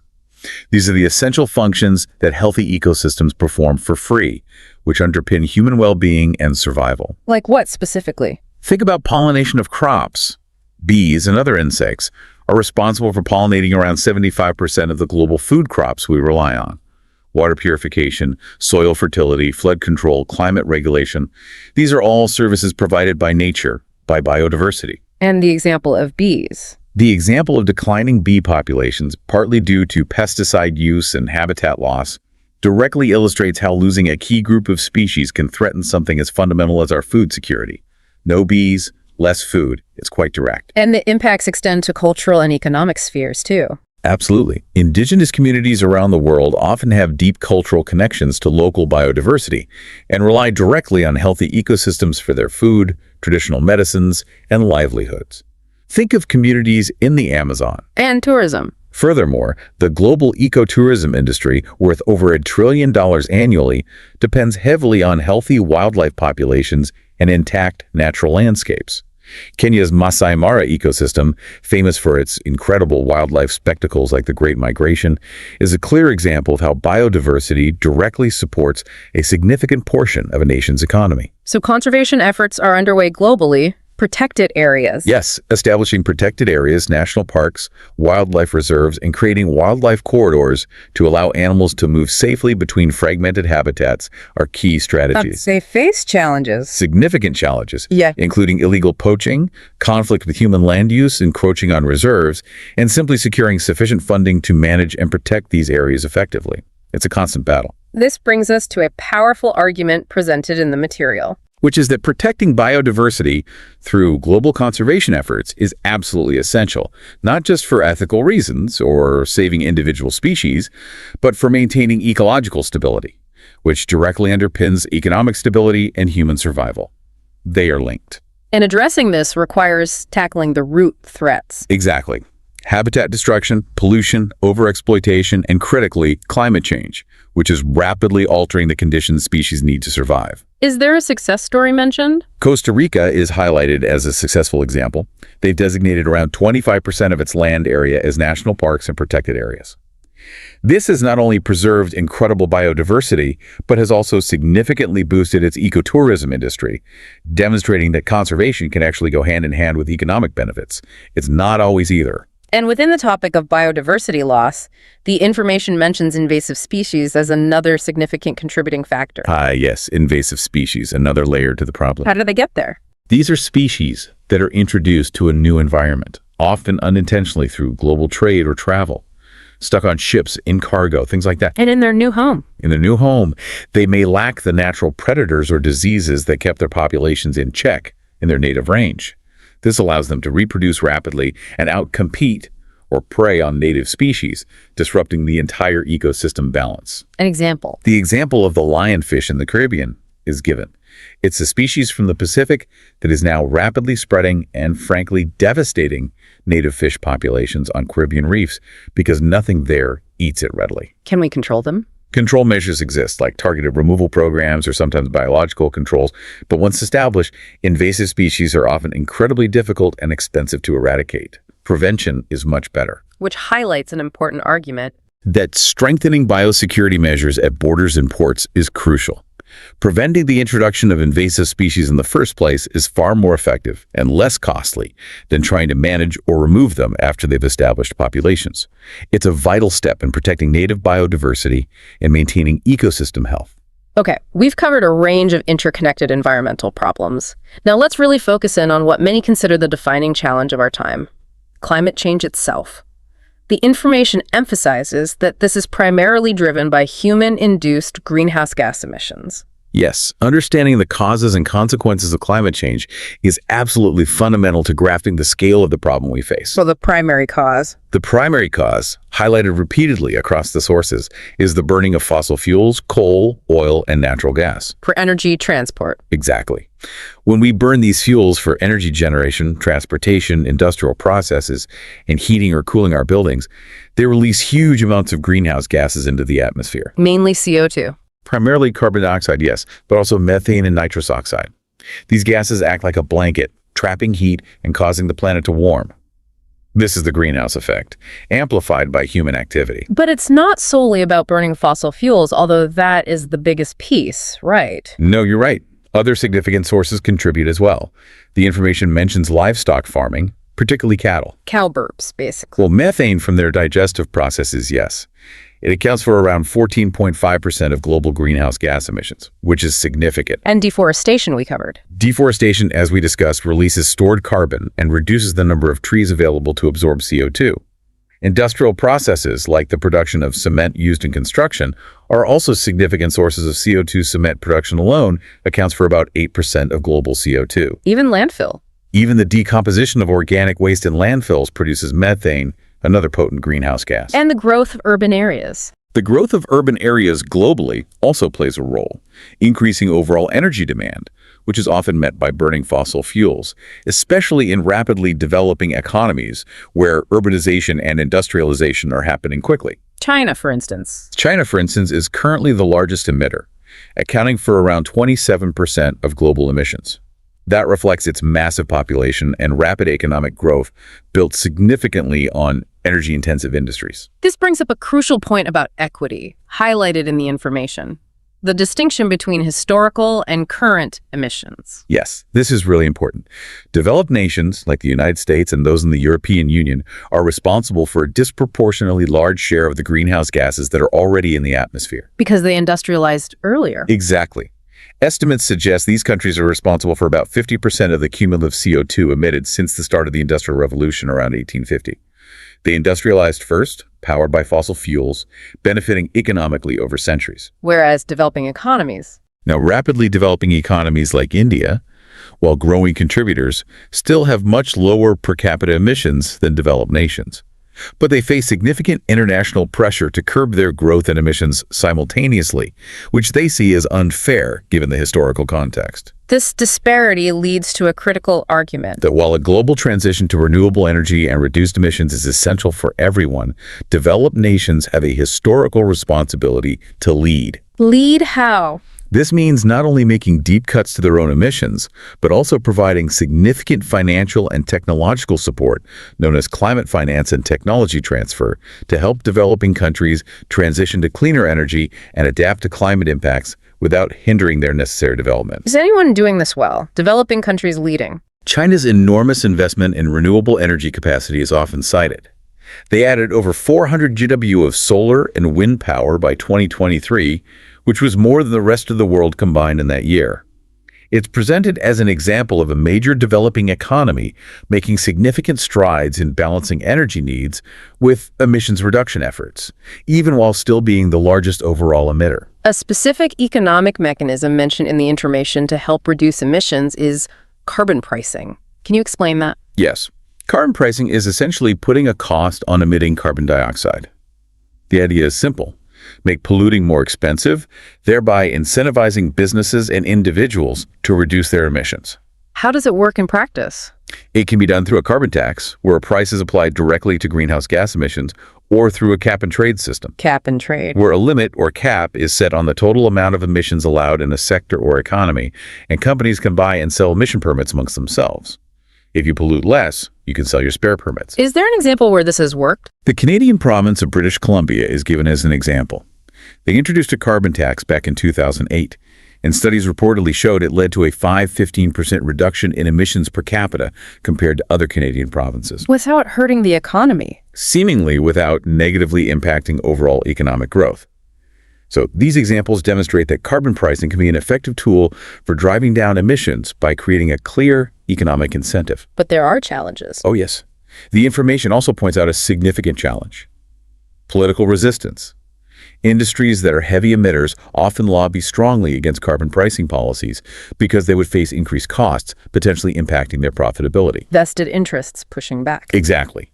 This resistance has been a major obstacle to implementing carbon pricing in many places, including long-running debates in the United States. The argument here is that, while effective economically, successful implementation of carbon pricing requires substantial political will and sustained public support to overcome opposition from powerful interests. Now, let's turn to the consequences of climate change, which are already being felt globally and are projected to become much more severe. The information details a range of widespread impacts. First and foremost, rising global temperatures. Right. The planet has already warmed by about 1.1 degrees C since pre-industrial times, according to the Intergovernmental Panel on Climate Change, the IPCC. 1.1 degrees Celsius. Doesn't sound like much. It might sound small, but remember, it's a global average, and it's enough to significantly alter weather patterns. This warming is leading to more frequent and intense heat waves, which pose direct risks to human health. Like the one in Europe recently. The intense European heat wave in the summer of 2022, for instance, is estimated to have contributed to over 15,000 excess deaths. It has real, fatal consequences. And those rising temperatures are fueling more extreme weather events? Exactly. We're seeing an increase in the frequency and intensity of events like hurricanes and cyclones, heavy rainfall leading to floods, and prolonged periods of drought. The physics are quite clear on this. Any specific examples? Cyclone Idai in Mozambique in 2019 is mentioned as a devastating example. It was a powerful storm, amplified by warmer ocean waters, which caused widespread destruction and displaced over 1.8 million people. These events are becoming stronger and happening more often in a warmer world. Sea level rise is another major consequence. What causes that? It's caused primarily by two factors. Yeah. First, the thermal expansion of ocean water. As it warms, warmer water takes up slightly more space. Second, and more significantly now, the melting of glaciers and ice sheets on land, pouring fresh water into the oceans. How fast is it rising? The information notes that global sea levels are currently rising at an average rate of about 3.7 millimeters per year. Doesn't sound like much per year. It might seem incremental, but over decades it really adds up. This poses an existential threat to low-lying island nations, like the Maldives in the Indian Ocean, which are just a few feet above current sea level. They could literally disappear. And coastal cities. Coastal cities around the world are also at risk, facing increased flooding from storm surges and high tides. The city of Jakarta in Indonesia is a dramatic example. It's already sinking due to factors like groundwater extraction, and rising sea levels are significantly exacerbating the flood risk there. They're even planning to move the capital city partly because of this. Climate change also has direct impacts on food and water security. Yes, absolutely. Changes in temperature and rainfall patterns, particularly increased frequency and intensity of droughts and desertification, are reducing crop yields in many regions. Where is this particularly bad? The material highlights estimates that in sub-Saharan Africa, for instance, climate impacts could lead to a 10–20% reduction in yields for staple crops, potentially affecting the food security of 20 million people who rely on that production. Water scarcity is also increasing in many areas as glaciers shrink and rainfall becomes less predictable. There are significant health impacts beyond just heat waves and extreme weather events, too. That's correct. Warmer temperatures can expand the geographic range of disease vectors, like mosquitoes and ticks. Meaning diseases spread. Potentially bringing vector-borne diseases such as malaria and dengue fever to new areas that were previously too cool for them. Furthermore, climate change contributes to conditions that make wildfires more frequent and intense. Like in Australia. The massive bushfires in Australia in 2020, for example, released huge amounts of smoke that severely worsened air quality across vast regions, causing respiratory problems for millions. It connects back to air quality. And the economic costs of these consequences are projected to be enormous. Staggering. The International Monetary Fund, the IMF, has estimated that unchecked climate change impacts could lead to global economic losses, potentially reaching $23 trillion by 2050. $23 trillion. It's a colossal figure. That encompasses the cost of repairing infrastructure damaged by extreme weather, losses in agricultural productivity, decreased labor productivity due to heat stress, managing health crises, and the costs of adapting to changes like sea level rise. Finally, a consequence that carries immense human weight is the potential for climate refugees. Yes. The United Nations, the UN, projects that by 2050, rising sea levels, increasing desertification, and other climate impacts could potentially displace as many as 200 million people from their homes. 200 million people forced to move. Individuals and communities forced to migrate because their environment can no longer support them. This presents enormous humanitarian challenges, requiring mass relocation and aid, and can also create significant geopolitical tensions and instability as large populations move across borders or within countries. So, looking at these severe consequences, what does the information suggest about action, particularly regarding the uneven impact? We talked about equity before. Well, given that the impacts are disproportionately severe in vulnerable nations, which often have contributed at least to historical emissions, the material strongly argues for global financial mechanisms.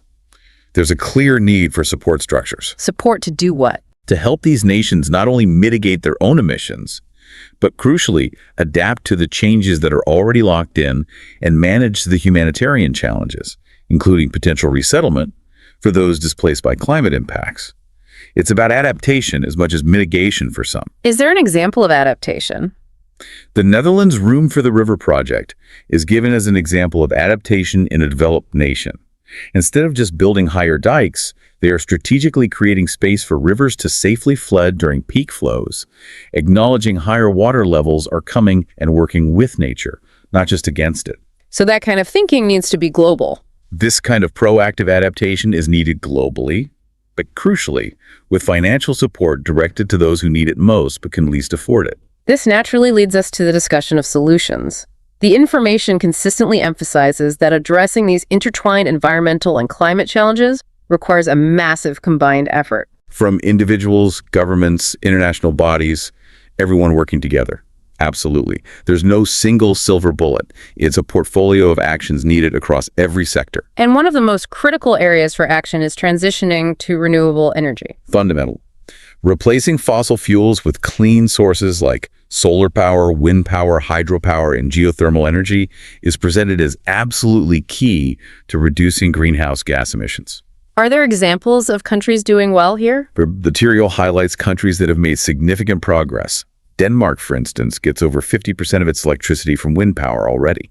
And Costa Rica has achieved an impressive feat, meeting around 99% of its electricity needs from renewable sources, mainly hydro and geothermal. So it is possible. These examples show what's possible. However, scaling renewables globally faces significant challenges. Well, the initial investment costs can be high, although they are falling rapidly, which is good news.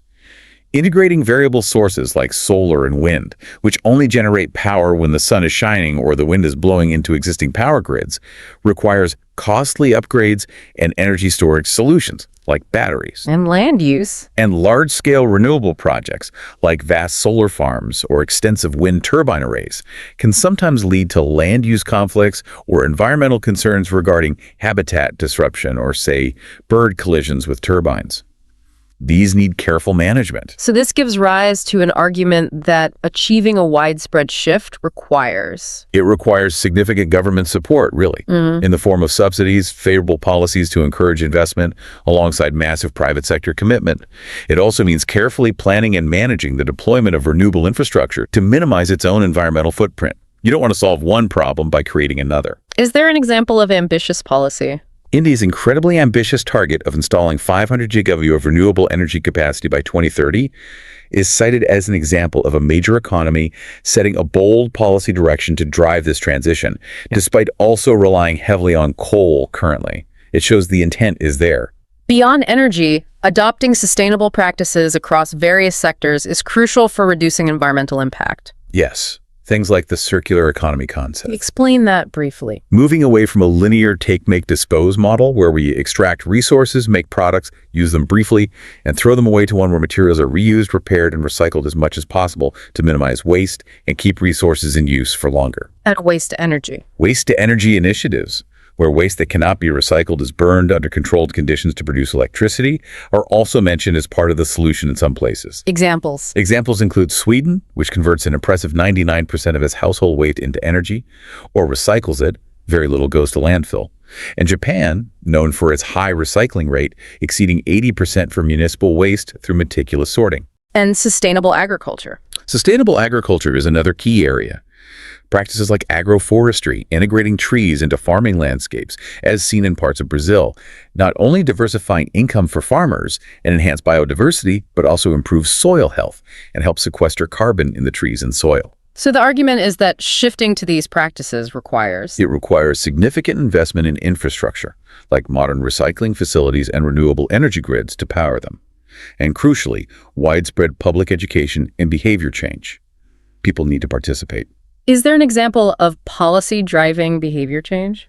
Germany's successful bottle deposit return system, the PIN system, is shown as a powerful example. It has resulted in a remarkable 98% return rate for recyclable bottles, demonstrating how smart policy can drive significant positive shifts in public behavior and boost recycling rates dramatically. A specific type of sustainable practice in urban environments is green architecture. Yes, this involves designing and constructing buildings that minimize environmental impact throughout their life cycle. What are the features? Features include energy-efficient designs that reduce the need for heating and cooling, using sustainable and recycled building materials, incorporating rooftop solar panels, rainwater harvesting systems, and green spaces like green roofs or walls. The aim is to reduce the building sector's significant contribution to energy consumption and carbon emissions. Is there a well-known example? Singapore's Gardens by the Bay, while a unique and iconic landmark, incorporates many principles of green architecture and sustainable design, like integrating solar power collection and utilizing harvested rainwater within its structures. So the argument here is that promoting green architecture through building codes, incentives for developers, and public awareness can significantly cut the carbon footprint of cities, which are major sources of emissions globally. It needs regulatory support from governments to encourage developers and builders to adopt these practices widely, as the upfront costs can sometimes be higher, even if they save money long-term. Looking at the bigger picture, international cooperation is presented as absolutely essential for tackling global environmental challenges like climate change. You can't solve it country by country. No, you really can't. Global agreements are key mechanisms, like the Paris Accord. What's the aim of the Paris Accord? Countries commit to setting national targets to limit global warming to well below 2 degrees C, ideally aiming for 1.5 degrees C compared to pre-industrial levels. These agreements rely on countries fulfilling their national commitments, which vary, and involve mechanisms like climate finance. Foreign finance. Institutions like the Green Climate Fund have been established, with wealthier nations pledging financial support to help developing countries invest in clean energy and adapt to climate impacts. Pledges have totaled around $10 billion initially, but the information points out that significant funding gaps still persist compared to the estimated trillions needed globally. The money isn't flowing fast enough. And technology transfer. Technology transfer, providing access to and training on green technologies like solar power or energy efficiency measures to countries in Africa or Asia, is highlighted as critical for ensuring that solutions are accessible and effective globally, not just concentrated in wealthy nations. This links back strongly to the argument about historical responsibility. Exactly. Developed nations, having benefited from earlier industrialization fueled by fossil fuels, must take a leading role in providing climate finance to ensure equitable solutions globally, acknowledging their historical contribution to the problem. It's seen as a matter of fairness. Is there an example of this cooperation? The African Union's Renewable Energy Initiative, receiving support from entities like the European Union, is given as a positive example of international cooperation, supporting the expansion of solar projects and other renewables across the continent, helping fund that transition. And finally, while systemic change is paramount, individual actions also play a role in the larger picture. They do. Actions like reducing personal energy consumption at home, opting for public transportation, cycling or walking instead of driving, minimizing plastic waste, or making more sustainable consumer choices. These are all examples of individual actions people can take. Do they make a difference? Well, the information mentions that global movements pushing for environmental action, partly fueled by grassroots efforts from concerned individuals and communities, have contributed to policy changes. For example, the ban on single-use plastics, now implemented in over 120 countries, was partly driven by public pressure. But the perspective shared is... While individual actions are valuable for raising awareness, building momentum, and demonstrating public support for change, the perspective shared is that systemic transformations driven by government policies and corporate accountability ultimately have a far larger and more rapid impact scale. So the argument is that individual actions are important for fostering a culture of sustainability and signaling demand for change. But it's policies like taxes, regulations, and investments, alongside corporations adopting responsible practices across their supply chains, that drive the truly large-scale systemic shifts needed to address these massive challenges effectively. Is there an example of policy amplifying individual action? The UK's plastic bag tax, introduced in 2015, is presented as a clear example. It led to an astonishing 85% reduction in plastic bag usage in large retailers almost overnight. It shows how a relatively simple policy can amplify the impact of individual choices and drive rapid, widespread behavioral change. The role of technology is also highlighted as absolutely pivotal in developing and scaling solutions to these environmental and climate issues. Hugely important. The material points to specific cutting-edge technologies. Carbon capture and storage, or CCS. What's that? It involves trapping CO2 emissions from industrial sources like power plants or cement factories and storing them deep underground, usually in depleted oil and gas fields or saline aquifers, preventing them from reaching the atmosphere. Is it how? Norway's Longship project is mentioned as an example, aiming to capture and store 1.5 million tons of CO2 annually from industrial facilities.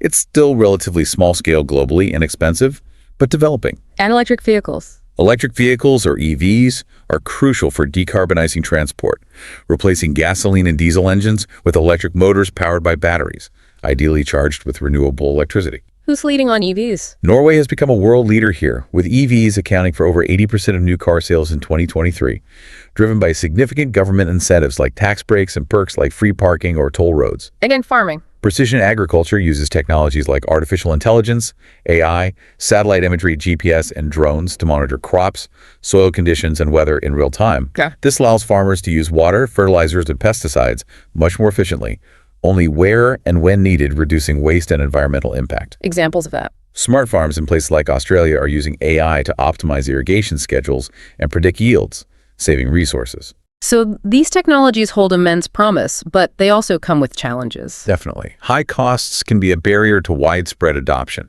particularly in developing nations that might benefit greatly from them, but lack the necessary financial resources or infrastructure, think charging networks for EVs, or reliable internet access for precision agriculture.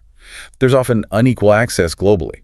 Which underscores the argument that while green technology is a vital part of the solution portfolio, governments and international bodies must play a significant role in supporting research and development, providing subsidies to lower costs, and facilitating technology transfer to ensure these tools are accessible and affordable in poorer nations.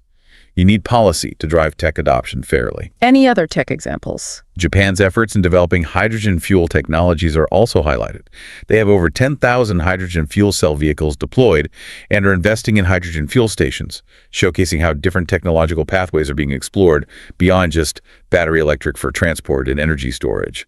Lots of innovation happening. Now, having explored the issues, causes, consequences, and solutions, it's important to acknowledge the significant challenges in actually addressing these environmental issues on the necessary scale and timeline. It's far from easy. No, it's incredibly difficult. And the information outlines several key obstacles. One major challenge is the prioritization of economic growth over immediate environmental action. Yes.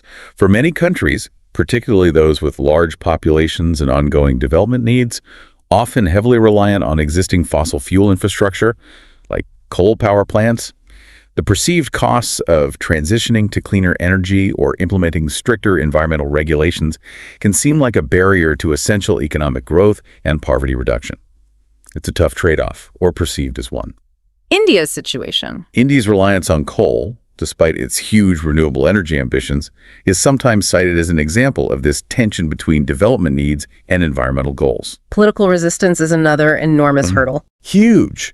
Powerful vested interests, particularly from the fossil fuel industries, often actively lobby against policies that would accelerate the transition away from their products.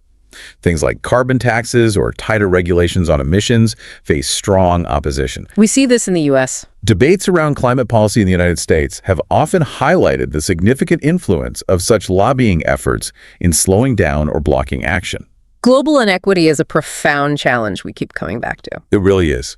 Developing nations often suffer disproportionately from the severe impacts of climate change, facing events like severe droughts, floods, storms, despite having contributed relatively little to the historical emissions that caused the problem in the first place. Like in Africa. African nations, for instance, collectively contribute only about 3% of global emissions, but are among the most vulnerable to climate impacts like drought and food insecurity. This creates real tension regarding who should bear the cost and responsibility for action and adaptation. Who pays? Public awareness and understanding can also be a significant barrier. Absolutely. Misinformation and outright climate denialism, often spread deliberately, can undermine the political will needed to enact ambitious policies. Building broad public support for potentially difficult or costly transitions, like moving away from fossil fuels or changing consumption patterns, is challenging, especially in regions where access to reliable information is limited. And technological barriers again. And as we touched on, technological barriers, the high cost and unequal access to green technologies limit their adoption in poorer nations, even when the political will might be there. A country might want to leapfrog fossil fuels and adopt solar, but if the panels and batteries are prohibitively expensive or the technical expertise isn't available locally, it remains out of reach without support. So the argument presented is that overcoming these complex and interconnected challenges requires... It requires strong global leadership willing to prioritize long-term sustainability over short-term economic gains. It requires widespread education to foster understanding and build public support for change. And crucially, it necessitates equitable resource distribution and financial mechanisms, climate finance again, to ensure that all nations, particularly those most vulnerable and least responsible, have a capacity to participate in and benefit from solutions. Is there an example of this tension playing out? The example of Brazil's resistance at times to strengthening Amazon protection policies, highlighting the tension between national development goals and the globally recognized value of the rainforest, sort of encapsulates the difficult trade-offs and political complexities involved. Okay, we've taken a really deep dive into a wealth of detail here, from, wow, microscopic pollutants and drivers of deforestation to the mechanics of global emissions. The grim realities of rising seas. The promise of renewable energy and green tech, and the very real political and economic hurdles that stand in the way. The entire point, really, has been to build a robust, interconnected understanding of these issues. Precisely. And having this detailed understanding, including the specific examples we've discussed for, Delhi's hair, the Ganges River, the Amazon, the Maldives, Denmark's wind power, Germany's recycling, and the relevant vocabulary, is incredibly valuable. How so? Well, it gives you the concrete details and framework needed to articulate your ideas clearly, whether you're discussing these topics in conversation, writing an essay, or maybe tackling a listening or speaking task for something like IELTS, as you mentioned earlier. Right. It's about being able to structure your thoughts logically, considering the underlying causes, the wide-ranging effects, the potential pathways forward with solutions, and the significant challenges that need to be overcome. And being able to support those points with compelling examples, it shows you've really engaged with the material. Engaging with topics at this level of detail moves you beyond just surface-level knowledge and helps you develop a more nuanced perspective, which is key for effective communication, I think. Absolutely. So what does this all mean as we wrap up this deep dive? We've explored the vast, interconnected web of environmental issues, delved into the clear human causes and the profound, far-reaching consequences of climate change. Looked at the promising solutions being developed and implemented around the world. And examined the significant hurdles that make addressing these issues such a complex and urgent task. This exploration really underscores that understanding these topics isn't just about acquiring knowledge for a specific purpose, like an exam. It's about grasping one of the most critical, defining challenges facing humanity in the 21st century. It affects everyone, everywhere, no exceptions. Okay, so here's a final thought for you, the listener, to consider as you process everything we've discussed today. Given the immense complexity, the overwhelming scale of the challenges we've outlined, and the scientific urgency that calls for rapid action, how do we ensure that the urgency we feel in translating information into understanding actually translates into effective, widespread action? That's the crucial question, isn't it? What does it truly take, on both an individual level and a global scale, to bridge that gap between knowing what needs to be done and actually doing it? It's a question that sits right at the heart of this whole challenge. It is indeed something to really reflect on. We encourage you to continue exploring these vital topics, to keep asking questions, and to seek out reliable information. Stay curious. And if you found this deep dive valuable and insightful, please take a moment to like, share, and subscribe to the Learn English Lab YouTube channel. Your support really helps us continue creating deep dives like this one. Thanks so much for joining us today. Hello, welcome to the Learn English Lab. Today, we're embarking on a deep dive into a topic that is, well, profoundly important for every single one of us, no matter where we live or what we do. It's also incredibly valuable if you're looking to build your understanding and ability to discuss a wide range of related issues. We're talking about health and fitness. That's right. And for this deep dive, we've gathered some material on the subject, and our goal is to really unpack it together. Yeah. We want to extract the most important knowledge, perhaps some surprising facts you weren't aware of, and, crucial insights that help you become genuinely well-informed on health and fitness relatively quickly. Think of this as us having a conversation, exploring this material with you, highlighting what stands out as most significant or maybe interesting. The information touches on so many different aspects of health and fitness, from the absolute basics of individual well-being, right up to major global trends and policies that affect populations worldwide. And understanding all of this content, including the specific vocabulary that comes with it, is fantastic for your capacity to communicate effectively about these topics. It's particularly relevant, for example, if you're working on developing your English skills for something like IELTS, where topics like health are very common. Absolutely. Being able to confidently use terms related to different aspects of health, whether it's discussing, say, a balanced diet, the benefits of exercise, or challenges like mental health stigma, it allows you to express your ideas with much greater clarity and precision. Precision, yeah. Whether you're reading, writing, listening, or speaking about it. Exactly.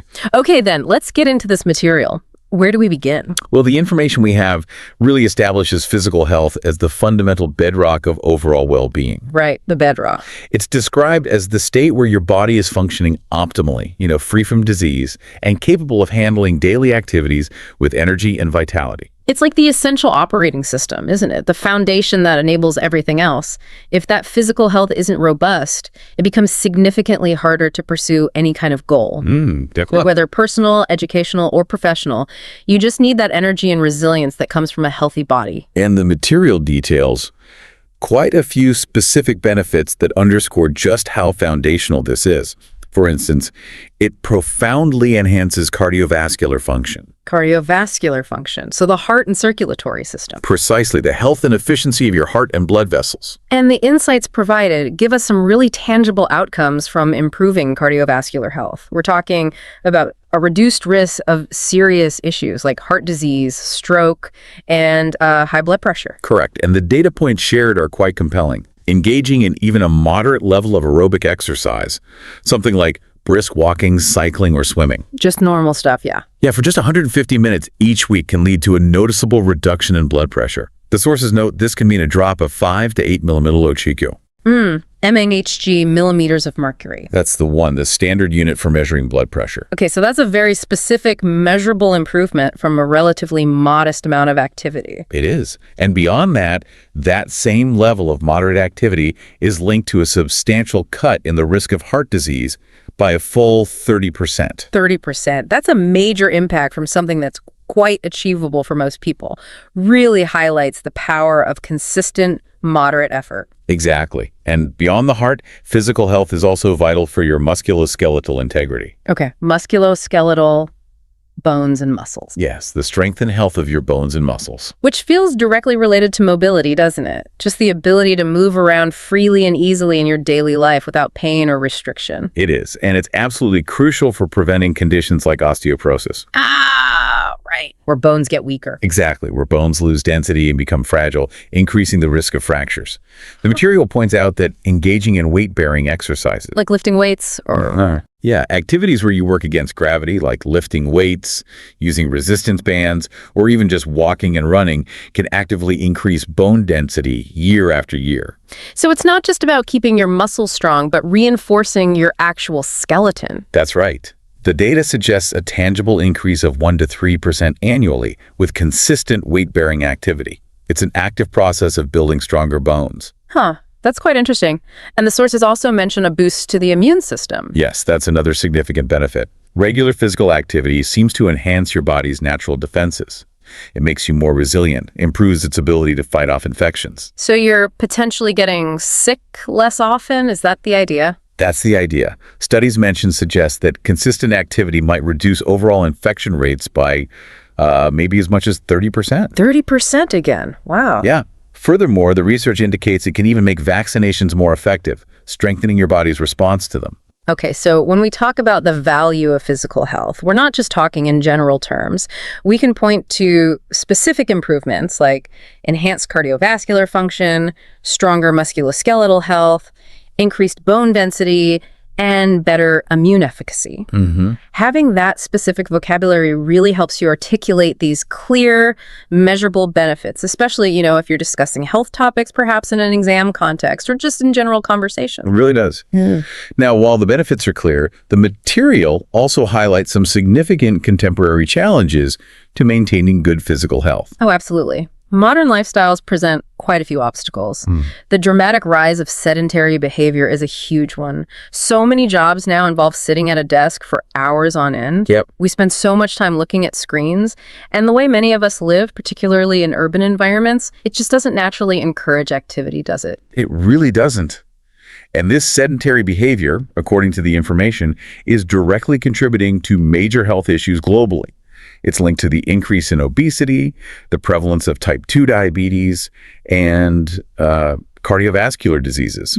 The scale of the problem worldwide is, frankly, quite striking. The numbers presented are hard to ignore. The World Health Organization reports that a staggering 1.9 billion adults globally are overweight. 1.9 billion. And 650 million are classified as obese. But what really jumps out is the trend. That obese figure has actually tripled since 1975. Tripled. That's a profound shift in global health demographics in just a few decades. It really is. And urbanization itself plays a complex role here. Rapid city growth often means less readily available, safe green space or infrastructure for physical activity. Right, fewer parks, maybe sidewalks aren't great. Exactly. Less access to recreational facilities. And on top of that, urban life often means greater reliance on readily available but often highly processed foods. So the environment we live in can actively make it harder to make healthy choices. It's not just about individual willpower, is it? Not at all. The material also draws an important distinction when looking at health burdens across different parts of the world. In many lower-income nations, persistent infectious diseases like tuberculosis and malaria remain major health concerns. The sources note, for example, 10 million new TB cases reported in 2023. Wow. Often linked back to inadequate healthcare infrastructure. So while affluent nations might have largely controlled many infectious diseases, that's certainly not the global reality. Precisely. In more affluent countries, the primary health challenge has shifted significantly towards non-communicable diseases, often referred to as NCDs. NCDs, non-communicable, meaning they don't spread person to person. Correct. These are conditions like cancer, heart disease, diabetes, and chronic respiratory diseases. And the data highlights just how dominant NCDs are in higher income settings. They now account for a substantial majority of deaths, around 70% in high-income countries. That contrast is stark, and it fundamentally changes the focus of public health efforts and healthcare systems in different regions. Understanding these global patterns and being able to use terms like sedentary behavior, non-communicable diseases, or healthcare infrastructure is really essential for discussing potential solutions. Right. Solutions like planning age-friendly cities with green spaces or working towards what you called global health equity. Exactly. Another critical aspect the material delves into is preventative healthcare. Yes. This is the proactive side measures taken before you get sick to prevent illness or detect it early, rather than just treating it once it's developed. It's framed as absolutely crucial for long-term health outcomes. For individuals and whole populations, yeah. And The examples of success here are, well, historically profound. Vaccinations are highlighted as a major win for public health. Absolutely. The sources showcase the incredible impact. Vaccinations led to the complete eradication of smallpox globally. Eradication. Gone. Gone. And have reduced polio cases worldwide by an astonishing 99.9%.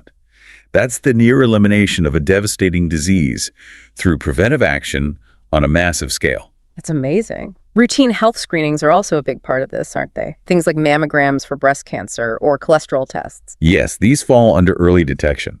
The idea is to catch conditions like cancer or heart disease risk factors in their earliest stages, often before symptoms even appear. Makes sense. And when detected early, treatment is often much more effective. The material states that early screenings can improve survival rates by up to 20%.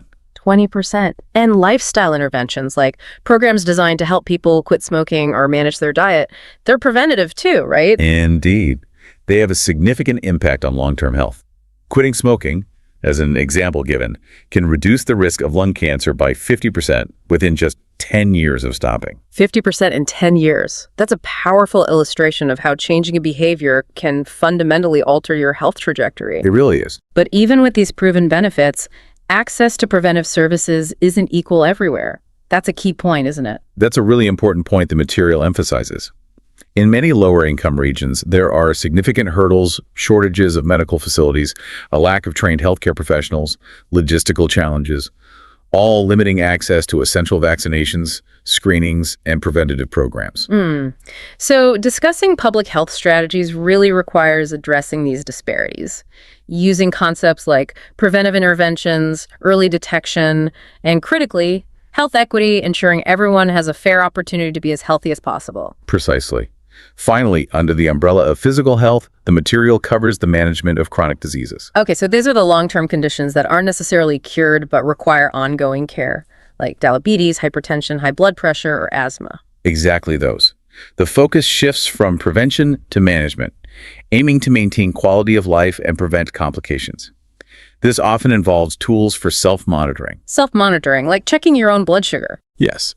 For instance, someone with diabetes might use a glucometer to track their blood sugar levels regularly. And consistently taking prescribed medications is obviously key. It's essential for controlling the condition and minimizing long-term damage. The sources also highlight the positive role of patient education, giving individuals the knowledge they need to understand their condition. Right, empowering them. And support groups, providing a community for shared experiences and encouragement. So it's not just medical treatment, but empowering the patient with information and support networks. Exactly. And studies show that participation in diabetes education programs, for example, can help patients lower their HbA1c levels. Okay, you mentioned HbA1c before. What is that again? Yes, it's a useful term to know, especially if discussing diabetes. HbA1c is a blood test that measures your average blood sugar levels over the past 2 to 3 months. So it gives a longer-term picture than just one reading. Precisely. It gives a broader picture of sugar control. The material notes that diabetes education programs have helped patients lower this specific measure by about 0.8%. Okay, 0.8%. That sounds like a significant drop in that context, but managing these conditions also faces hurdles. Yes, the material points out that high treatment costs can be a significant financial burden for many, even in wealthier countries. And restricted healthcare access, especially in rural areas, makes getting consistent, ongoing care challenging. So terms like chronic disease management, self-monitoring, and medication adherence are really central to discussions about healthcare systems and patient care, particularly when considering issues of access and affordability. Very useful vocabulary there. Moving on, the material dedicates a significant section to nutrition, which it frames as the essential fuel for optimal performance. Fuel, yeah. And that makes perfect sense. Your body needs energy and nutrients for literally everything it does, from, running a marathon to thinking clearly to regulating your emotions. Exactly. Nutrition isn't just about avoiding illness. It's about powering your entire system. The information breaks down the core principles of a balanced diet, emphasizing that it's about getting the right components in the right proportions. These components are carbohydrates, proteins, fats, vitamins, and minerals. Right, the macronutrients and micronutrients. And it gives us examples of where to find these vital components in food. Complex carbohydrates. Yeah, from whole grains like oats, brown rice, or quinoa. They provide sustained energy, avoiding those sharp energy spikes and crashes you get from simple sugars. Right, and proteins. Lean meats, fish, eggs, legumes, tofu. Crucial for building and repairing tissues, muscles, and supporting immune function. Then healthy fats from sources like olive oil, avocados, nuts, seeds, and fatty fish. They aren't just energy. They're vital for brain health, hormone regulation, and absorbing certain vitamins. Hormone regulation, interesting connection. And then fruits and vegetables packed with micronutrients. Yeah, those are the vitamins and minerals, tiny substances needed in smaller amounts, but absolutely essential for countless bodily processes, like vitamin C for immunity or potassium for heart function. The material even provides a concrete recommendation from the World Health Organization on this. Consuming 400 grams of fruits and vegetables daily. That's supposed to help reduce the risk of non-communicable diseases by 25%. That's a clear target we can aim for. It is.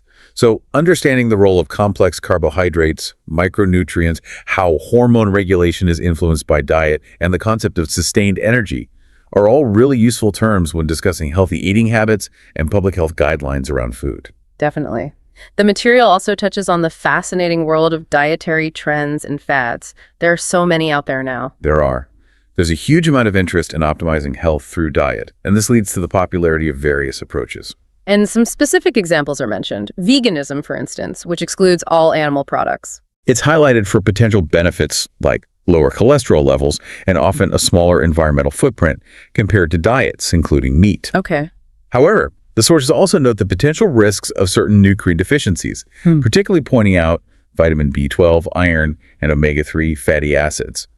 These require careful attention to ensure they are obtained from fortified foods or supplements if you're following a strict vegan diet. Right, you need to be mindful. The ketogenic diet is another one mentioned. High fat, low carb. Yes, this approach is characterized by being very high in fats, moderate in protein, and very low in carbohydrates. It's often associated with rapid weight loss. Yeah, you hear about that. But the material cautions that if not managed properly, it could lead to potential downsides, such as an increase in LDL cholesterol, often called the bad cholesterol, which can increase heart disease risk. Needs care. Okay. Intermittent fasting is also discussed. That's more about when you eat, right? Exactly. It isn't about what you eat, but when. It involves alternating between periods of eating and fasting. The material suggests potential benefits for metabolic health, how your body processes energy. Metabolic health. But also stresses that it really requires medical supervision, especially for individuals with certain health conditions or those on specific medications. Not for everyone just to jump into. Good point. And plant-based diets in general seem to be gaining a lot of traction. Yes, these tend to focus on minimally processed foods derived primarily from plants, though they might still include some animal products, unlike strict veganism. The sources note their increasing popularity, citing benefits related to both sustainability and general health markers. So evaluating these different dietary approaches using terms like metabolic health, nutrient deficiencies, or sustainability allows for a much more informed and nuanced conversation. It's not just black and white. Definitely not. Dietary supplements are also covered within the nutrition section. Ah, yes. The pills, powders, and liquids, multivitamins, omega-3 capsules, probiotics, all that stuff, often taken with the goal of filling perceived nutritional gaps in a person's diet. The material gives the example of using vitamin D supplements in regions that receive limited sunlight. This is a common strategy to help prevent deficiencies that can contribute to conditions like osteoporosis. Sensible in that case. But there's a clear note of caution included, isn't there? Absolutely. The sources warn against becoming overly reliant on supplements. They note that taking too much of certain vitamins or minerals can actually lead to toxicity. Vitamin toxicity is a real thing. Right. And importantly, they point out that the scientific evidence supporting the effectiveness of many supplements for general health in people without a diagnosed deficiency is variable and often not very strong. Interesting. It's a huge global market, though. The material mentions it was valued at $150 billion in 2023 alone. That figure certainly reflects significant consumer demand and perhaps belief in their benefits. But it also underscores the regulatory challenges in such a vast and often lightly regulated market. So discussing supplement use requires navigating this complex area, understanding the demand, the potential targeted benefits for specific deficiencies, but also the crucial questions around evidence, over-reliance, and those regulatory challenges. Important vocabulary again. And we also need to consider global nutrition challenges, as outlined in the material. It makes it clear that malnutrition is a much broader issue than just starvation. Right. It's defined to include not only undernutrition, not getting enough calories or nutrients, but also overnutrition, consuming too many calories, and specific micronutrient deficiencies, lacking essential vitamins or minerals, even if calorie intake is okay. The challenge is very significantly worldwide.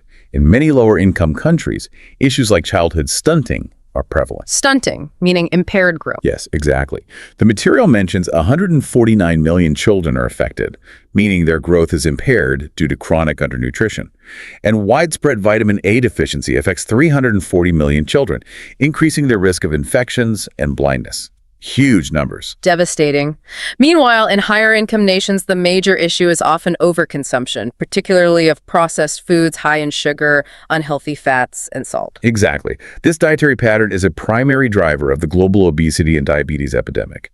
The sources state that 422 million adults worldwide have been diagnosed with diabetes. 422 million. And food insecurity, the lack of consistent access to enough affordable, nutritious food, remains a massive global problem, often made worse by things like climate change and conflict. The FAO, the Food and Agriculture Organization of the UN, reports that 2.4 billion people are affected by food insecurity. That's a staggering proportion of the global population struggling to simply access enough food. So when we discuss potential solutions to these layered global issues, being able to use specific vocabulary like stunting, food insecurity, micronutrient deficiencies, or discussing strategies like agricultural innovation or food subsidies is crucial for clarity. Definitely. Shifting focus now, the material highlights mental well-being, framing it as the core of resilience. The core of resilience, I like that.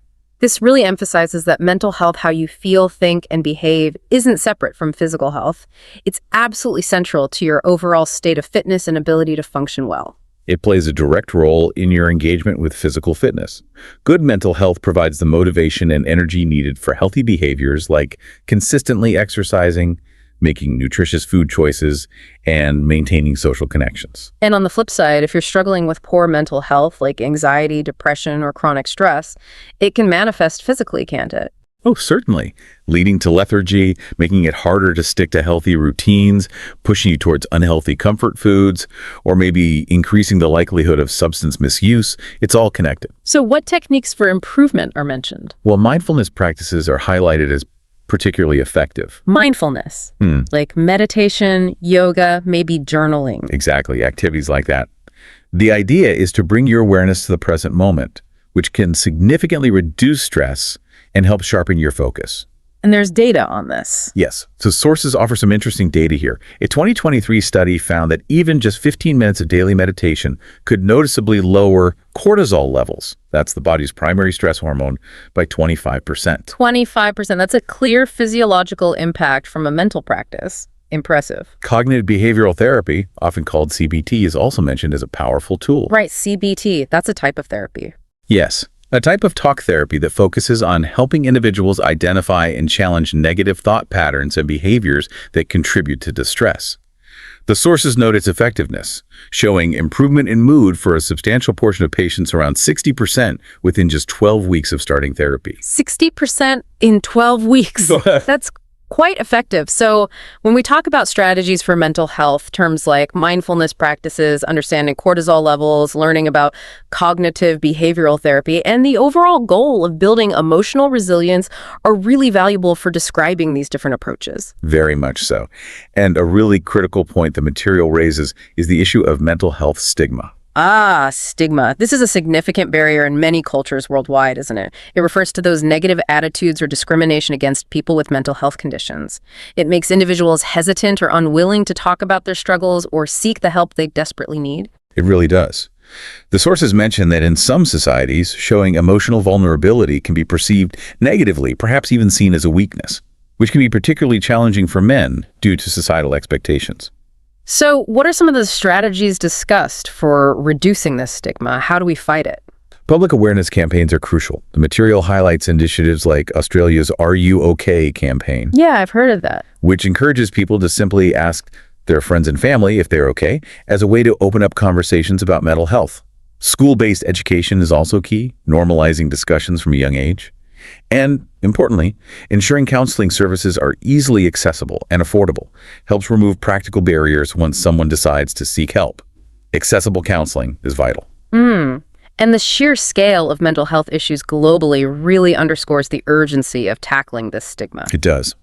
The World Health Organization estimates that 1 in 8 people worldwide experiences a mental health disorder. 1 in 8. That number is vast and reminds us that these aren't isolated cases, but a significant public health challenge that requires open discussion and support. So being able to discuss issues using terms like mental health stigma, public awareness campaigns, and the importance of accessible counseling is vital for advocating for better support and understanding globally. Essential vocabulary for social change, really. Agreed. Stress management techniques are also explored in detail. Because chronic stress that is prolonged and consistently high, isn't just a feeling. It has serious physical and mental health consequences, right? Absolutely. It causes the body to constantly release stress hormones like cortisol at elevated levels, which over time increases the risk of conditions like hypertension, depression, and a weakened immune system. The sources list several techniques to help mitigate this impact. Techniques that help calm the nervous system, like deep breathing exercises, progressive muscle relaxation, and mindfulness meditation. Yes, those kinds of calming techniques. And also more practical organizational approaches like effective time management, learning to prioritize tasks, and setting clear boundaries in personal and professional life to prevent overload. Setting boundaries, that's a big one. Social support is also highlighted as a powerful stress reducer. It is. Regular interaction with friends, family, or support groups provides a buffer against stress and can actively reduce stress-related health risks. A 2024 study found that having strong social support reduced stress-related health risks by 15%. 15%. And we're increasingly seeing workplaces recognizing this, offering wellness programs. That's right. There's a growing trend of workplace wellness programs that include components like stress management workshops, mindfulness training sessions, or promoting flexible work arrangements to help employees cope. So understanding these varied techniques for managing stress and using vocabulary like chronic stress, progressive muscle relaxation, time management, and workplace wellness is really helpful for discussing strategies to navigate modern pressures. Very useful. Finally, within this section, the material looks at the complex relationship between mental health and technology. Technology. This is a really fascinating area because technology seems to be a double-edged sword for mental well-being, offering both significant benefits and potential drawbacks. That's a good way to put it. On the positive side, technology has dramatically increased access to mental health support. Mental health apps, like those offering guided meditations or mood tracking, make tools for self-care readily available on our phones. Right, very accessible. And teletherapy, connecting with therapists or counselors remotely via video calls or online platforms, that's expanded access too, hasn't it? Hugely, especially for people in remote areas, those with mobility issues, or those who find it difficult to attend in-person appointments. It breaks down geographical barriers. Definitely. However, the material also points to the potential negative effects. Excessive screen time, especially late at night, can disrupt sleep and contribute to increased anxiety. And there's specific data mentioned about the impact of social media overuse, particularly on younger generations. Yes, studies link the overuse of social media platforms to a noticeable increase in anxiety symptoms among teenagers, a reported 20% rise. 20% rise in anxiety symptoms, that's a significant concern. It shows that while social media connects us, it can also have unintended negative consequences for mental health if not managed carefully. Exactly. Emerging solutions to these challenges include promoting digital detoxes, planned breaks from screens, and encouraging individuals to set clear, healthy limits on their daily screen time. Digital detox. Interesting term. So when discussing technology's impact on mental health, we need to acknowledge its dual nature, its benefits in providing access via teletherapy or offering self-help tools, but also the challenges posed by issues like excessive screen use contributing to anxiety symptoms. Nuance is key. Transitioning now to something perhaps most people immediately associate with fitness: exercise. The material presents it as a powerful key to longevity. Right, exercise. Framed not just as something beneficial, but as a proven method for enhancing health, actively extending life expectancy, and significantly improving quality of life at every age. Seems hard to argue with. Pretty much. The material outlines the importance of different types of exercise for a well-rounded fitness approach. Okay, so not just one kind. There are aerobic activities like running, cycling, or swimming, great for your heart and lungs, building cardiovascular endurance. Yes. Then there's strength training, using weights, resistance bands, or body weight exercises, which is vital for building muscle mass and increasing bone density, as we discussed earlier. Right, circling back. And flexibility exercises such as yoga or Pilates, which help improve the range of motion in your joints, enhancing joint mobility. And don't forget balance training, like practices such as Tai Chi, which are particularly beneficial for older adults to help reduce the risk of falls. Tai Chi for balance. Makes sense. The sources include the World Health Organization's general guideline here, aiming for 150 to 300 minutes of moderate aerobic activity weekly, combined with muscle strengthening activities at least twice a week. That's the general recommendation. So when you're describing a personal fitness routine, being able to use terms like cardiovascular endurance, bone density, and joint mobility allows you to be much more precise about the specific goals and components of that routine. Again, useful for clear communication.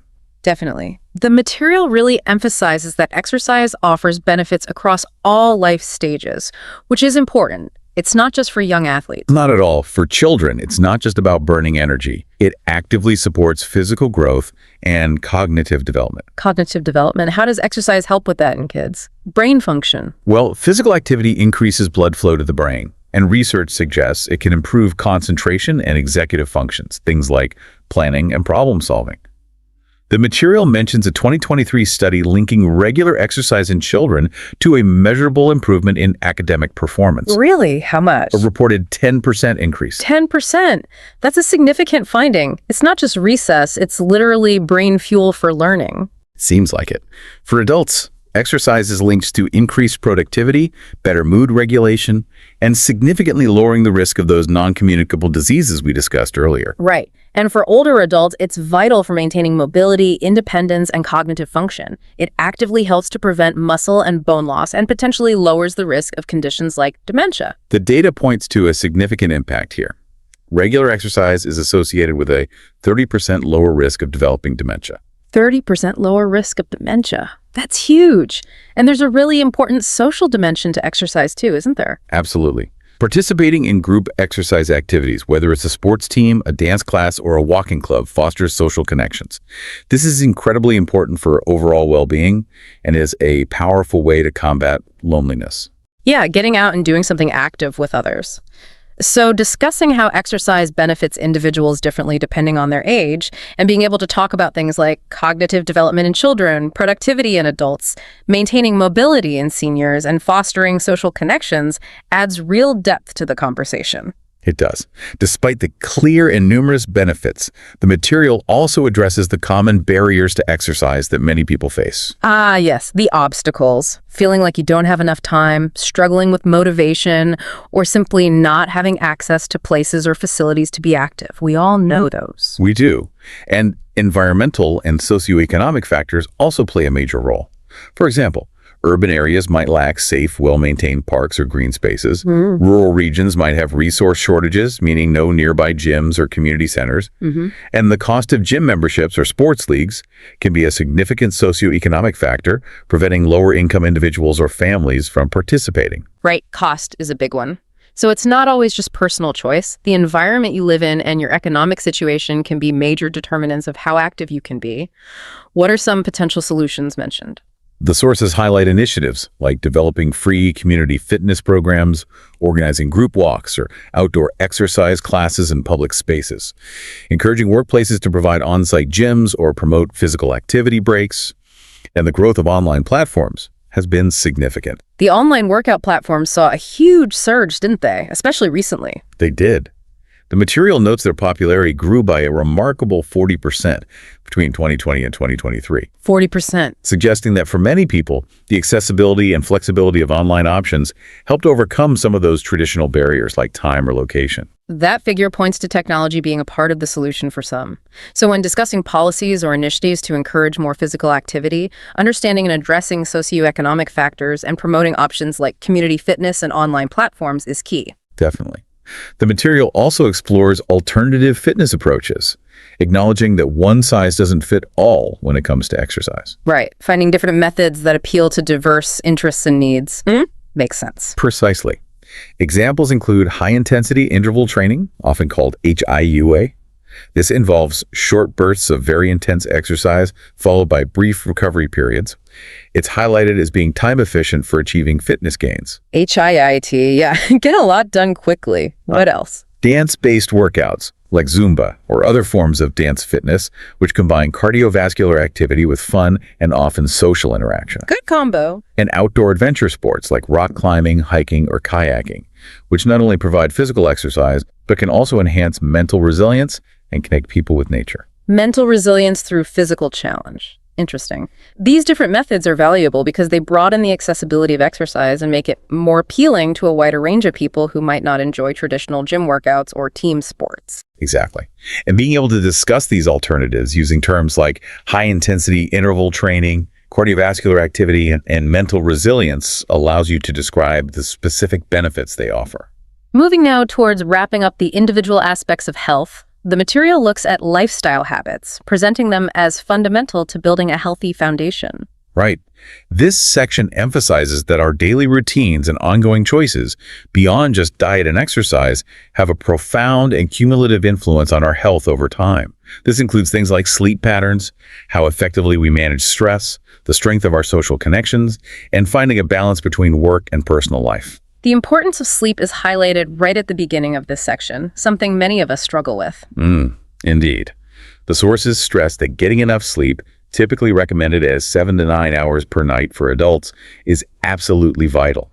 It's the time when your body repairs itself physically, consolidates memories, and processes information, supporting cognitive function. Cognitive function again. Sleep helps the brain. Yes, and it helps regulate emotions, contributing to emotional stability. And not getting enough sleep deprivation, comes with significant risks. It does. Chronic sleep deprivation is linked to an increased risk of several serious health problems, including obesity, type 2 diabetes, and hypertension. A 2024 study found that chronic lack of sufficient sleep was associated with a notable 20% higher risk of heart disease. 20% higher risk of heart disease from poor sleep? Wow. The material mentions practices to improve sleep quality, often referred to as sleep hygiene. What does that involve? Well, it involves establishing consistent habits. Things like trying to go to bed and wake up around the same time each day, even on weekends. Avoiding screens emitting blue light close to bedtime. Creating a dark, quiet, cool sleep environment. Basic stuff, but effective. Right, the basics. And emerging tools like smart mattresses and sleep tracking apps are also mentioned as ways people are monitoring and trying to improve their sleep. They are, yeah. Technology creeping in there too. So, when discussing the vital role of sleep and strategies to get better rest, terms like sleep deprivation, cognitive function, emotional stability, and sleep hygiene are key pieces of vocabulary. Got it. The significance of social connections and community is also covered as a critical lifestyle habit. This is huge. Having strong relationships and feeling connected to others is shown to have tangible benefits for both mental and physical health. And the flip side is concerning. Loneliness and social isolation are identified as significant health risks, associated with increased inflammation, weakened immune response, and worryingly, an increased risk of premature mortality. Premature mortality. Dying earlier just from being lonely. Essentially, yes. There's a specific statistic on that really stands out, isn't there? Yes, a 2024 meta-analysis reviewed multiple studies and found that loneliness increases the risk of premature mortality by a significant 26%. 26%. That highlights just how vital social connection is for simply staying alive and healthy. It's not just a nice to have. Absolutely not. Fostering belonging isn't just nice, it's a fundamental health strategy. So how can people build these connections? Well, the material suggests actively participating in community activities, joining clubs, volunteering, taking group fitness classes, or getting involved in local cultural events, anything that gets you interacting. It also notes that virtual communities, like online forums or social media groups focused on shared interests, can provide a sense of support and connection, although the depth might differ from in-person interactions. Right, maybe not quite the same. So understanding why social connections and active participation in community activities are fundamental aspects of health and how loneliness contributes to premature mortality is essential vocabulary for discussing public health and social well-being. Work-life balance is another crucial lifestyle habit examined, the eternal struggle. Tell me about it. The problem here is often overwork and chronic stress in the workplace, which can lead to burnout. Burnout, more than just feeling tired, right? Oh yeah, it's described as a state of emotional, physical, and mental exhaustion, often accompanied by cynicism and reduced productivity. The sources suggest strategies to promote better balance and prevent burnout. Okay, like what? Things like advocating for flexible work hours, exploring remote work options where possible. Yes, those kinds of structural changes, and encouraging employers to implement workplace wellness programs. The material provides an interesting example. Scandinavian countries, known for having shorter standard work weeks, report higher levels of employee well-being. How much higher? Noted as 15% higher in some comparisons. 15%. Maybe shorter weeks are the way to go. Could be. And emerging trends in workplace health include offering mindfulness training sessions, promoting mental health days, or even providing opportunities for sabbaticals, extended breaks from work after a certain number of years. Sabbaticals. Nice idea. So when discussing the challenges of burnout in the modern workforce and strategies for improving employee well-being, terms like flexible work hours, remote work, and mindfulness training are very relevant. Definitely. Finally, under lifestyle habits, the material addresses substance use and health. Right. This looks at the significant harmful effects of using substances such as smoking tobacco, consuming excessive amounts of alcohol, or using recreational drugs. Fairly obvious harms, perhaps, but still important. And the global statistics on this are stark and sobering. The World Health Organization estimates that smoking causes 8 million deaths annually worldwide. 8 million. Every year. And excessive alcohol consumption significantly increases the risk of serious health problems, including liver disease. The material notes it can increase the risk of liver disease by 40%. 40% increase in liver disease risk. That's substantial. The sources also mention strategies used to address substance use on a population level. Yes, things like harm reduction strategies, approaches that aim to reduce the negative consequences of substance use without necessarily requiring complete abstinence immediately. Like vaping instead of smoking. Is that an example? That's often cited as an example, yes. Using vaping as a potentially less harmful alternative for people who struggle to quit smoking altogether. Or public health campaigns promoting alcohol moderation and educating people about safe consumption limits. It's noted that some of these strategies, particularly harm reduction, can sometimes be controversial and debated in public policy discussions. Right. Not always straightforward agreement. So discussing policies around harm reduction, strategies for smoking cessation, or the risks of liver disease associated with alcohol consumption involves navigating these complex and sometimes debated topics. Important to have the right terms. Agreed. Zooming out now from individual habits, the material moves to global health trends, providing a wider perspective on how health and fitness are shaped by major worldwide factors. Right, the bigger picture. This section highlights that personal health isn't just about individual choices, it's profoundly influenced by large-scale demographic, technological, environmental, and political shifts. One significant and undeniable global trend is aging populations. The world's population is getting older, isn't it? With a growing proportion of people living longer lives. Yes, the World Health Organization projects that by 2050, 2.1 billion people globally will be over the age of 60. 2.1 billion. This demographic shift has massive implications for healthcare systems and societies. It increases the demand for specialized healthcare services, particularly geriatric care, focused on the needs of older people. And services specifically for conditions common in older age, like dementia, arthritis, mobility issues, and those chronic diseases we talked about. Correct. The sources suggest that addressing this trend requires developing solutions like creating age-friendly cities, urban environments with accessible infrastructure, safe public transport, and green spaces that cater to the needs of older residents. Making cities easier for older people to navigate and live in. Exactly. It also emphasizes the need for developing preventive programs specifically tailored for seniors, such as promoting exercise classes and social activities to maintain health and reduce isolation. So discussing the challenges associated with aging population challenges requires understanding the increased need for geriatric care and proactive solutions like age-friendly cities. Technology in health is another major global trend that is rapidly transforming health and fitness. Technology is everywhere now, and it's definitely changing how we think about and manage our health. Fitness trackers, health apps. Absolutely. We see it in things like wearable fitness trackers that monitor steps, heart rate, and sleep, encouraging people to be more active. Telemedicine is expanding access to healthcare significantly, allowing patients to consult with doctors remotely via video calls. Which is huge for rural areas, as you said. Exactly. And advancements in AI, artificial intelligence, are impacting diagnostics. AI diagnostics. How so? Well, AI algorithms can analyze medical images or patient data to help predict disease risk or assist in diagnosis. The Material Mentions model showing accuracy of up to 85% in predicting certain conditions. 85% accuracy. That's impressive potential. However, like with mental health, there's a negative side to technology's impact on physical health, too. There is. The increased time spent in front of screens, computers, phones, TVs is promoting more sedentary behavior across populations. We keep coming back to that. We do. And the sources draw a specific link between this trend and rising obesity rates. They do. Increased sedentary behavior from screen use is linked to a reported 15% rise in obesity rates in some studies. So, discussing technology's role in health means weighing its clear benefits in expanding access and improving diagnostics via telemedicine and AI diagnostics against the challenges posed by increased sedentary behavior and its associated health risks. That dual nature again. Environmental impacts on health are also presented as a major global factor that cannot be ignored. The state of our planet directly affects our health. Makes sense, but how? Well, air pollution, for example, is a significant cause of premature deaths globally.